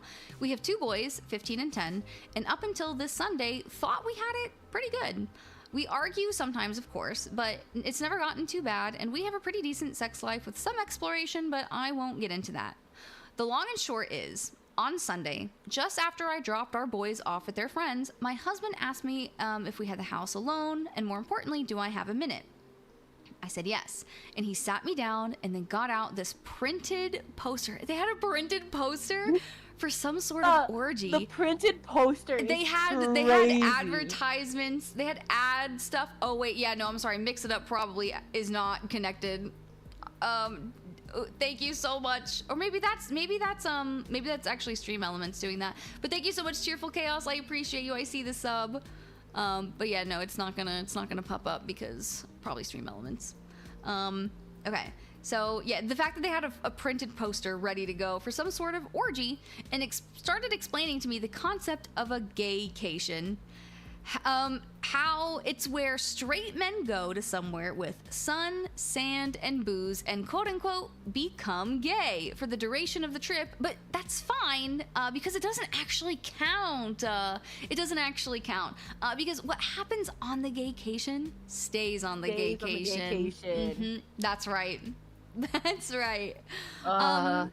I was just completely silent and mortified.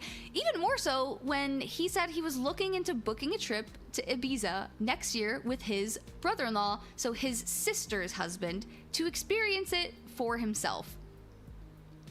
Okay. Oh my gosh. Y'all, with the hype train. Thank you, Biz, for the gifted subs. I appreciate it. And thank you, Waffle. Thank you for the 4 months, Waffle. Now I can stealth resub. I saw you. You can't hide from me. You can't hide from me. And thank you again, Biz, for the 10 gifted. That's so sweet. Okay. So right off the bat, what are you thinking? You come home, you sit down. I'm assuming that up until this point you were under the impression that 1, your husband was straight, and 2, that you guys were in an exclusive relationship, an exclusive marriage. It's not open.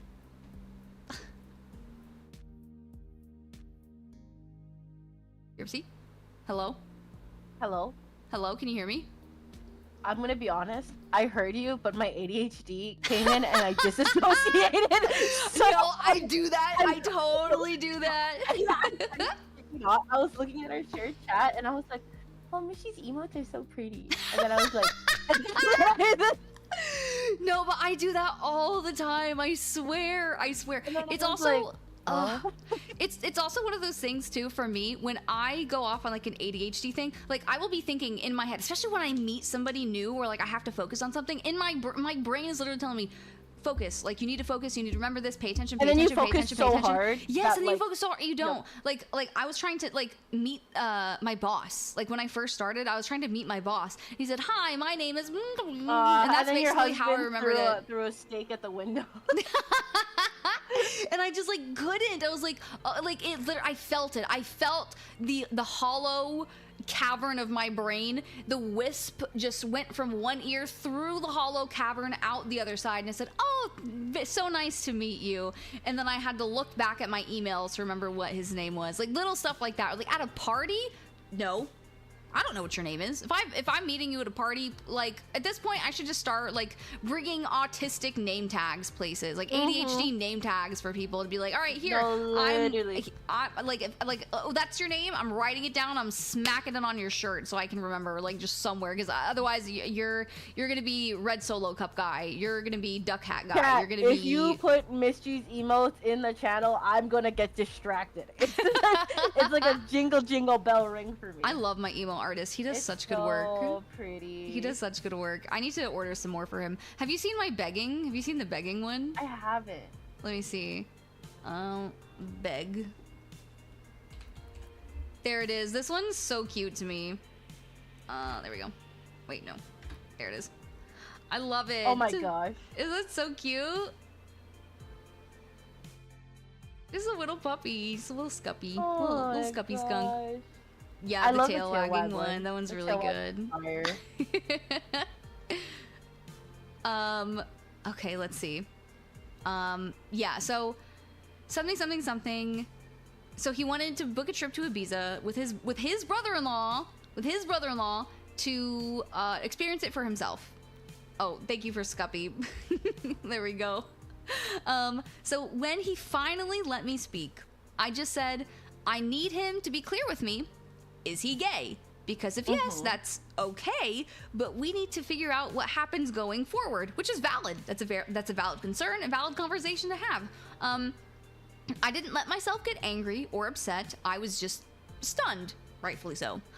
He swore up and down how he's not gay, and he's 100% attracted to women, and of course still loves me and our boys. So I said, well, do you think you're bi maybe? And he got very defensive, saying how I needed to drop the accusations and that this is the beauty of the gaycation, because it allows straight men to experience gayness without actually being gay, and how it's like going to an aquarium. Going to an aquarium is a crazy comparison. Also, thank you for the follow, Jar Jar Binks. But like, that's going to the aquarium. That's crazy. It's like, oh my god.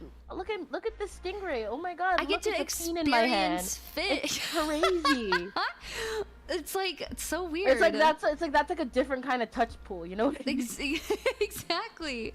So, and again, you know, he was adamant that he doesn't find men's bodies or genitalia exciting, you know, at all. Sorry, fucking Cobalt saying man just trying to explore the deep goes crazy. That's so funny. I also love how that's like subtly like the boys reference too. Also random, but it's so funny on my end, the dog tail's in front of you. So it looks Oh, is it? It looks really scuffed on my end. Wait, I'm gonna pull up your stream really quickly. Look at your Twitch. I need to finally get a fourth monitor because I don't have enough room. How many monitors do you have, by the way? I have 2.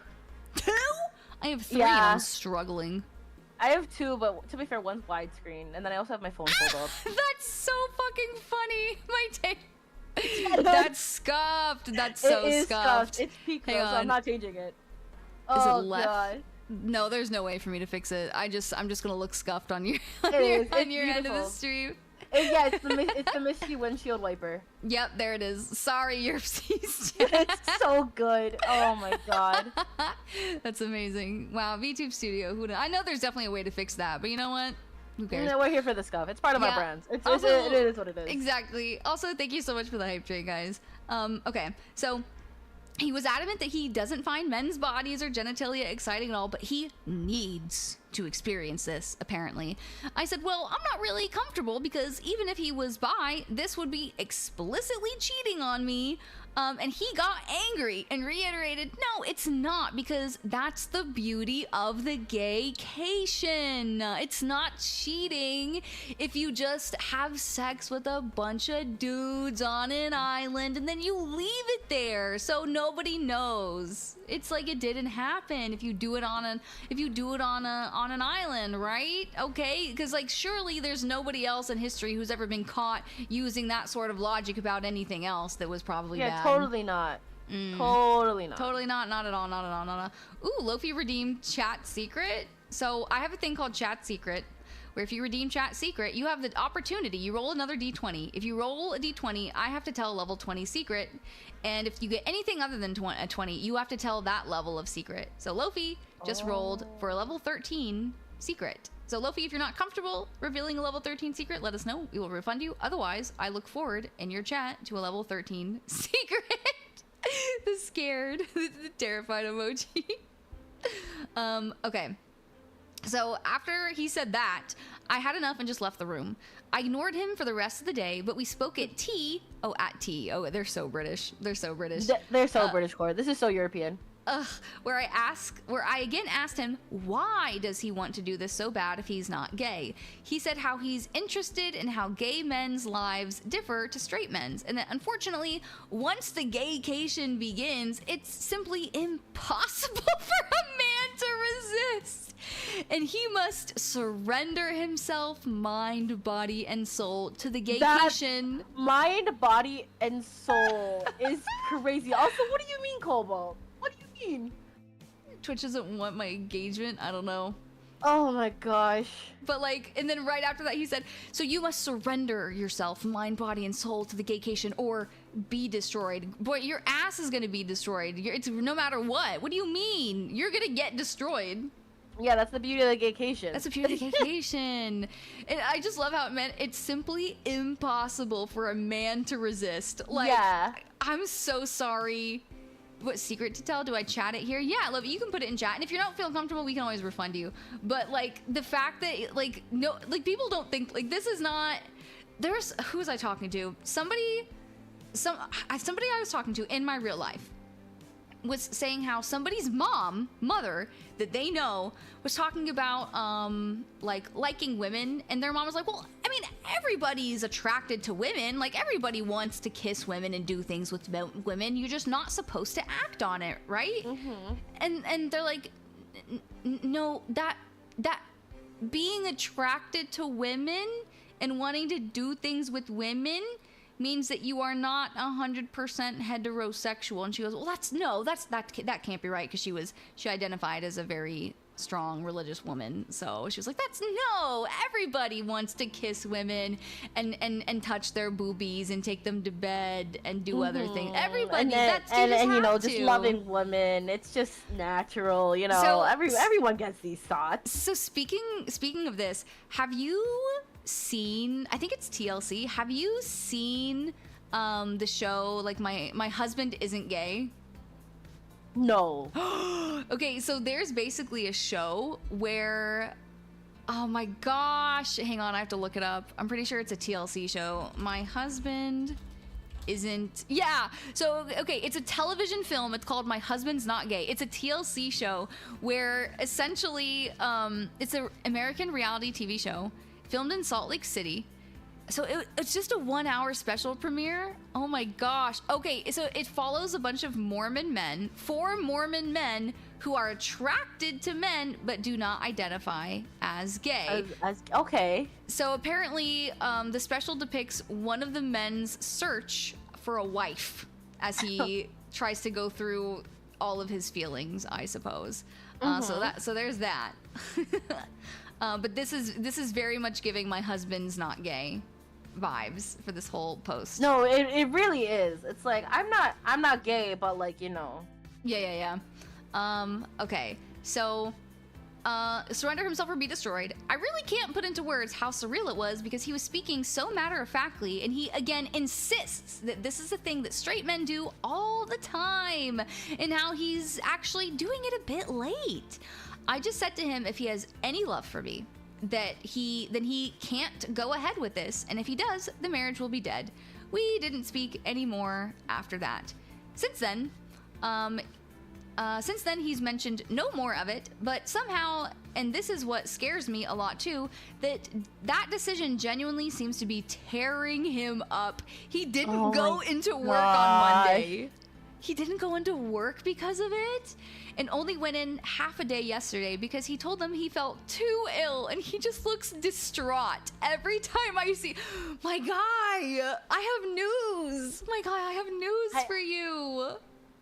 I don't know how to tell you, but like, dude, I think you're a little gay. If not Just a gay, at least little. experimental. Like, yeah, like you don't have to. You don't even have to put Yeah. labels on it, but you do have to admit that if you are so distraught over not getting to go on your gaycation that you had to call out of work, buddy, it's time to do a little soul searching. Maybe break out the bullet journal and jot down maybe break out the bullet journal is insane. write your thoughts down, okay, and then read them back to yourself a couple times. Like, there's literally nothing wrong with it. And his wife even said so, like, hey, like, it's okay if you are, but like, we need to talk about it. And he's like, he's very much in denial. So he only went in a half day yesterday because he told him he felt too ill and he looks very distraught every time I see him. I really don't think he's wholly gay, though I can absolutely believe he's bi, but I'd rather we talked about that in a healthy way rather than this incredibly weird denialism around going on a sex holiday to Ibiza. Has anyone, and then she asked, she's like, hey chat, has anyone known straight guys to do this and come back and just go back to being straight? Like, surely that can't be a thing that happens. I'm Holy so gay Batman, Wolf. Exactly. Holy gay Batman. I'm so out of my depth here, and I just don't know how to even initiate the conversation. For the record, I also haven't mentioned it to his sister yet. Oh yeah, oh my gosh, because his sister... the brother-in-law. Like, how does she feel about... That's her own husband, too. You think they're just gonna, like... Do you think... I feel like her husband might have lied. Like, oh, we're going on a boys' trip. We're going fishing. We're gonna play golf and, like, hunt. It's always and golf. Do a very masculine thing. Yeah, man things. Like touch each other's parts. Like, put our parts inside of our other parts. Like, it's gonna be so... It's so manly. So manly. So manly. Okay. I don't even know how I'd break it to her. Thanks for any help. I just don't even want to think. So being able to get this out there has definitely helped. And then she said, okay, so she, this is the edit. This has been incredibly sobering, and I think I've now confirmed what I already knew to be the case. The marriage is dead, one way or another. In a way, I was in denial myself about that. I have contacted my sister-in-law, and she initially screamed at me, calling me a liar, and even insinuated I was trying to steal her husband. She rang me back shortly after, apologized, and admitted she was in deep, deep shock. No, that's okay, girl. Because, like... Honestly... How else would you react to that? Like you couldn't not be in shock, right? Yeah, like how... Yeah, I'm in shock just reading. Yeah, so, and then she said, I've asked my parents to look after the boys, and we're going to meet tomorrow to discuss this deeper. I've also texted my husband and told him that he will need to make alternative accommodation arrangements, but he will not be sleeping here tonight, and a bag will be waiting for him. Not sure if the mods want to lock the post or not, but I think I've got my answers. Thank you for all the kind words, especially Champion Flight, who really gave me a good dose of reality I needed. So, yeah, there's like a bunch of... One second. Have at it. Ooh, there's Chat Secret. Chat Secret said, Chat Secret, when I was 12, I had an online boyfriend who was 18. Ooh, girl. I met on... Sorry. Oh, you're good, you're good. I'm reading Lofi's Chat Secret. She had an online boyfriend when she was 12 who was 18 that she met on Amino, and you would talk on Skype. Then when I was 13, high school freshman, a girl started courting me, senior like 4 years older, and one time she bit my neck. Does that count as level 13? I think it does. It's picante. That's a pretty good level 13 secret, That's a pretty good level 13. So, do you want to read the update? Sure. So this was, I think this was originally deleted, but this wasn't that long ago. This was November 28th. Okay, yeah. That was like only a couple months ago. Mm-hmm. Okay, so when I last posted, I contacted my husband to tell him he wouldn't be staying at home tonight and a bag would be waiting for him. As you can imagine, we argued quite badly. I won't go into the specific details, but no, I'm 100% on board with the fact, at a minimum, he's bi, might even be gay altogether. We've had arguments in the past, but I've genuinely never seen him have such a childish tantrum before, screaming about how I just don't understand the gaycation. Absolutely despise that phrase now. And insinuating I'm actually homophobic because I refuse to allow him to participate in this cultural exchange with the gay community. That's not it. That's it. Okay. Oh God.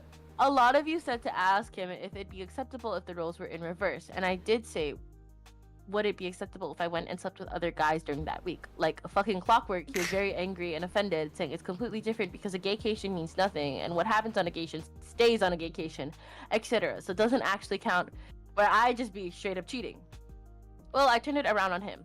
No, but you see, what happens in Manchester stays in Manchester. Doesn't mean anything. It doesn't count. It's like bird watching. And I think it got through to him. He went all quiet and then started crying, admitting the thought of me sleeping with another man is destroying his heart, but relationships need sacrifices. So agreed? Oh my gosh. What?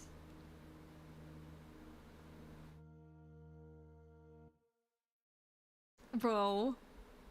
Sorry, 1 second. Have at it. You're good, you're good.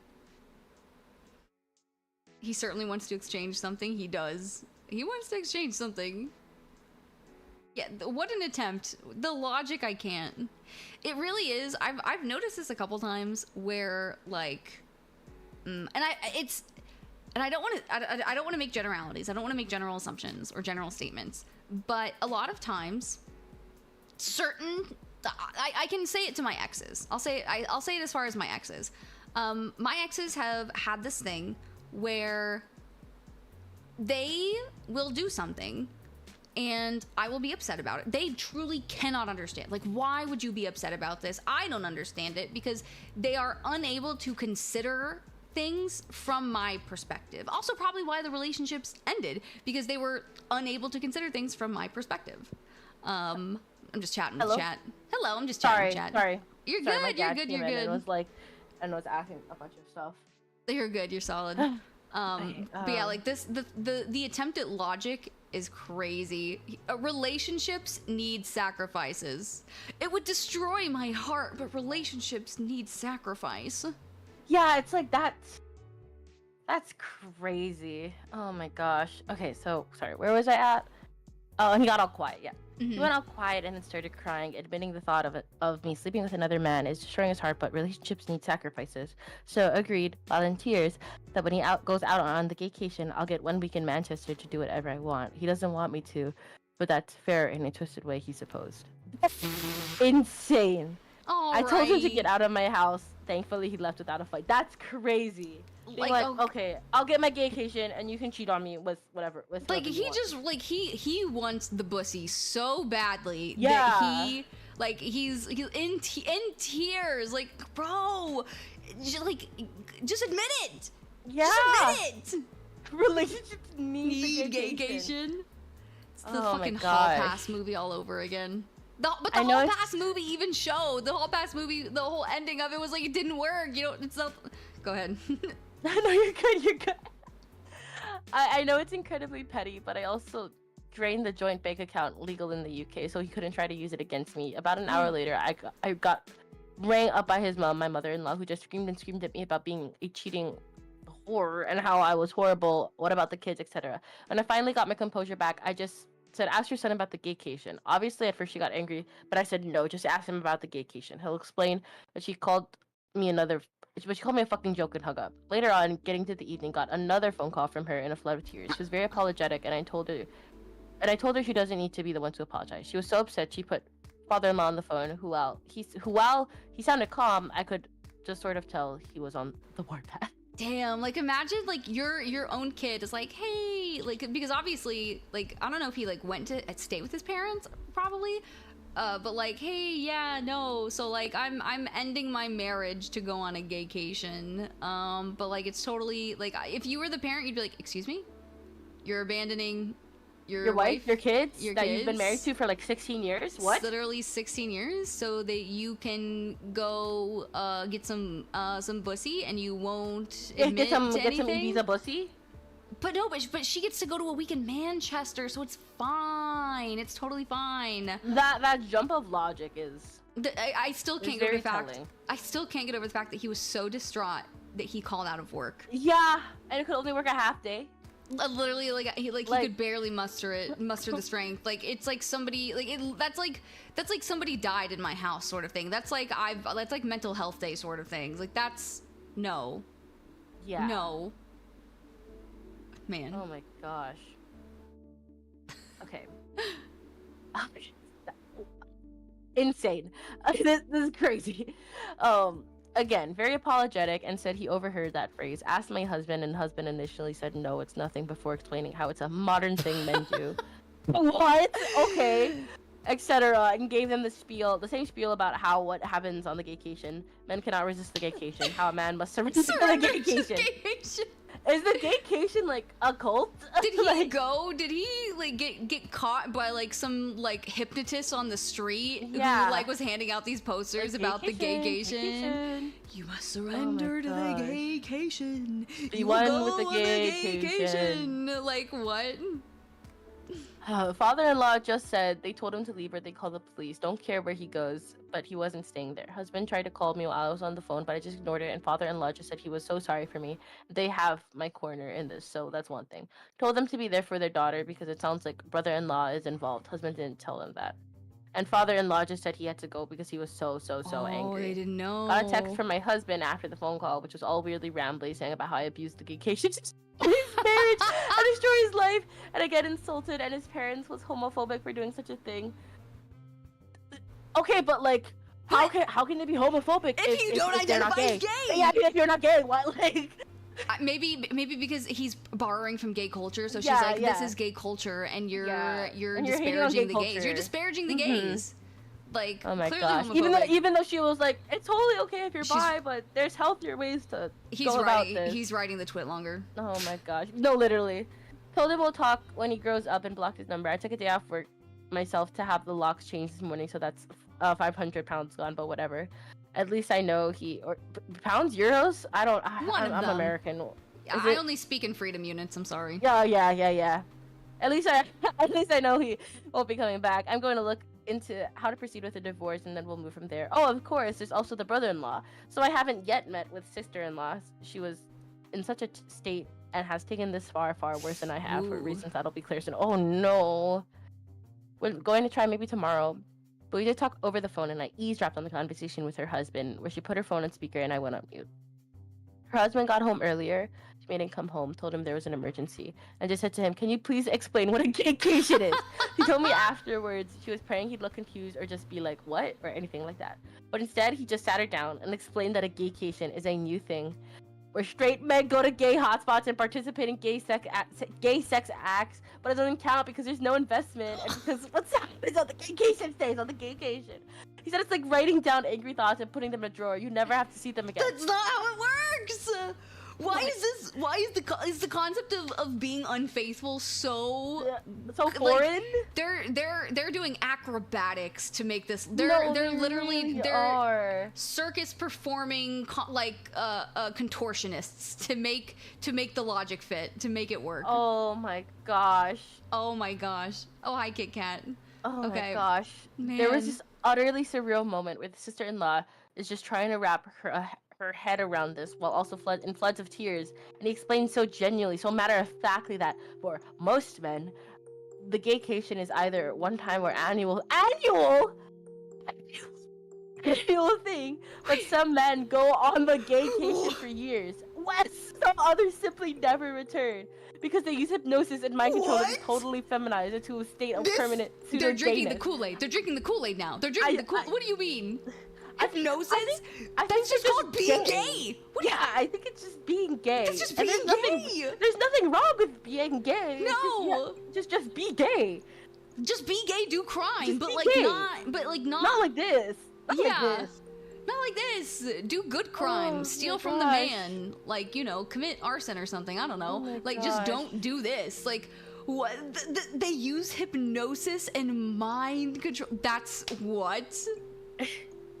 I love the phrase "go on the gaycation for years," and some simply never return. That's crazy. Oh my gosh. That's just discovering you're gay. Yeah, that's literally just. If you're going on the gaycation, that's your indicator. If you're like, wow, maybe I should do this, you have to consider the fact that you are not 100% on the heterosexual spectrum. You're not. Which is perfectly okay. Which is perfectly okay. Exactly. It's fine. Where's my feminizing gaycation?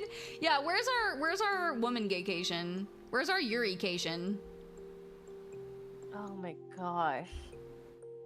She said in disbelief, surely if you're taking it up the ass willingly taking it up the arse willingly because you want to, that makes you gay. And he said, no, because that's the beauty of the gaycation. You can do all this gay stuff, but you don't interact with the wider gay life experience.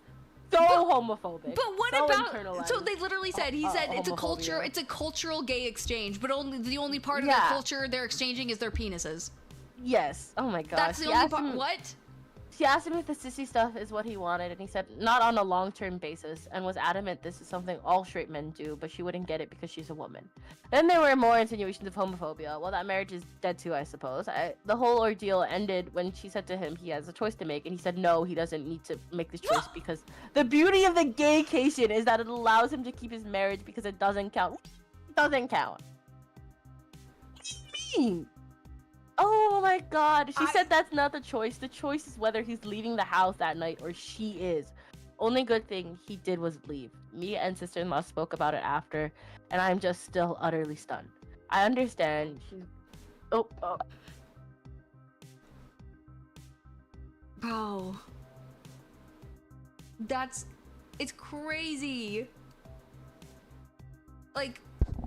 Oops, Puppy sorry. came in again. Sorry, dog was going in and out of my office, and I kind of I'm so blessed. I'm so blessed that Maya has been completely quiet. She's being my dog's so good. very quiet, but he just keeps running in and out of my room. Like you're good. Oh my gosh. Anyway, sorry. No, you're good. I understand she's gone to her parents for the support. What exactly did we do to have our lives destroyed in such an abrupt, bizarre way? For some advice, I'm going to look at devices and bank statements to see if I can find any definitive proof of cheating. After that, I suppose figure out how I tell the boys why their father won't be coming home soon. Oh! That Edit, sucks. to sister-in-law. My husband's family is older sister, him younger sister. Anyway, and gave her a skimmed-down version of it. She asked her husband, and thankfully he was deeply confused, but he then mentioned about 2 years ago at a birthday party he was approached by my husband and brother-in-law about signing up to some online boot camp around BDSM cross-dressing. What? He assumed they were taking the piss out of him, so told them to fuck off and never really thought of it again. The fact that this has been going on for that long makes me want to throw up. Oh my gosh. So wait. Yes, for the poster who said about divorce options, I'm actually going to look into adultery because plain and simple. That was my initial thought. I think when I first read this, and I get the same, and I get the same thing, the same vibe now. I think honestly is that her husband and the brother-in-law, they just want to fuck. Yeah. They've probably been fucking, and they want an excuse to like go do it and bring more people into it. Like there's no way that they're not cheating. Like it's so. That's crazy. It's so tragic. You think they're fucking each other? Yes. 100%. 100%. There's like the fact that this was 2 years ago. They both, husband and brother-in-law, signed up about an online boot camp. They went to this boot camp. About BDSM cross-dressing. There's no possible way that, because also the fact that they felt comfortable. Also, why are they keeping it in the family? Why are they approaching family members about this? Are they not scared it's gonna get out? Like there's literally apps. There's Grindr. There's Tinder. There's so many, and you're gonna go approach your other sister-in-law's husband? There's so many layers to why this is messed up. That's what? Oh my gosh. No. Absolutely not. No. This is so.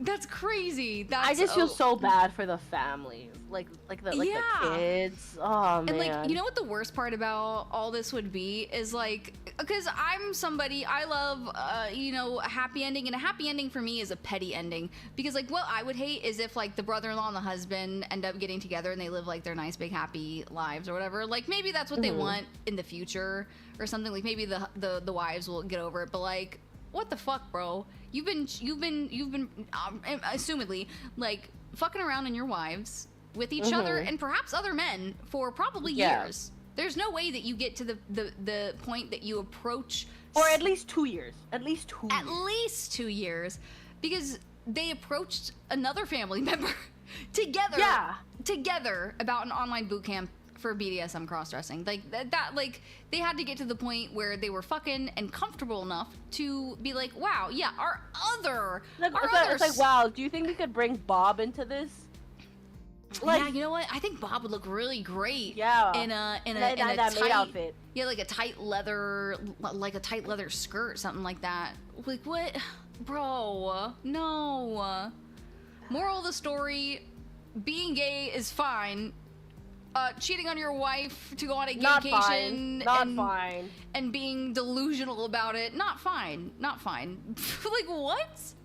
Crazy. Being gay, good. Cheating on your wife to go to the gaycation, bad. Not good. Not good. Bad. No, that's I two agree, thumbs Bob would down. look great, but what the fuck exactly? Oh my god, this girdle is exactly Bob's color. Bob looks so good at this. Mm-hmm. No, just no, thank you. I don't want it. What is this one? Yeah, we've already read this one. I think. Oh, this one's spicy. This is. I don't know how much time you have. This would probably be the last one. This one's kind of spicy. One more. Yeah, I can. Of course, I can do one more. Eden! Oh my god, her! Thank you so much, Eden, for the 10 gifted subs. I appreciate it. I'm sorry. My OBS crashed. My OBS crashed, so I had to restart, and the Doodle song's not playing. But I appreciate you. Thank you so much. Oh, Gloomy knows this story. Biz was getting too close. Well, thank you again so very much for the gifted subs, Eden. I sincerely appreciate it.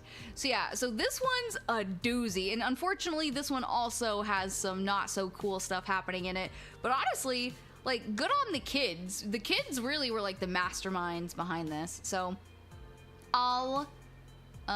this is update to, okay, so here, this is how it starts. Here's the title. I think my husband fathered his best friend's children, and now one of them is attracted to my daughter. So let that sink in, and then we'll go. All names are fake. This began as a dark, intrusive thought that I could never shake off, and over the years it has bloomed into a poison flower that infects my entire psyche. Pause. Love the creative writing. Exactly. Man. Oh my gosh. Okay, sorry, continue. No, you're good. So I'm a 42-year-old woman. My husband, Luke, is 43, and so is Amy. I met Luke in college, but he's known Amy since they were about 7. They did everything together and understood each other implicitly. They were best friends. They've always insisted that they are surrogate siblings to each other. Okay? So what is your opinion just off the bat on, like, when men have, like, female best friends? I think it's okay as long as they're not weird about it. Right. Like, as long as there are boundaries. Yeah. Like, because, like, I think I it could say be... that as someone who's like, I have, like, I would say, like, a guy best friend, but I see him more as, like, a brother. Exactly. Yeah, so, I have one of those. Like, yeah.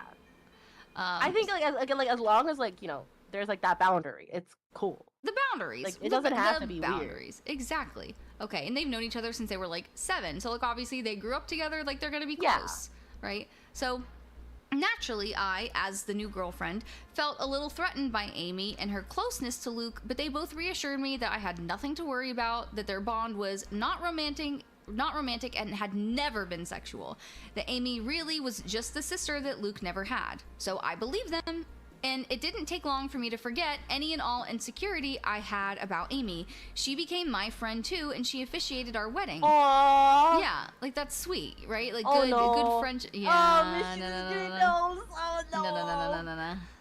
Luke and I have built a wonderful life together, and we always had a strong relationship. After we got married and moved in together, we still saw a lot of Amy, and I was fine with that. I've passed many a night on the town trying to help Amy find a man, and she has always lamented how she is unlucky in love. Luke and I started to have children after we were married, and at around the same point, so did Amy. So Amy's having children, but she's not married. Not that you can't have children and not be married, but okay. So for further context, my children are Sophie, 15, Owen, 12, Luis, 10, and Carter, 6.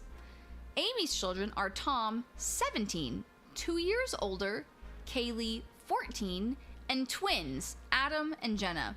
Now, Amy was, and that's a lot of kids. That's at least 3 separate instances of baby making, okay? So, now Amy was not in a relationship at this point. She was not married. As far as I knew, she was dating, but not consistently. As Luke and I had more kids and our family grew, periodically Amy would find herself pregnant as well.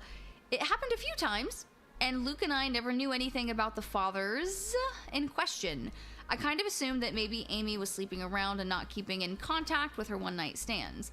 Luke agreed this was probably the answer. While I did ask each time if Amy knew the paternity, she always said no, and she didn't seem that worried about the idea of raising kids on her own, so I didn't pester her. One kid is suspicious. 4 across 3 pregnancies? That's damning. I'm saying. So of course she had us to support her. So there was that. While Amy never asked for any help, of course Luke was never going to let his best friend struggle to stay afloat when she had children to raise. So financially, we are very fortunate and privileged. I have a job that pays handsomely, and Luke also had wealthy parents who already knew and loved Amy, so they were happy to provide for her. So she says, my in-laws defy all stereotypes. They're the kindest and gentlest people, which is always nice. So we were able to support Amy.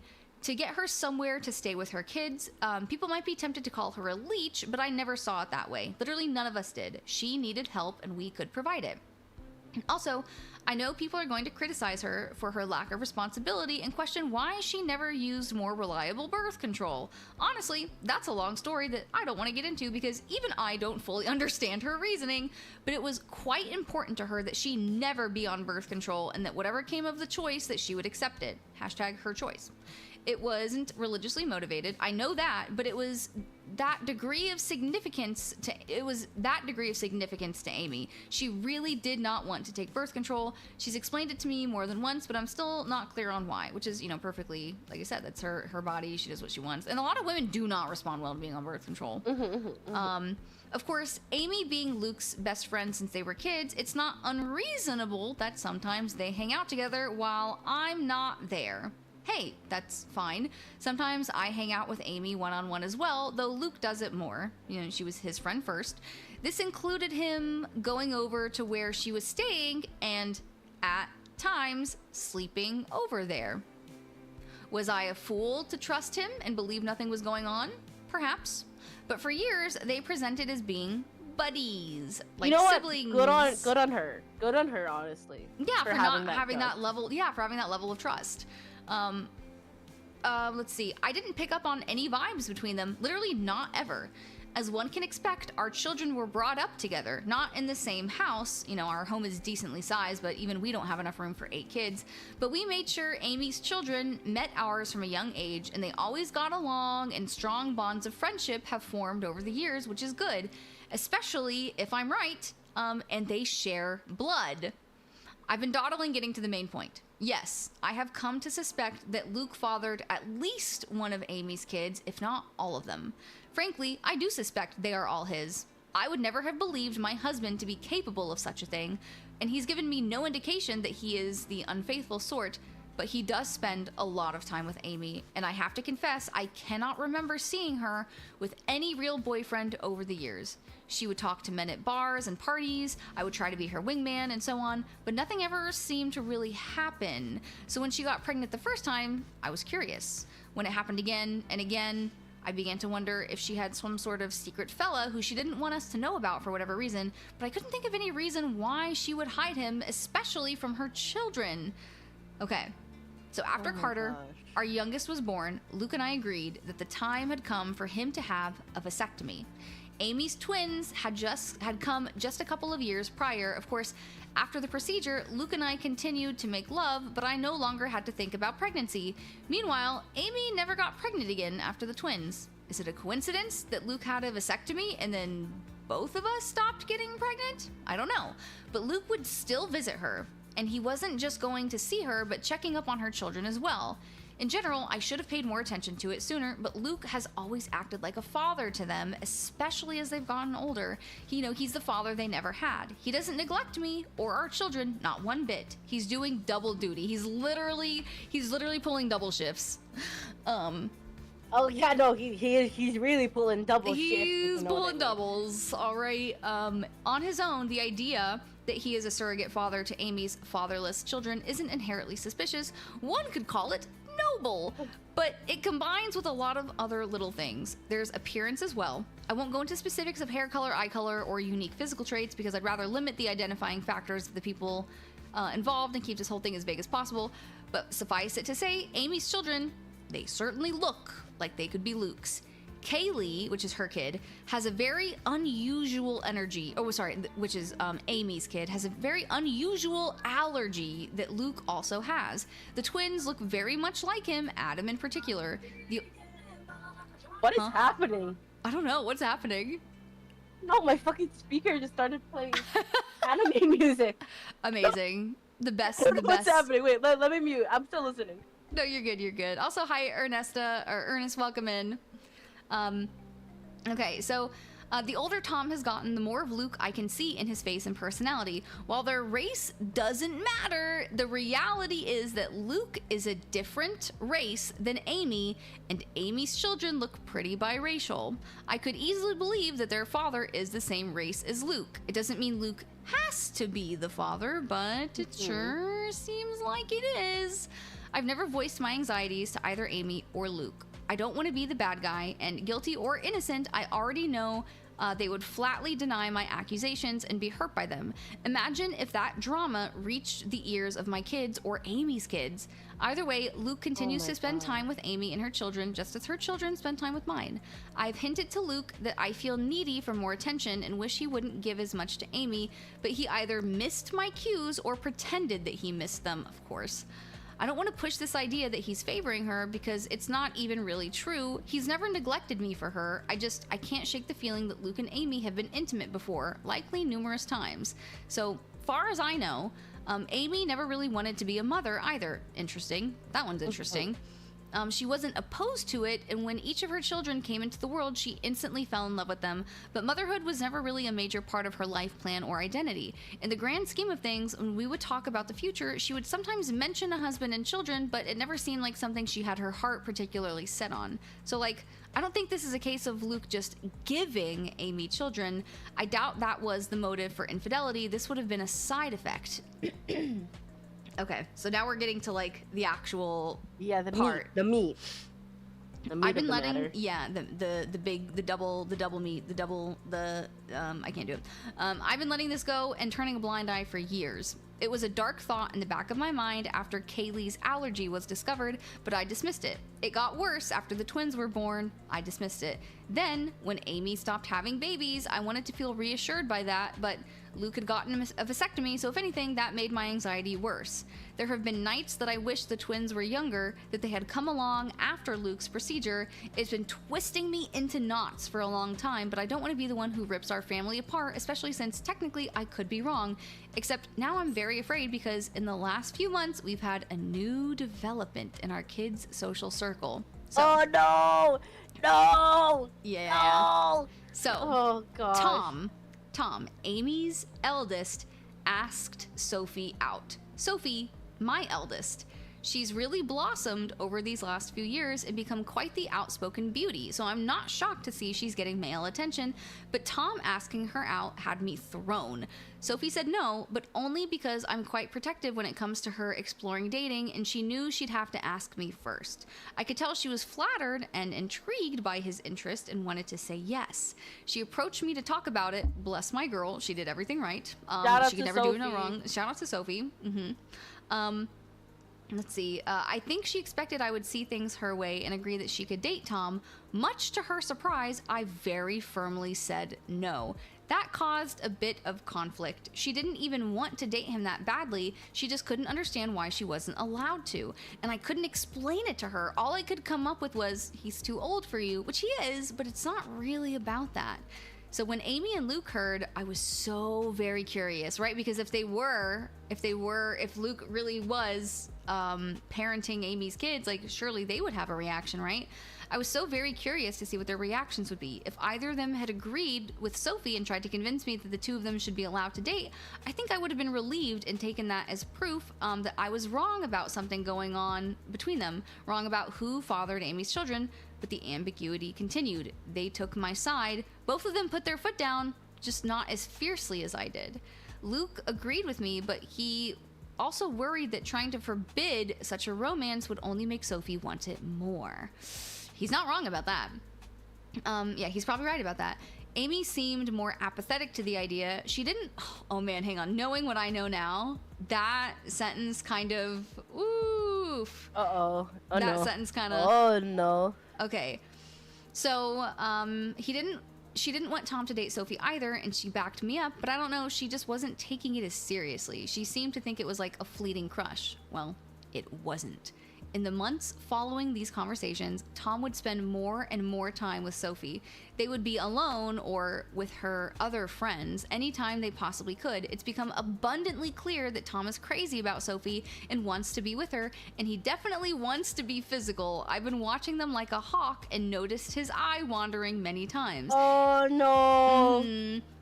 And while I'm doing everything I can to kill this budding romance in the crib, that's an interesting one. I thought it's like you nip it in the bud, but kill it in the crib is certainly a new one. And I'm also feeling somewhat powerless. Sophie hasn't outwardly defied me. She's still just hanging out with Tom as friends. So forcing them to stop spending time together would be unreasonable and probably encourage more sneaking around, but I'm so afraid that they're already doing that. My nightmare is that they're secretly dating and God knows what when no one is looking. I've observed Tom being rather handsy with Sophie, and she presents no objection whatsoever. And I just don't know what to say. I had considered trying to convince Sophie that Tom is like her brother, but if she doesn't see him that way, I don't really have the power to rewrite their emotional dynamic or the history of their friendship. I always saw Amy and her children as being like family, but my kids might see Amy's kids more as best friends. Oh, no. Or nor, indeed. Oh my gosh. Exactly. So the problem is, of course, that if my husband has indeed been carrying on an affair over the years, and I'm right about the paternity of Amy's children, then Tom and Sophie cannot be anything more than friends under any circumstances. End of discussion. It can never happen. I feel powerless to stop it, though. Luke has apparently talked to Tom about this, as has Amy, but he's unrelenting and he won't give up on Sophie. I think she enjoys the attention and devotion. I mean, honestly, who wouldn't? Like, you got a man that crazy for you for months, girl. Like, yes. Yeah. Also, hi, Aspen. Welcome in, welcome in. We're doing Reddit deep dives. This is our last story. This is this one's kind of insane. This one's getting there. Juicy. Tom has also confronted me and asked why I'm so against this when I know him very well and I know he would be good to Sophie. I didn't know what to say other than to fall back on her being too young for him, but that won't work forever. If, God forbid, they're still attracted to each other in a few years, then they'll pursue this with abandon, and once they're legal adults, there's nothing I can do about it.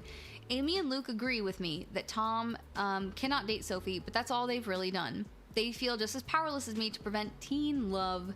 It genuinely feels sometimes like they've just given up and will bury their hands in the sand about this. Just do nothing and hope the feelings pass as Tom and Sophie get older, which, yeah, they're in high school. It's unlikely Tom will be in love with Sophie forever, but my fear is that she'll let him do something intimate with her before that time comes, something neither of them can take back. And you know, that's so valid. Yes, that's so valid. 100%.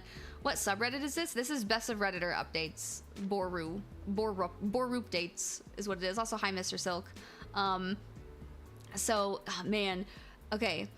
I am this close to opening a door I cannot close. This close to screaming at Luke that all this wouldn't be happening if he hadn't cheated on me these many years, if he hadn't been all but raising a second family with his surrogate sister behind my back. God. Yeah. Now Luke's son wants to fuck our daughter, his actual sister, because as far as he knows, she's just his childhood friend. And it's all Luke and Amy's fault for what they've done. If I speak up, everything gets blown to hell. On the off chance that I'm wrong, I'm a horrible monster who accused the love of my life and one of my closest friends of doing something horrible. If I'm right, it still tears our entire structure apart. The family and social unit we've become over the last several years is gone, and everyone will be stressed and upset even if Luke and I don't divorce. If I do nothing, Sophie's eventually going to sleep with Tom and be his girlfriend, and I'm low-key terrified it will happen sooner than later, or worse, that it's already happened under my nose. I hope to hell this relationship fades as they mature, but what if it doesn't? What if they wind up being together for years? What if they marry, want to get pregnant someday? And if I tell Sophie the truth about Amy's kids, then everyone else finds out too, and that's gonna ruin so many lives. It would shatter my kids' perception of their father and their aunt Amy. Luke is Owen's hero. I don't even want to think about how much this would hurt him. And what about Amy's children? They're innocent. They didn't ask for this. They don't control where they came from, and I don't want to hurt them. She seems like a really good, honestly, like a saint. Yeah. Like, she seems so sweet. She's just in a shitty ass situation. Yeah. So admittedly, I'm not happy with Tom at the moment. A week ago, I saw him put his hand on Sophie's butt, and I wanted to knock his teeth out. But even he doesn't deserve to be burdened by the knowledge that it's his half sister he's been fantasizing about, That's bro. Crazy. That's great. Oh Can my you imagine? gosh. Oh my gosh. It's all so fucked up and I don't know what to do. I've been looking the other way and letting my husband and his best friend insult me for such a long time now. I thought I could live with it, but this business with Tom and Sophie has me distressed. So, do you want to read the update or do you want me to read the update? I know you're so sick. I can read the update. Okay, cool. Have at it. Give you a break. Give you a little break. Okay. Update 3 days later. First of all, wow. I did not expect my post to get as much traction as it did. I was half worried that someone in my family or social circle might find it, especially when someone alerted me that the post had been shared to Facebook. But, as far as I can tell, no one in my family has seen it. I want to thank all of the kind commenters who wished me well. To those who were in more frustration with my indecision, I get it. But I was operating with an uncertain situation and the stakes were incredibly high. I feel like no matter what choice I made, something could and likely would go wrong. I spent the last 5 years imagining different scenarios based on different ways I could go about this if I ever decide to act on it. 5 years. To everyone who is so clamoring for an update, I have one for you. Yeah, 5 years. To sit on this for who has that level of dedication? Like that's like that level of restraint. I mean, like that's crazy. Oh my gosh. I previously said that I was going to do a secret DNA test, that I had decided on that course of action. In the end, I couldn't go through with it. And now I am regretting that because the window to do so has essentially closed. I just felt like it would be out of line for me to do that to another person's child behind their back. Ethically, it was dicey. I've since consulted with my lawyer, as many commenters suggested, and she advised me against doing so because no matter what the results are, it would make me look bad in a potential divorce proceeding. But I really wish I had done it anyway and just not told anyone because I really badly need to know, and I still don't know for sure. Likewise, I wanted to tell Sophie in confidence, but the more I thought about it, even that seemed over the line. Like I had no right to plant such ideas in her mind about her father without even talking to him first. So what I ended up doing was confronting Luke and Amy. Oh my god. Yep. Oh no. Many comments suggested this as well. I finally told both of them that we needed to have a serious talk. It felt counterproductive to approach just one of them because I figured they would tell the other about what happened in their own words before I could prepare my own. I wanted them both to hear what I had to say. Once all the kids were at school, I laid down all of my suspicions and the reasons. I made it clear how much I love both of them, but a combination of clues had led me to notice the similarities between Luke and Amy's children.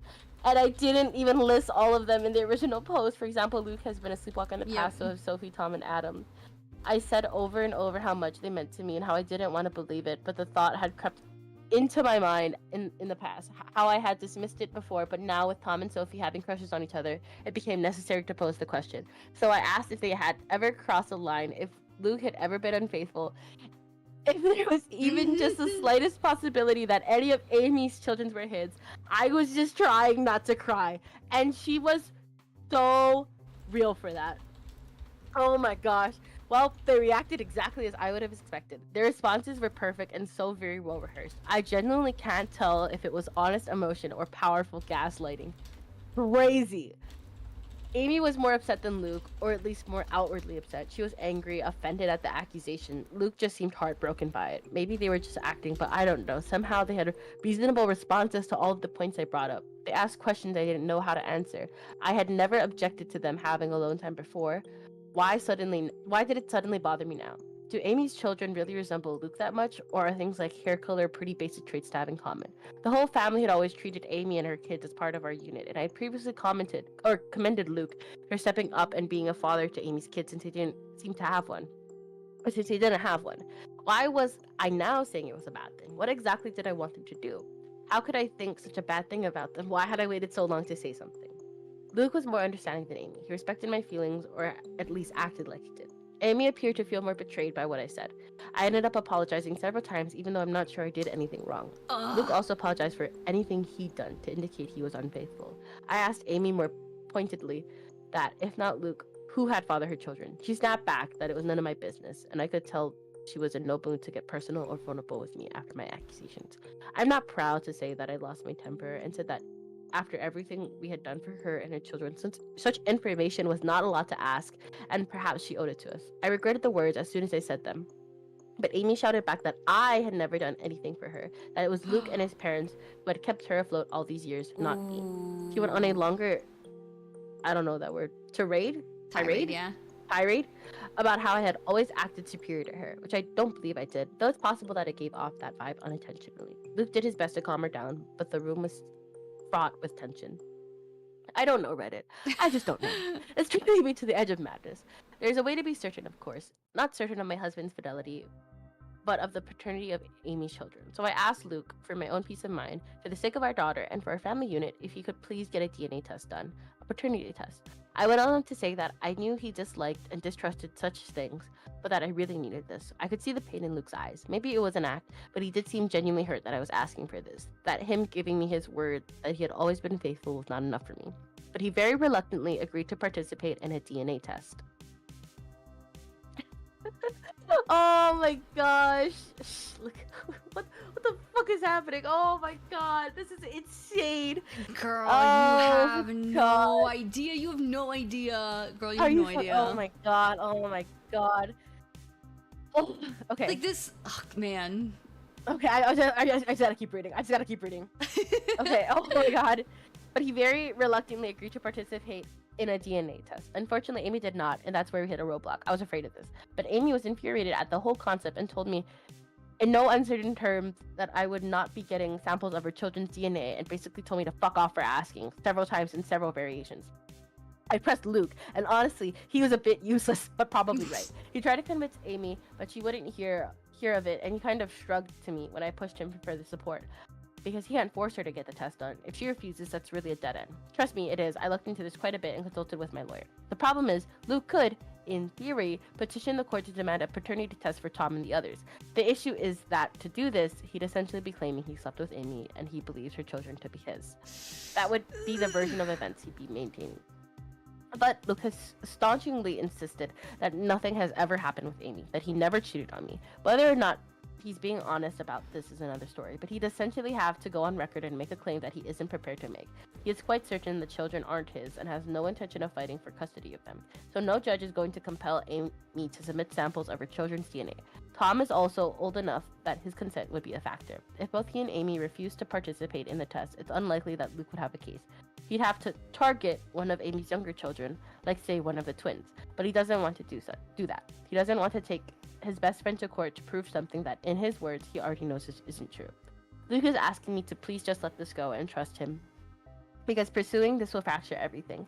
And according to my lawyer, it's not realistic anyway. For Luke to establish paternity, he would need to admit to an affair in the first place, and he's not doing that. And if he did, that would pretty much be all the proof I needed to be certain, even if I'd need more in a court case. This is... Oh my gosh. Okay, wait. I need a step. I need a step. Yeah, no, have at it. It's a lot of stuff to get through. Oh, okay. I pestered him further about Tom and Sophie, insisted that I didn't want them dating. Luke agreed, and apparently Amy still agrees. Luke plans to have a talk with Tom and activate protective Papa Bear mode. Among other things, he's going to remind Tom that in a couple of months when he turns 18, him being intimate Sophie will literally be a crime. I wouldn't actually press charges against him, as I know he'd never do anything against Sophie's will, but I'm not above implying the threat. Thankfully, Luke isn't either. I did ask him if he'd be open to potentially swiping a sample of Tom's DNA to do a private paternity test, but he was very hesitant about the idea. Like me, he viewed it as unethical. He also pointed out that if we were going to do this and Amy found out, it would mean the end of our friendship with her, most likely. Things are, Luke believes, still in a salvageable state, where Amy and I could reconcile and become friends again. Wait, pause. How the fuck do you become friends after this? Like, that's... Like, I think that's beyond repair. Like, that... Oh my god. Anyway. But if I did a DNA test on Tom behind Amy's back and she found out, I think she would hit the roof and I wouldn't entirely blame her. Though I'd be very interested to see the results. Luke ended up going to see Amy and spending the night. What? You oh god, I'm literally so your wife just literally talked about, hey, confronted you about possibly you fucking your friend, all right? And then you stay the night? Oh my gosh. And then you go and you spend the night with her. I'm throwing my hands. I didn't process reading that. Like, I didn't process it as I was reading. Like, Luke ended up going to see Amy. That's, oh my... I know all of you are cringing and throwing up your hands, and trust me, I wasn't happy about it. That was a very long conversation. But he was adamant that he needed to perform damage control.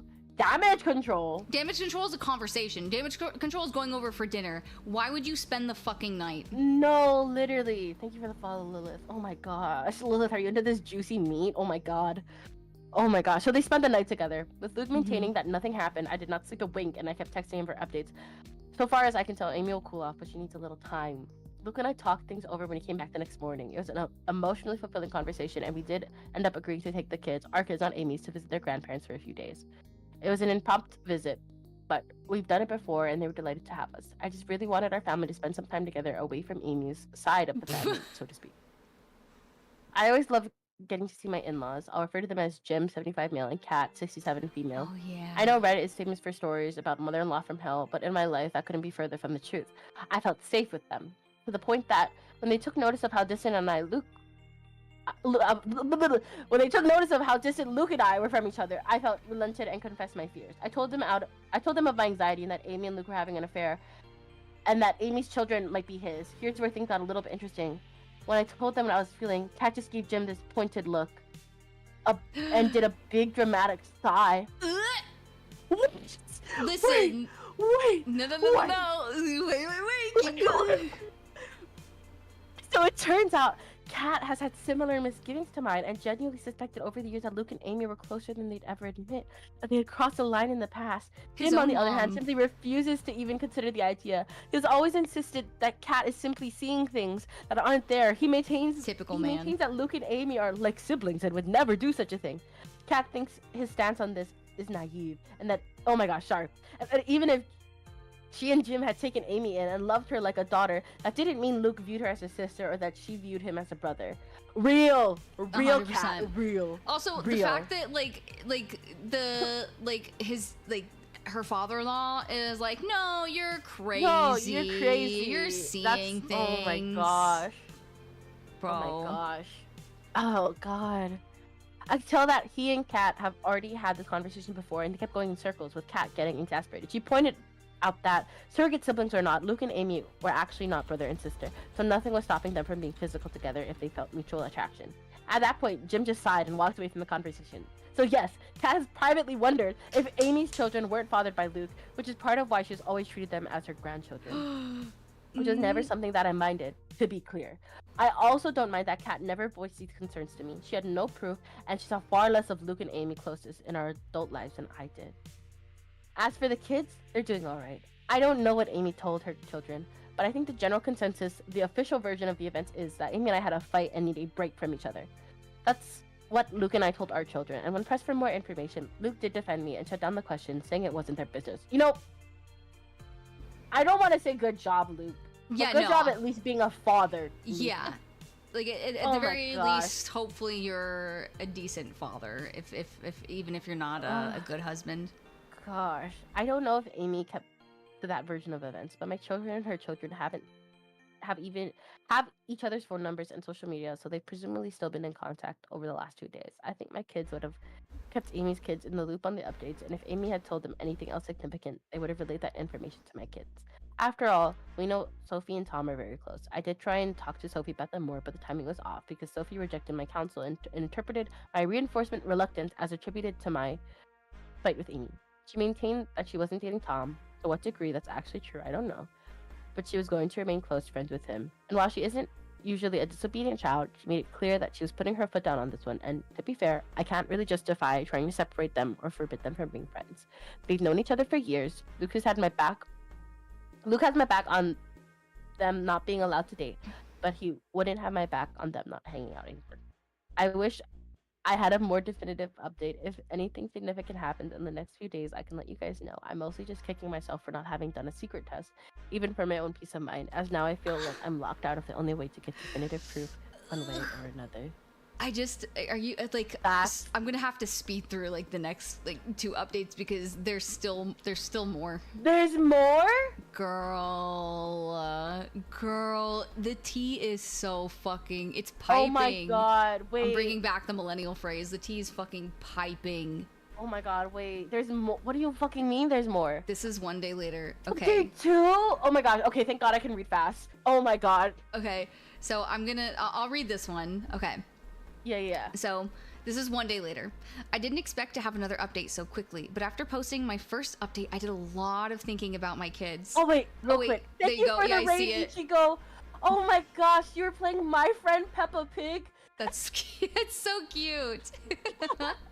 Oh my gosh. That's so cute. Welcome in, Raiders. If you need to raid and run or raid and rest, totally understand. But for those who are here, welcome in. My name is Yerpsy. I am a Silly Goose VTuber, and this is my little circus. And I'm here with Miss G. Miss G, you want to introduce yourself real quick? Hi, yes, my name is Mishi VT. I am your resident stinky skunk witch, baby back bitch, and variety streamer VTuber, and we're doing Reddit deep dives today. This Reddit deep dive is so spicy. It's You're so currently juicy. On like the second update, but like the 3rd installment, right? The 3rd installment. Oh my gosh. Okay, keep it up. TLDR for anyone coming in who wants to stick around. Basically, woman married to a man. The man had a woman best friend who he had known since they were kids, but she had never dated, never been married, and all of a sudden, after OP and her husband got married and started having kids, suddenly the best friend started having kids despite not having a boyfriend or anything, and they look a lot like the husband. And have the same mannerisms and have the same allergies. And then one of the best friend's kids wants to date one of OP's kids. So that's where it is. And so basically OP confronted the husband and is like, are you fucking your best friend? Are those your kids? And they're like, no. And of course they were like, no, I would never do that. I'm offended by the fact. And then she's like, okay, give me a paternity test then. And the best friend said, fuck you, I'm not doing that. And that's where they are. That's where we are. Oh, and also, then they went to the grandparents' house, and then the mother-in-law for OP was basically like, yeah, I've been suspecting this, so you're not crazy. And then the father-in-law's like, you guys are just seeing shit, and walked away. Basically, okay. But that's where we're at. So here we go. Okay, so, but after posting my first update, I did a lot of thinking about my kids. I ultimately decided that whatever else happened, I needed to warn Sophie about the situation and do so immediately. To hell with Luke and whatever that meant for him. To hell if that meant all the kids learned of the situation. She needed to be aware of what she might be getting herself into. So I discreetly kept her out of school. We went back home to our home last night and this morning. I dropped everyone off and saved Sophie for last before driving right past her school and telling her that we needed to talk. Always a frightening thing for a teenager to hear from a parent, for anyone. So you ever hear, oh, hey, we need to talk? Like, my anxiety, my blood pressure just immediately goes up. So But I was quick to establish that she was not in trouble, but she needed to know the truth about why Amy and I were fighting, why her dating Tom was out of the question. I very gently explained that because of Luke's closeness to Amy and Tom's resemblance to him, I had come to suspect that perhaps Luke and Amy were intimate at some point over the years. If that was true, and there was any chance that Tom's father was actually Luke, that would be a significant problem. Sophie was quiet during all of this. No! Wait. No, it's not what you're thinking. Okay, it's okay. And even after I had stopped talking to let her respond, she paused for quite a while before she finally said that we needed to get Tom and discuss this with him as well. I had no objections, so she texted him to meet with us. They're both skipping school today, but Sophie gets straight A's, and this is extremely important, so I looked the other way. Tom came to meet us, and Sophie had me, relay what I told her to him as well. I apologized to him for any indication I might have given, and I didn't think he was good enough for my daughter, and to both of them for not telling me the truth sooner. Tom and Sophie just gave each other this oddly knowing stare, and Reddit. Oh no. That's when they blew my mind. Sophie spoke first, with Tom backing her up. They revealed to me that, in fact, they had already known about Luke and Amy, or at least they had strongly suspected. Apparently, Tom has overheard conversations that are questionable, as well as overhearing the sounds of sex from Amy's room, sounds he would just as soon forget, but all signs point to Amy's lover having been Luke. Tom had wondered for a very long time, and back in January, he finally voiced his fears to Sophie, and she agreed with them. She could also see a strange sort of closeness between her father and his mother. They agreed that Luke was likely having an affair, and they agreed that because of Kaylee's allergy, Luke might very well be her father. And if Kaylee was Luke's father, the rest of Tom's siblings could be Luke's as well. Tom could be Luke's kid himself. The math led them to the same places as me. So, Sophie and Tom came up with a little plan. As it turns out, they are not in love! Oh they my God, never were. Thank God. Right. They're still just best friends, but they had the same instinct as me, that they didn't want to blow up our entire family and social unit without more direct evidence, which Tom has been working on acquiring.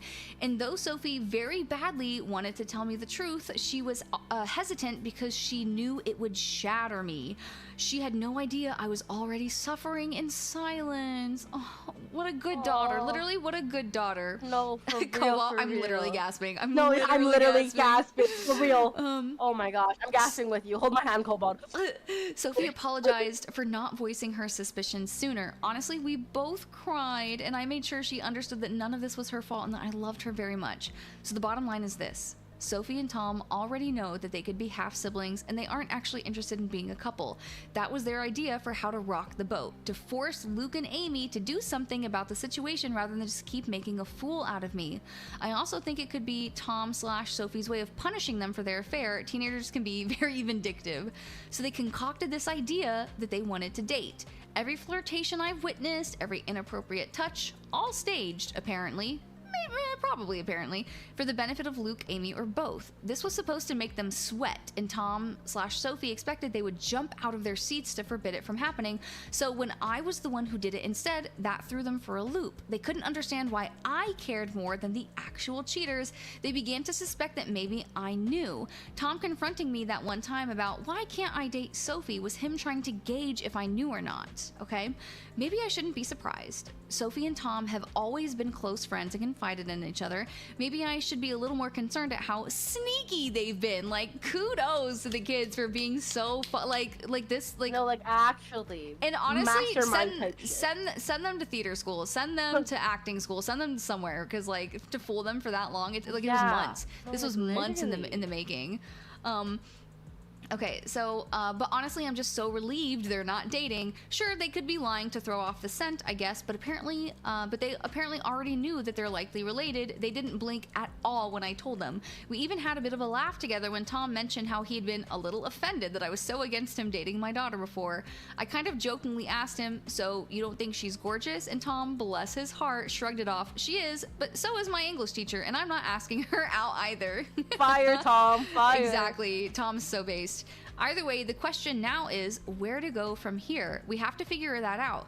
I will say that it is such a relief to have told Sophie, and I feel like an elephant has taken one of its feet off my chest. Having her in my corner and Tom in my corner as well means a lot to me, and even though I basically just got it absolutely confirmed that Luke is sleeping with Amy, I kind of already knew that anyway, so now it's just a question of how to proceed. Tom has already volunteered to submit his DNA so I can compare it to Luke's, and both he and Sophie advise me not to tell Luke and Amy when I do this, which I agree with. They're both completely on my side, which means more to me than I can ever express to them. Tom has also been trying to set up a camera in Amy's room to catch her and Luke in the act. Oh my god. You want to like Tom's the goat. Holy the goat, hell. but also like he can't look at that. He can't see his mom fucking. He cannot.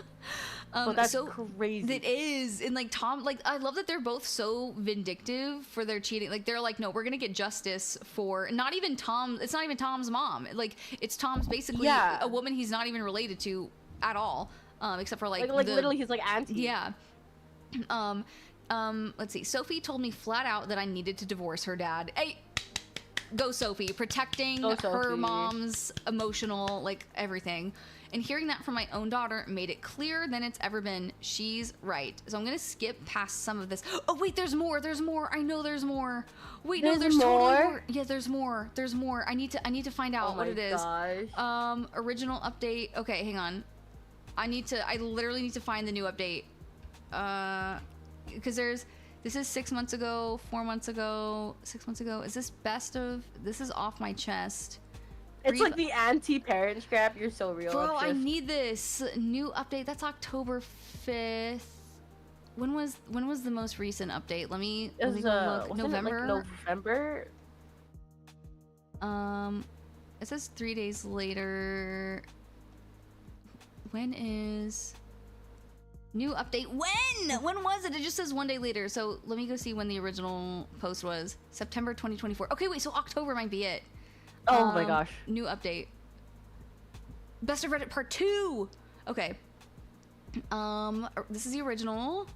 Update 1, September. Update 2, update 3, September 8th. Oh, wait. Okay. Tom is old enough to, but if Amy refuses, okay. Talk with Sophie. Update number 3. Okay. Here it is. Update 3. Oh my gosh. Okay. First, okay, so I don't have any DNA test results back yet. That can take weeks. But now that I know Sophie is in no danger of dating a relative, the pressure is off. I'll get into this momentarily, but frankly, it no longer matters if Luke fathered the children. I highly, highly doubt my father-in-law. Wait, what? Sorry, I think I've missed some things. Wait. Let me double check. Hang on, let me double check. I think there were comments or something. Let me go back to this one. The bottom comments at the end of this one, because people were like, something. Oh, we're like, oh, what if you got the genes from the dad? Yeah. So, why not just DNA something? Okay, well, fine. Okay, let's just go for it. Nope. Okay, yeah, so at worst, he might know or even just suspect the truth about Amy and Luke, but it's also possible that he just refuses to believe that they would do such a thing. I've been vague about the details for privacy, but to put it very simply, Jim and Amy are both pretty white. Kat and Luke are not. Had Jim fathered any of Amy's babies, they would look differently than they do. Nevertheless, I do have an update. While a stream of comments have called me spineless and naive, called me a sister wife, as an ex-Mormon, that hits a particular nerve. Base, valid. And most recently, a stream of comments have said my story is fake. Also, thank you for the hydrate, Jen. Something. Fair enough, it's the internet. But Luke is not the first scumbag husband to have 2 families. Also true. Several other comments have been incredibly kind and supportive. I really appreciate that. Something. First things first. I discussed this in the comments, but our little team has supposedly recruited my mother-in-law. I say supposedly because Sophie and Tom were going to talk to her about getting help with submitting the DNA test. And at the advice of my lawyer, I'm staying out of the process, right? Because that could be bad for her. Officially, I told Sophie not to do it, and she said she wouldn't. Mother-in-law hasn't contacted me about it either, though we have been in touch. I'll get into that more in a moment. The bottom line is that I can honestly say I had no knowledge of any DNA test. Loophole city. Another bit of good news, I was digging through the paperwork in preparation for my divorce, wanting to get a head start against Luke, and one thing that came to my attention is that my name is on the paperwork for our home. Luke's name is not Slay. That's right. Get it. I was the one who bought the house, and we always planned to add Luke onto the paperwork at some point, but we never got around to it, and eventually the idea was forgotten. It was my lawyer, Paige, who pointed this out to me, and it was like finding a winning lottery ticket on the ground. I don't know where I'd be without Paige. She's a dear friend from college who I reached out to, hat in hand, for help. She's been there for me this past week, not just as legal counsel, but as a friend I really needed right now. The thing is, she's not our lawyer, me and Luke. We have our own family attorney who has helped us out of jams in the past. We clashed with our HOA a few years ago, not getting into that. But Paige is a lawyer who specializes in family law and has handled divorces before. Luke remembers her from college and knows she went into law, but doesn't know she's a divorce attorney. So I can have her over for coffee like we're catching up, and he has no idea what's going on. Turns out he's not the only one who can harbor someone under his spouse's nose under the guise of being a friend. Finally, find your petty spine, girl. Find your petty spine. Okay. That's nuts. So, on to the update. The last time I looked in Luke's phone was 3 months ago, around the point Sophie and Tom began to go around claiming they wanted to date. I found nothing. While I know how to search for recently deleted photos and didn't see any, my comments taught me how to find recently deleted messages. So when Luke was asleep, I did just that. I swiped his phone and brought it downstairs and checked recently deleted. I'm glad I did, but I also wish I had not because I'm still reeling from the pain. Sure enough, a conversation with Amy had been deleted. Recent texts talking about the conflict between her and me, with Amy describing me as a problem, and Luke trying to pacify her without defending me at all, to be clear. They both alluded to how they had expected this for a while and just hoped it would never happen, presumably me accusing them of having an affair. What the fuck? Oh yeah, what a problem she is. Such a problem.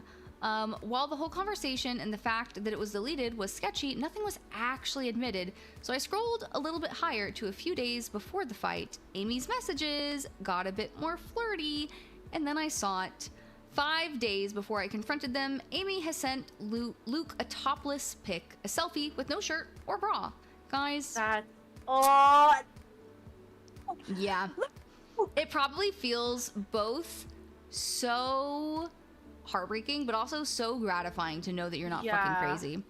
So I knew it was true. I knew it in my bones, but seeing the proof still cut me like a hot knife. Doesn't help that Amy's always had bigger breasts than me. Damn, no, girl. No. Just fucking salt in the wound. I exited the messages app and checked Luke's recently deleted photos. Sure enough, the same selfie was there and others. Amy topless, Amy naked in various poses to show off. There were pictures of the two of them together, cuddled and pressed close like a couple. Go fuck yourself, both of you. How can you do this to somebody? That's genuinely, what the hell? Like, that's so messed up, bro. Oh, in some of these, she was naked. In some, they both were. There were videos. Wait, what? Amy sent Luke, Amy sent Luke a video message of herself topless, and I had to actually hear her voice talking to him in a tone that made me sick about how she was sending him a video to help him get through the day. In more than one video, she called him her boo. Is this the fucking, like, is this the early 2000s? What are you doing? And hearing her call him that, I almost vomited. Stopped looking at that point because I'd seen enough. For about 5 minutes anyway, and then a strange compulsion to keep searching led me to check Luke's laptop. I knew enough of his passcodes to access his iCloud storage, and yeah, basically more of the same. There were letters, long letters between them. I didn't have the heart to read past the first few lines of one of them, but I did read Luke mention our children. So there were countless naked/topless selfies of Amy, selfies of them together, videos where Amy appeared to be masturbating. There were sex tapes of the two of them. That's this is insane. I'm so livid on her behalf. Oh my god. Bro. Ugh. Tom had previously offered to try and hide a camera in Amy's room, but he never needed to. Luke was hiding a whole treasure trove under my nose all along, so I scrolled and scrolled and scrolled. No, poor Up. There were so many going back years. Not all of it was even sexual. There were even some photos of Amy's kids too. One video was of Kaylee and the twins playing together when they were younger, and Luke and Amy's voices from behind the camera. There were even old pictures of Luke and Amy from when they were younger. I'd even say teenagers. I snapped. Bro. Understandably. Girl. So, oh my god. I mean, righteous. It's righteous anger. Yeah. All these years, I had been telling myself I had to be wrong, that it couldn't be true. Well, it was true. I knew that no one forced me to look at as much of the evidence as I did, but I'm still hurting very badly from having seen it, and in that moment, I wanted to act, so I did.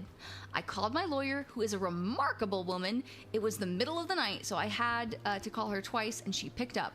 Though I had woken her when I asked her to come by and said it was an emergency, she agreed.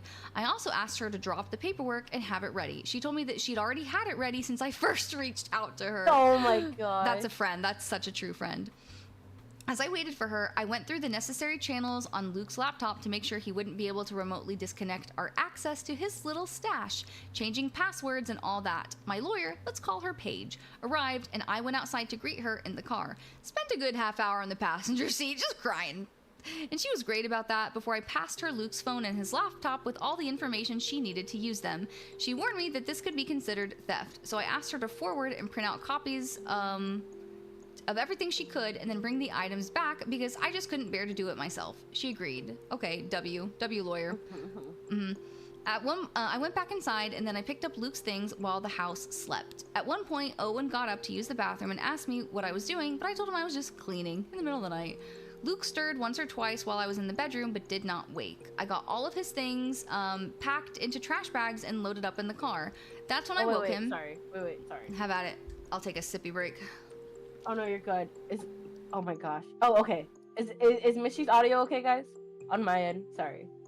I'm speaking. This is a test. Am I testing? Testing 1, 2, 3. Does it sound okay? Does it sound okay?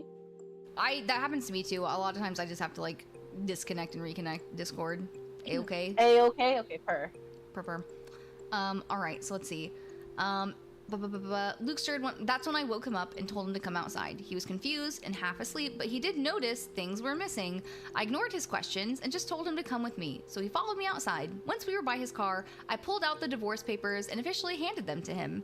That was about when he figured out what I was doing, and he tried to talk me out of it. You motherfucker. This bitch. Oh. Are you serious, my bro? god. Oh my god. Also, thank you, rom-com senpai. This is not a rom-com, but this is crazy. Yeah, 100%. Oh my gosh. He tried to be sweet with me, to be tender. He kept insisting that he loved me and that there had never been anything with Amy. He kept trying to persuade me not to tear our family apart. Even 2 weeks ago, I might have wilted under him because the manipulation and gaslighting were truly mastered. I mean, they had to be. He literally had to. This is a rom the acting skills get it. com. The acting skills get it. They get it from them. They get it from them. God, apparently. This acting. Holy. But I can see through it now. I didn't tell him that I knew he was full of shit. I didn't tell him what I had seen. I just told him we were finished. He tried a different approach. He refused to go, stated firmly that our children were his too, and that even if we were separating, I had no right to just decide the kids would stay with me over him.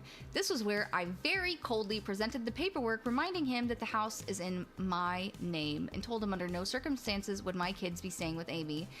Damn, pull out the big guns there. He argued a while longer, but in the end, he decided to be the bigger person and keep the peace. At that moment, I didn't care where he went. Before he left, he did ask about his phone and laptop, and I waved him off by saying they were in one of the bags. Bought a little bit of time. I couldn't sleep for the rest of that night. I cried more. Eventually, I realized eventually I'd realize. Sorry. No, you're good. Appreciate you, Cobalt. Thanks for supporting Europsy. Eventually, I realized I'd have to wake my children up early and explain to the extent that I could. Naturally, I woke Sophie first. I told her that I had kicked her father out and that I had discovered evidence of an affair on his devices. I did not specify what kind of evidence, and she did not ask. I woke up the others and gently told them that their dad had gone to stay somewhere else for a while, that I wasn't sure where, but from now on, things were going to be different. Louise was the one to ask if we were getting a divorce, and I couldn't lie to her. I told her yes. Aww. Owen asked when they could see their father again, and I wanted to cry. Oh, that's so sad. Like, when can we see our cheating daddy? When can we go see our piece of shit father? How about that? Also, hi, Ginny. Welcome in. Okay, Sophie was a very big help. God bless Sophie. God bless Sophie and Tom. Like, they're the real heroes of the story. So real. Sophie was a very big help, urging her siblings to be sympathetic to me right now and worry about Dad later. I knew better than to poison them against their father, since Paige had warned me against doing that as well, so I only told Sophie that the affair was confirmed since she had already been in the know. However, as the kids were getting ready for school, Owen approached me point blank and asked if it was about Amy. If Luke was going to be with her instead of me. Oh, even Luke? Yeah, even Luke? Or sorry, even Owen knew? Even fucking Owen, the eight. Is it Owen? Yeah, isn't Owen like super young? 8. Oh my god. He's literally 8. I think he's 8. Maybe I'm confusing it with the other story. Yeah, no, but I think it's 8. I think it's 8. Like, he's so young, and even he was like, yeah, my dad's fucking that girl. My dad's fucking Uncle Amy. Crazy. Oh, man. So I got the kids to school. My next step was calling to have the locks changed. I knew Luke would be back for his devices before long. I need to get to the juiciest part of the story. I need to get to the juiciest part. This isn't the juiciest? This oh my isn't God. the juiciest part, my girl. Got the kids to school, and my next step was calling to have the locks changed. I knew Luke would be back for his devices before long, but thankfully Paige returned with them before he showed up again. It was a very quick visit. She just told me that all was accomplished and she had records of everything we would need in court. Sure enough, Luke turned up an hour later, demanding to know where his laptop and phone were. I had set them back in our bedroom like they had never moved, and I just told him he had forgotten them. He insisted that I had said they were in one of the bags, so I just shrugged him off and said I told him I must have been mistaken. After he grabbed them, he tried again to reason with me, but I just showed him the door. I knew the kids would start to come home from school before long, and I think he was trying to delay leaving so he could see them. I was not having it. I started shouting and sent him on his way. I'm still just in absolute pain and despair for what I saw. I don't know if he'll realize that anyone went through his devices and made copies of the evidence, or if he suspects I saw anything, but obviously he didn't say so. After he left, I cried once again. You're allowed to cry, girl. Okay, so talked to my mother-in-law that night. Apparently, Luke did show up to his parents' house, which was a surprise because I was so certain he would go stay with Amy. But maybe even he knows how suspicious that would look to the children and doesn't want to rock the boat as much. Maybe he knows I'm more likely to let my children see their grandmother than Amy at this point, and he wants to see them to give his version of events. That's not happening. Kat already shared his version with me that he relayed to her and Jim that I'm having some kind of mental breakdown, that he wishes he could help me, but my paranoia is causing me to lash out and turn violent. Damn. The gas. Oh my god, I hate this man. I actually hate this man. I hate this man so much. Same. Oh my god. I was never violent. I shoved him away when he tried to hold me, that's all. And what is so hilarious is that he didn't mention Amy at all to his parents. He didn't even frame it as me falsely believing he was having an affair, even though that's his story when talking to me. He left Amy out of it when talking to his parents. Kat noticed that.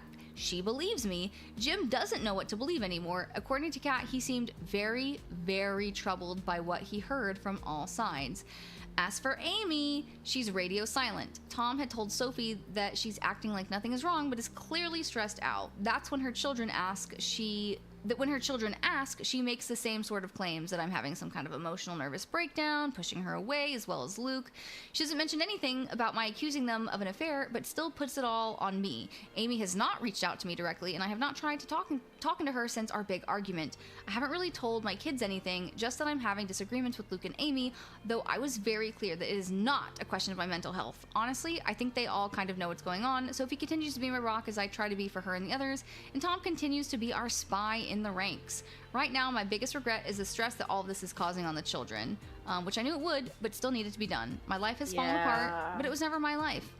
I need you to understand. Sophie. Honestly, shout out to Sophie. So here's the thing. We're not actually done. I know it's so long, but the juiciest part is still to come. What the fuck? So this was talk to Sophie. DNA results are not back. Brief update. This is the new update. Okay, I'm gonna read the TLDR basically. Yeah. Okay. I'm gonna skim through basically. The deed being in his name, not a hook, line, and sinker, but Paige is convinced with that. The laptop, Paige admitted that it was questionable, but technically I gave permission, so that was all fine. So serving Luke was ceremonial, and she still contacted him later to officially serve him. Before he could respond, I'd already done something a little sneaky. I reached out to our family attorney, something, I'll call him Zach. So she locked in Zach. Yeah. Okay. So she created a sneaky conflict of interest without actually doing a conflict of interest. Something. So instead, okay, got all this. Maybe I should just read the TLDR. But I want to read very specifically. Okay, right here. According to Kat, wait, right here. Is this the right one? Not this one. Not this one. It must be this one. Okay. So something revealing the affair right here. I think it's slowly sinking in for poor Jim that what he didn't want to believe was possible is very much possible, and it's happening. I haven't shown him or Kat any letters or anything, but they're hosting Luke, so I haven't had much contact with any of them. But I did have one phone call with Kat where we wished each other well, and that was nice. In the background, I could hear shouting, and though Kat quickly went outside, I did hear what sounded like Jim shouting at Luke. He doesn't usually shout. He's the calmest man I've ever met. So in a way, I'm worried. Yeah. So according to Kat, Luke is still staunchly denying everything. So he got upset when he found out that I had poached like their family lawyer. So here it is. Here's part of one thing. The test results came back. Sophie and Tom tested their DNA against each other to see if they truly are blood siblings. Here's a surprise. According to the test, they're not. They don't share any DNA. So here's a loop. Okay. To everyone who believed Jim had fathered Amy's babies, here's definitive proof that he did not, because the test would have revealed that too. So something more confused than anything, because she was so certain. So who, if not Luke, is his father? So that's something. Let's see. Oh, right, here it is. This is when Amy shows up. So this is where we start getting into like the actual, the juicy stuff. I'm so happy I installed Ring cameras everywhere, as you're about to understand. Sure enough, Amy turned up on my doorstep and asked to talk. She had a relaxed demeanor and did not raise her voice. Excuse me. Assuming she was approaching me on Luke's behalf, I just told her that I wasn't interested in talking to her and to go away. She did not leave, but she didn't make a scene either. She persisted in telling me we needed to have a conversation. The kids weren't home, but did have cameras inside. I was also recording her on my phone and being discreet about it. So eventually I relented and let her in. I don't know if she realized that she was on camera, so we sat down on the couch and she instantly got to the reason for her visit. Turns out she and Luke know or suspect that I procured damning material from his laptop. Amy accused me of going through his devices and told me that anything I found was not my business and I needed to delete it. Yeah, sure, definitely not her business, not at all. Not any of like her husband cheating on her, fathering, anything like that. That was all she had to say. No apology, no admission of guilt, didn't take responsibility for her own behavior. Hell, she might have known I was recording her because she didn't even directly acknowledge what the sensitive material on Luke's laptop actually was. So I confronted her, letting out some of my anger. I asked how she had the nerve to make demands of me. I asked her why she and Luke would do a thing like this in the first place. Why had they seen fit to spend all these years betraying me? I posed the question that I'd been wondering about a long time, and as I expected, I got no answer. Literally, Amy didn't seem to really hear me, even as I confronted her. She seemed like she was stressed, panicked even, but she was keeping it under wraps. She ignored my questions and accusations and just kept telling me to delete whatever content from Luke's laptop that I had. She said that if I wanted to divorce Luke, that was my call, but to not drag her into it. Girl, that made me so mad. God. I kept my temper, but I did snap back that she was already very much in it. Amy just kept repeating herself, delete whatever I found. So I just refused. I asked her point blank why I should. Why did I have any reason to? Amy got more aggressive, raising her voice. She was trying to intimidate me, but I held my ground. She told me that this wasn't about me and that I needed to just do as she said, that it was very important. So I asked again, why? And yet again, she would not answer. So I asked her, if Luke had sent her to do this, or if she had shown up on her own. No answer to that either. It was like talking to a brick wall. So I asked her to leave. Just as I had been afraid of, she wouldn't go. She refused to leave until I had deleted everything I'd found, quote unquote, in front of her. I couldn't help laughing. I told her no, that was not going to happen. This is where I could see her starting to freak out more. In another moment, she got up, ran to the other room, grabbed my laptop, and before I could stop her, she smashed it on the floor. I really don't know why she thought that would work or get her the outcome she wanted. I think she was just panicking. Obviously, I still have everything, except now I need to buy a new laptop. Also, thank you for the squish, Lofi. And sadly, her doing this was out of frame of the camera, but it's fine. Oh my gosh. Yeah, I know. All of my important files are backed up, and at the moment, I was more concerned that Amy would do something else drastic, so she looked like she was going to have a breakdown. I tried again, very calmly, that she needed to leave or I would call the police. She refused again and kept repeating her demand that I drop this whole cheating angle and divorce Luke without trying to argue that an affair took place. Like, what? At that point... What is she doing, dog? Do you have any idea what's going on? Any hint? This is gonna blow your fucking minds. Bro, this is gonna blow your minds. This is gonna blow my mind. This is gonna blow your minds. At that point, I just stared at her. At the woman I had considered one of my dearest friends in all the world. I told her that I didn't know her or anything, but she owed her children the truth, that they had the right to know where they came from, who Luke really was to them. Amy bristled and told me it was none of my business, that I didn't understand her family, and I needed to back off. Why did you make me a human? How could you? Also, thank you for the stretch. She just kept going back to this idea that I could divorce Luke, but I must not claim he'd had an affair with her. So she got blah, blah, blah, blah, blah, told her to leave. She got more and more desperate, and her anger accelerated to the point that she physically attacked me. What? I did not expect her to actually do this. I'm not much of a fighter, but I do know the human body pretty well and where it's weakest. She hurt me pretty badly, but I got her off me. That part was very much on camera, and the whole audio was recorded on my phone, bro. She finally left, and I called to file a police report. She screwed herself over. So, okay. So there's that one. There's that part. Black eye? Oh my god. Okay. Motives Amy has, blows up. Brief update. Okay. So, oh shit, wait, yeah. Oh, this was, oh my god. This is rough. Okay, this is rough. It's been a rough week. A lot has happened. I don't really want to talk about all of it in detail. Sorry, the fourth one. I read too fast. Oh my god. I know, you read ahead. I did. A lot has happened. I don't really want to talk about all of it in detail, so I'm going to keep this short. I know I never shut up. It's just how I am, but I'm going to be much more brief this go around. Luke has a lawyer now. I don't know him, but he met with Zach and Paige. To everyone saying I should have Amy arrested, I probably could if I had shown the police the video. Instead, I just sent it to my lawyer. Perhaps this makes me foolish, but even now, I think part of me is still trying to protect people I once loved and go easy on them. But everything's been on hold for the past few days because Jim had a heart attack. The father-in-law had a heart attack. I saw Luke and I saw Amy and Amy's kids at the funeral. He died. The father-in-law literally passed away. It was the first time we were all together since before all this happened. Nobody talked about what's going on, short of Amy briefly apologizing for what happened before. She did seem sincere, I'll give her that, but I wasn't about to call her out anyway.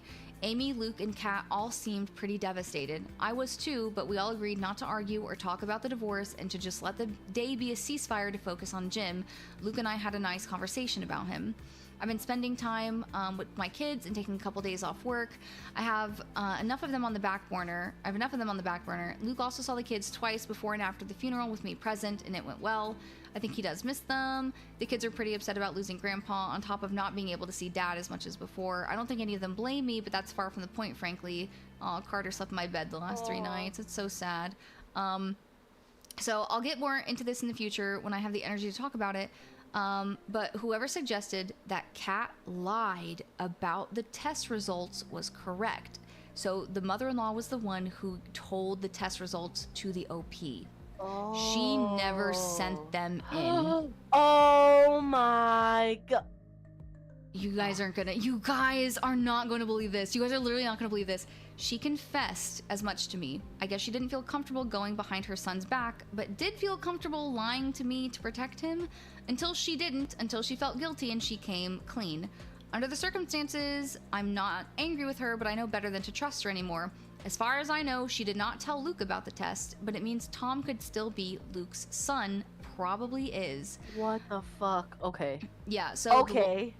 No, exactly. No, exactly. She didn't even fucking send them in, bro.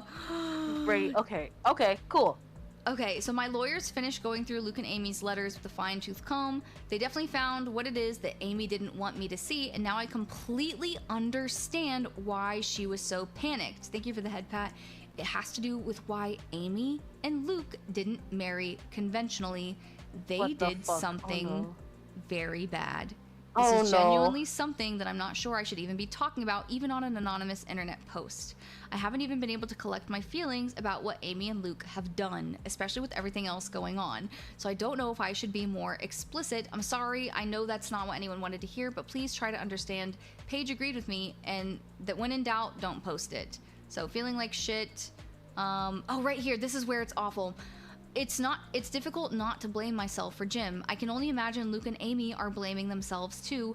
I know they're bad people. I don't forgive them, but this tore them apart as it did me, and I think all three of us feel like the divorce stressed Jim out to the point where it may have contributed. He already had heart disease, and in particular, I blame myself for showing him. Oh no! I showed him proof of the affair shortly before he died. Oh. That's so heavy. That's so sad. Rough. That's so rough. Oh my gosh.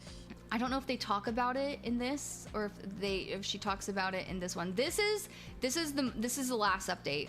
This is the very last update. This is the saga. This is the final saga. The final chapter. This is it. This is the final one. And if she doesn't say it explicitly in here, I will tell you. I will tell you what it was. I'm in therapy now, as are my children. Good. Thank you. Good. We love healthy therapy. And from what I hear, Amy's children are as well, so that's good. So I should probably be focusing on healthier ways to expel my feelings. Nonetheless, I've talked to my therapist about these posts, and according to her, venting anonymously online can be healthy up to a point. If I do talk about my life again, I may do it in different subreddits or something. I'm still not sure. I have also met with the judge now. The judge. Many were worried about how these posts might come back to bite me in the ass, legally speaking. The short answer is that they won't. The long answer is that because they're anonymous, there's technically no risk of defamation or slander. I've changed enough of the meaningless details and given everyone fake names. The posts aren't going to be relevant in this case, and I'm clear to keep writing them if I so choose, as long as I don't discuss the details of the actual case itself. Though I think the judge would prefer I just stop writing these altogether, one of the reasons I may do so. Without divulging the specifics, I went ahead and reported what I learned, and all hell broke loose. I knew I had to do so because Amy and Luke had changed gears after Jim passed. They began to make the case that Luke and I had always had an open marriage. That there could be no such thing as an affair, and any instances of Luke sleeping with Amy could not be counted against him. It's no accident that they chose to do this after we lost Jim. Okay, so as far as I can tell, he was the only other person who knew about what Luke and Amy did and would have done something about it. Now that they don't have to worry about it, I think they wanted to claim I always knew about the affair and that it was no true affair.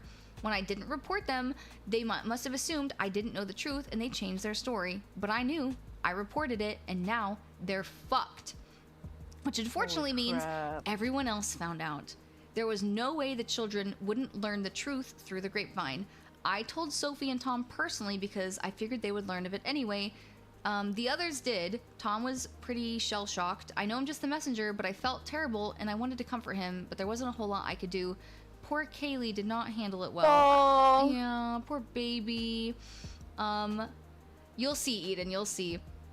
I'm told she had several meltdowns and then tried to run away. Oh no. I know she tried to run away because she came to our house for sanctuary, and literally I had to give her back. I knew all the reasons I had to, but I was sorely tempted to give the middle finger to all of them and let Kaylee stay with us against Amy's wishes. But no, I had to relinquish her, and because otherwise it would be kidnapping. Yeah. And honestly, nothing has been harder than that. I know it isn't my fault, but I still feel like I betrayed her. Sophie's also been dealing with a lot of anger towards her father, especially after he and Amy forced Kaylee to come back and stay with Amy again. All of this, it hit Sophie and Kaylee the hardest. Luke wanted to see Sophie again, and she refused. Good on you, girl. She wouldn't come out of her room. Technically, I was supposed to let him see her, but she's 15 years old. I told her to come out of her room, and she wouldn't. So in my book, I tried. This was after Kaylee's incident, so when Luke pressed me to force Sophie out of her room, I'm not proud to say I shouted at him to leave. My blood was boiling by that point. Throughout all this, my soon-to-be ex-husband and his affair partner are still acting like I'm the bad guy. Luke and Amy... Crazy. I know. That's crazy. I know. Listen. You don't even know.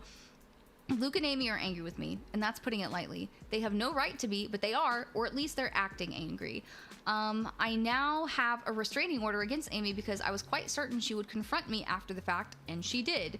After I reported them, and before Kaylee came over, Amy came to the house while my kids were home, banged on the door, and screamed. She was furious with me for what I had done, but I don't know what she expected me to do. I called the police, but Amy was gone by the time they showed up, so they were just as useless as last time. But to be honest, when Kaylee came to me for asylum, Amy came after her, but I wouldn't let her in until she called the cops herself. I would only let one of them in to take Kaylee, and Amy was not setting foot in my house. I was very clear to explain the situation, but it didn't matter. Amy later smeared me on social media and framed me as a kidnapper. I set the record straight without divulging too much about the circumstances of the situation, which I was tempted to do. Luke also gave me the lecture of a lifetime when I saw him, but I just kept cutting him off and spitting the facts in his face. I don't know if it's been my time away from him, but I'm learning to recognize his bullshit now, where previously I fell for it every time. He always sounds so reasonable and sweet, but what he's actually saying is often circular and evasive. That's right, he's a professional fucking gaslighter. Yeah, jeez. Honestly, I'm so angry with him for what he's done to his children, all of them. Kaylee especially. I want to adopt that girl. I know I can't, but I want to. Kat and I had a long talk as well. So far as I can tell, she didn't know, and she's genuinely sorry for her earlier deception. Trust takes time to rebuild, but I also understand that she was in an awful position, but now that certain things have come to light, she's kind of in shambles herself, so I pity her. Not to mention, if Amy loses custody of her children, and she very well might, I'll need all the help I can get. I can't take all of them in, I don't have the space. Kat will need to do some of the legwork, so I'm trying to give her the chance to earn my trust back, sort of out of necessity. Let's see, I can't speak to the long term, but if all goes as it should, Luke's not even going to be getting visitation of my kids. We'll know soon enough, though, and it will be on record if Amy's children were fathered by him. All I know is they've always been quite certain Kaylee was, though they've never had her tested. So far as I can tell, Amy hasn't really been intimate with anyone other than Luke for a long time. For the record, Kat is still supporting Amy financially, and by that I mean she's supporting Amy's kids. I don't mind that. If Amy loses custody, that all goes away anyway. As to the how and why of Luke and Amy getting together, from the letters, I've put the pieces together as best I could.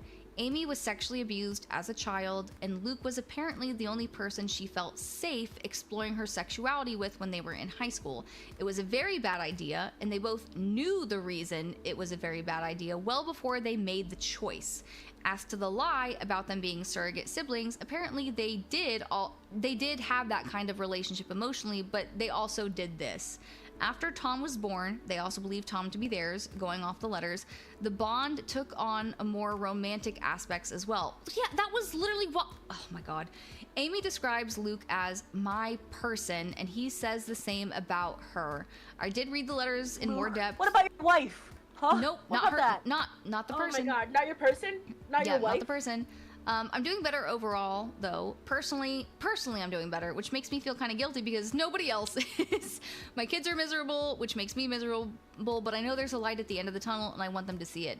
Luke and Amy are miserable, which honestly, I'm not gonna say I'm glad about, but I don't know what they were expecting. They've been playing a monstrous game for decades, and it was always going to have consequences sooner or later. Amy's kids are miserable, especially Kaylee. I wish I could reach out to her again, but I absolutely can't except through Tom, and he needs to play this carefully. Kat is miserable too. We're all still reeling from the loss of Jim, and honestly, the Kaylee incident really tore my heart in half, but I think I'm over the hump, and I'm taking comfort in how I'm actually choosing myself for a change. I have a question. What? So she didn't say it in this post. Are you ready to know what the biggest, juiciest piece of this story is? The reason why they didn't get married, the reason why they waited until after Jim died, the reason why it was actionable to go to the police. So, Luke and Amy are half siblings. They committed incest, which is a crime with a very long statute of limitations. So Jim, the person who died of a heart attack, is Amy's father, which is why he was vehemently against saying, no, there's no possible way that Luke and Amy would have a sexual relationship, because they both know that I am their father, that they are siblings. But Kat did not know. The mother-in-law had no idea the whole time, which is also why they couldn't get married, because it is a crime, and siblings can't get married.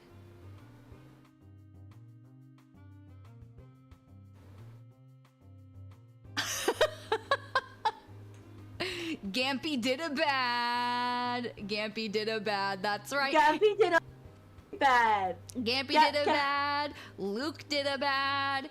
Amy did a bad. They all did a bad. How are you feeling, Yerps? How are you feeling? How's everyone feeling? Let's check in with everyone. How are you guys feeling after that wild ride?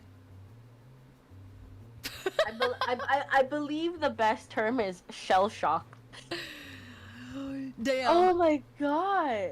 So this is like a saga of a saga of a saga. Like, right? Like, this is so many parts, so many moving parts, so many twists and turns, like so much.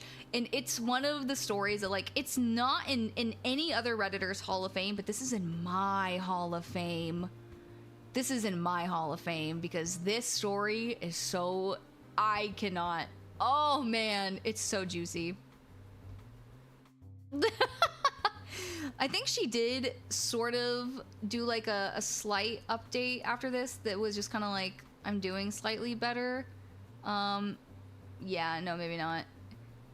Oh yeah, he cheated on Kat. Yeah, he cheated on Kat and fathered Amy. Fathered Amy. Speechless, flabbergasted, shocked beyond repair.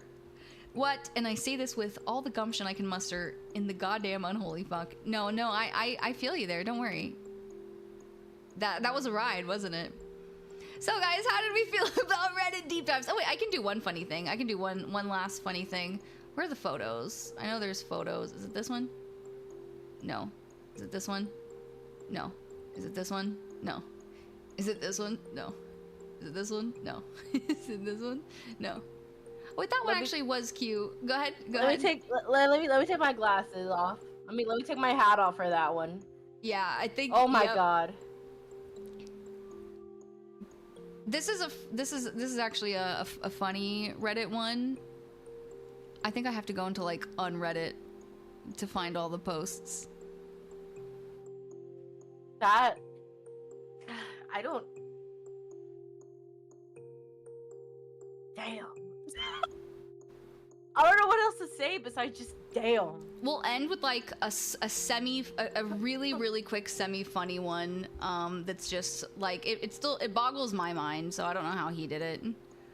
Because I don't understand geometry or anything like that. Geometry's so hard. Geometry's really hard. So find the geometry of that love triangle real quick. Yeah, oh my god. Find the geometry of that family tree. It's a circle. Holy crap. Hey Reddit, what tattoos do you have? And so someone said, please don't ask me how I managed to take this picture. And it was him showing his tattoos. And so someone was like, hey, they said, I want a picture of you managing to take that picture. So he said, okay, this is how I took the picture. And someone's like, how did you take the picture of you taking the picture? And so they said, well, clearly that's how I took the picture. So we got the phone taking the photo of this. We got the webcam taking the photo of that, and then they're like, Of- okay, of well then him how holding did the you? phone. Well then how did you take the photo of the webcam? And so where is it? There's one more. There's one more. I know there is. Where is it? Ugh, is it here? Is it here? Is it here? Please show me the last one. View more replies. Ugh. And who was the camera? That one is really good. I can't find it. Oh, that's not it. Don't look at that. I think it's actually. Let me load it. I think it's actually this last one. Yeah, here it is. It's this one, but he has a mirror over on the. You can actually. Oh, that's a good one. Chat actually can't see it. Let me get rid of that. There we go. It's a mirror of the camera somewhere like behind the chair or something. So yeah, so that's it. What was that? Oh Silas. Love and Deep Space jump scare. Love and Deep Space jump scare. My bad. For real. Because Silas would never do you like that. Silas would literally never. Like Silas could never. Listen. This is why I don't date real men. This is why I don't date real men, so that they don't don't do that. Yeah, so they don't do that. Like here, actually, just let me go ahead. Oh wait, no, did I accidentally delete it? Damn, I should have put it back. I should have put it back on. Let's leave Ogtha. Oh, How about that? Let's end on Ogtha. No, dude, Ogtha is so tame compared to everything. Well, thank you, Yerpsy, so much for gosh. embarking on this adventure. Dude, thank you for piloting that ship through the asteroid field of Reddit deep dives. Holy hell. Right. And I know we had some silly ones, we had some gross ones, we had some wild ones, but it's been so fun. I genuinely adore you guys so much. And if you guys aren't following Yerpsy, please go consider giving this silly little goose girl a follow. I adore her so very much. She's a wonderful Same for my content creator. honkers. If you're here and you're not following Misty, what the fuck are you doing? they're keeping their stink levels down, probably. No. The circus has to be stinky. Only you're stinky though. Only you're stinky. I have like a little room for my stinky skunks. Well, thank you so much. I adore you. Thank you for doing this with me. I had such a fun time. And it was such a pleasure. Yeah, we should do something. We should do something again sometime. Yes, we should. Oh my gosh, we should. 100%. Well, have a good night. Thank you. I don't even know. I know it's like 2 in the morning for me. I was not expecting to stream for this long, but it's been a fun time. Like the time goes past when you're talking about your husband's half sister and your biologically related children and stuff. Yeah, when the family tree is like a bush, like Chad said. Oh my gosh. Also, thank you everyone for the follows. You Missy, your community's banger. They're so sweet. They're so sweet. They're stinky, but they're so sweet. Yeah, I love my stinkers every once in a while. I love my ziggies. All right. Well, I will go ahead and let you have a good night. Good night, Yerpsy's chat, and good night, Yerpsy. Thank you again so much for hanging out. I appreciate you, and I'll see you around. I'll be popping into your chat sometime soon. Yeah, thank you for everything. Have a wonderful, wonderful night. I hope you get good eeps. Thank you. All right. Good night. Everyone say bye, Yerpsy. Say bye-bye. Bye, Misty chat. Bye-bye. All right. I'm going to let you go now. Bye-bye. Love you. Mwah. Bye. All right. Let's go ahead and go back to the just chatting as I end VTube Studio collab. Yerpsy's still here. Quick collab. Oh, bye, Yerpsy. Bye, Yerpsy. My VTube Studio also is not... don't look at that. Hang on, wait a minute. Don't look at that. Wait, don't look at that. Is this better? Am I full screen? No, I'm not. No, I'm not full screen. Let's see. Hang on, wait. Just give me a moment. I gotta go. I gotta set my resolution back to 1440p. And then here I am. Here I am. So what did you guys think? Did you guys have a good time? Did you guys oh, somebody redeemed human on accident. What did I immediately accidentally I immediately accidentally took it away from you. Is it all H? No, that's head pat. Is it all N? There it is. Someone redeemed human. You wanted to redeem human right at the end, really? But how did you guys? My human! Do we get to look at anything? What do you mean to look at anything? Do we get to look at anything? To look at anything what? You get to... Oh, bro, Stream Elements isn't even showing up on chat. Bro, Stream Elements, please. Stream Elements, what do you... nothing on Stream Elements is working. Stream Elements literally just said goodbye. Goodbye. Also, speaking of goodbyes, everyone wave goodbye to YouTube. Everyone say hi, or I guess say bye, YouTube. Thank you, YouTube, for hanging out. Appreciate you, YouTube. If you're looking at this from the future, thanks for spending your hours going back and watching this VOD. Love you, care you, appreciate you. Like and subscribe, all that good stuff. Bye, YouTube. Bye-bye.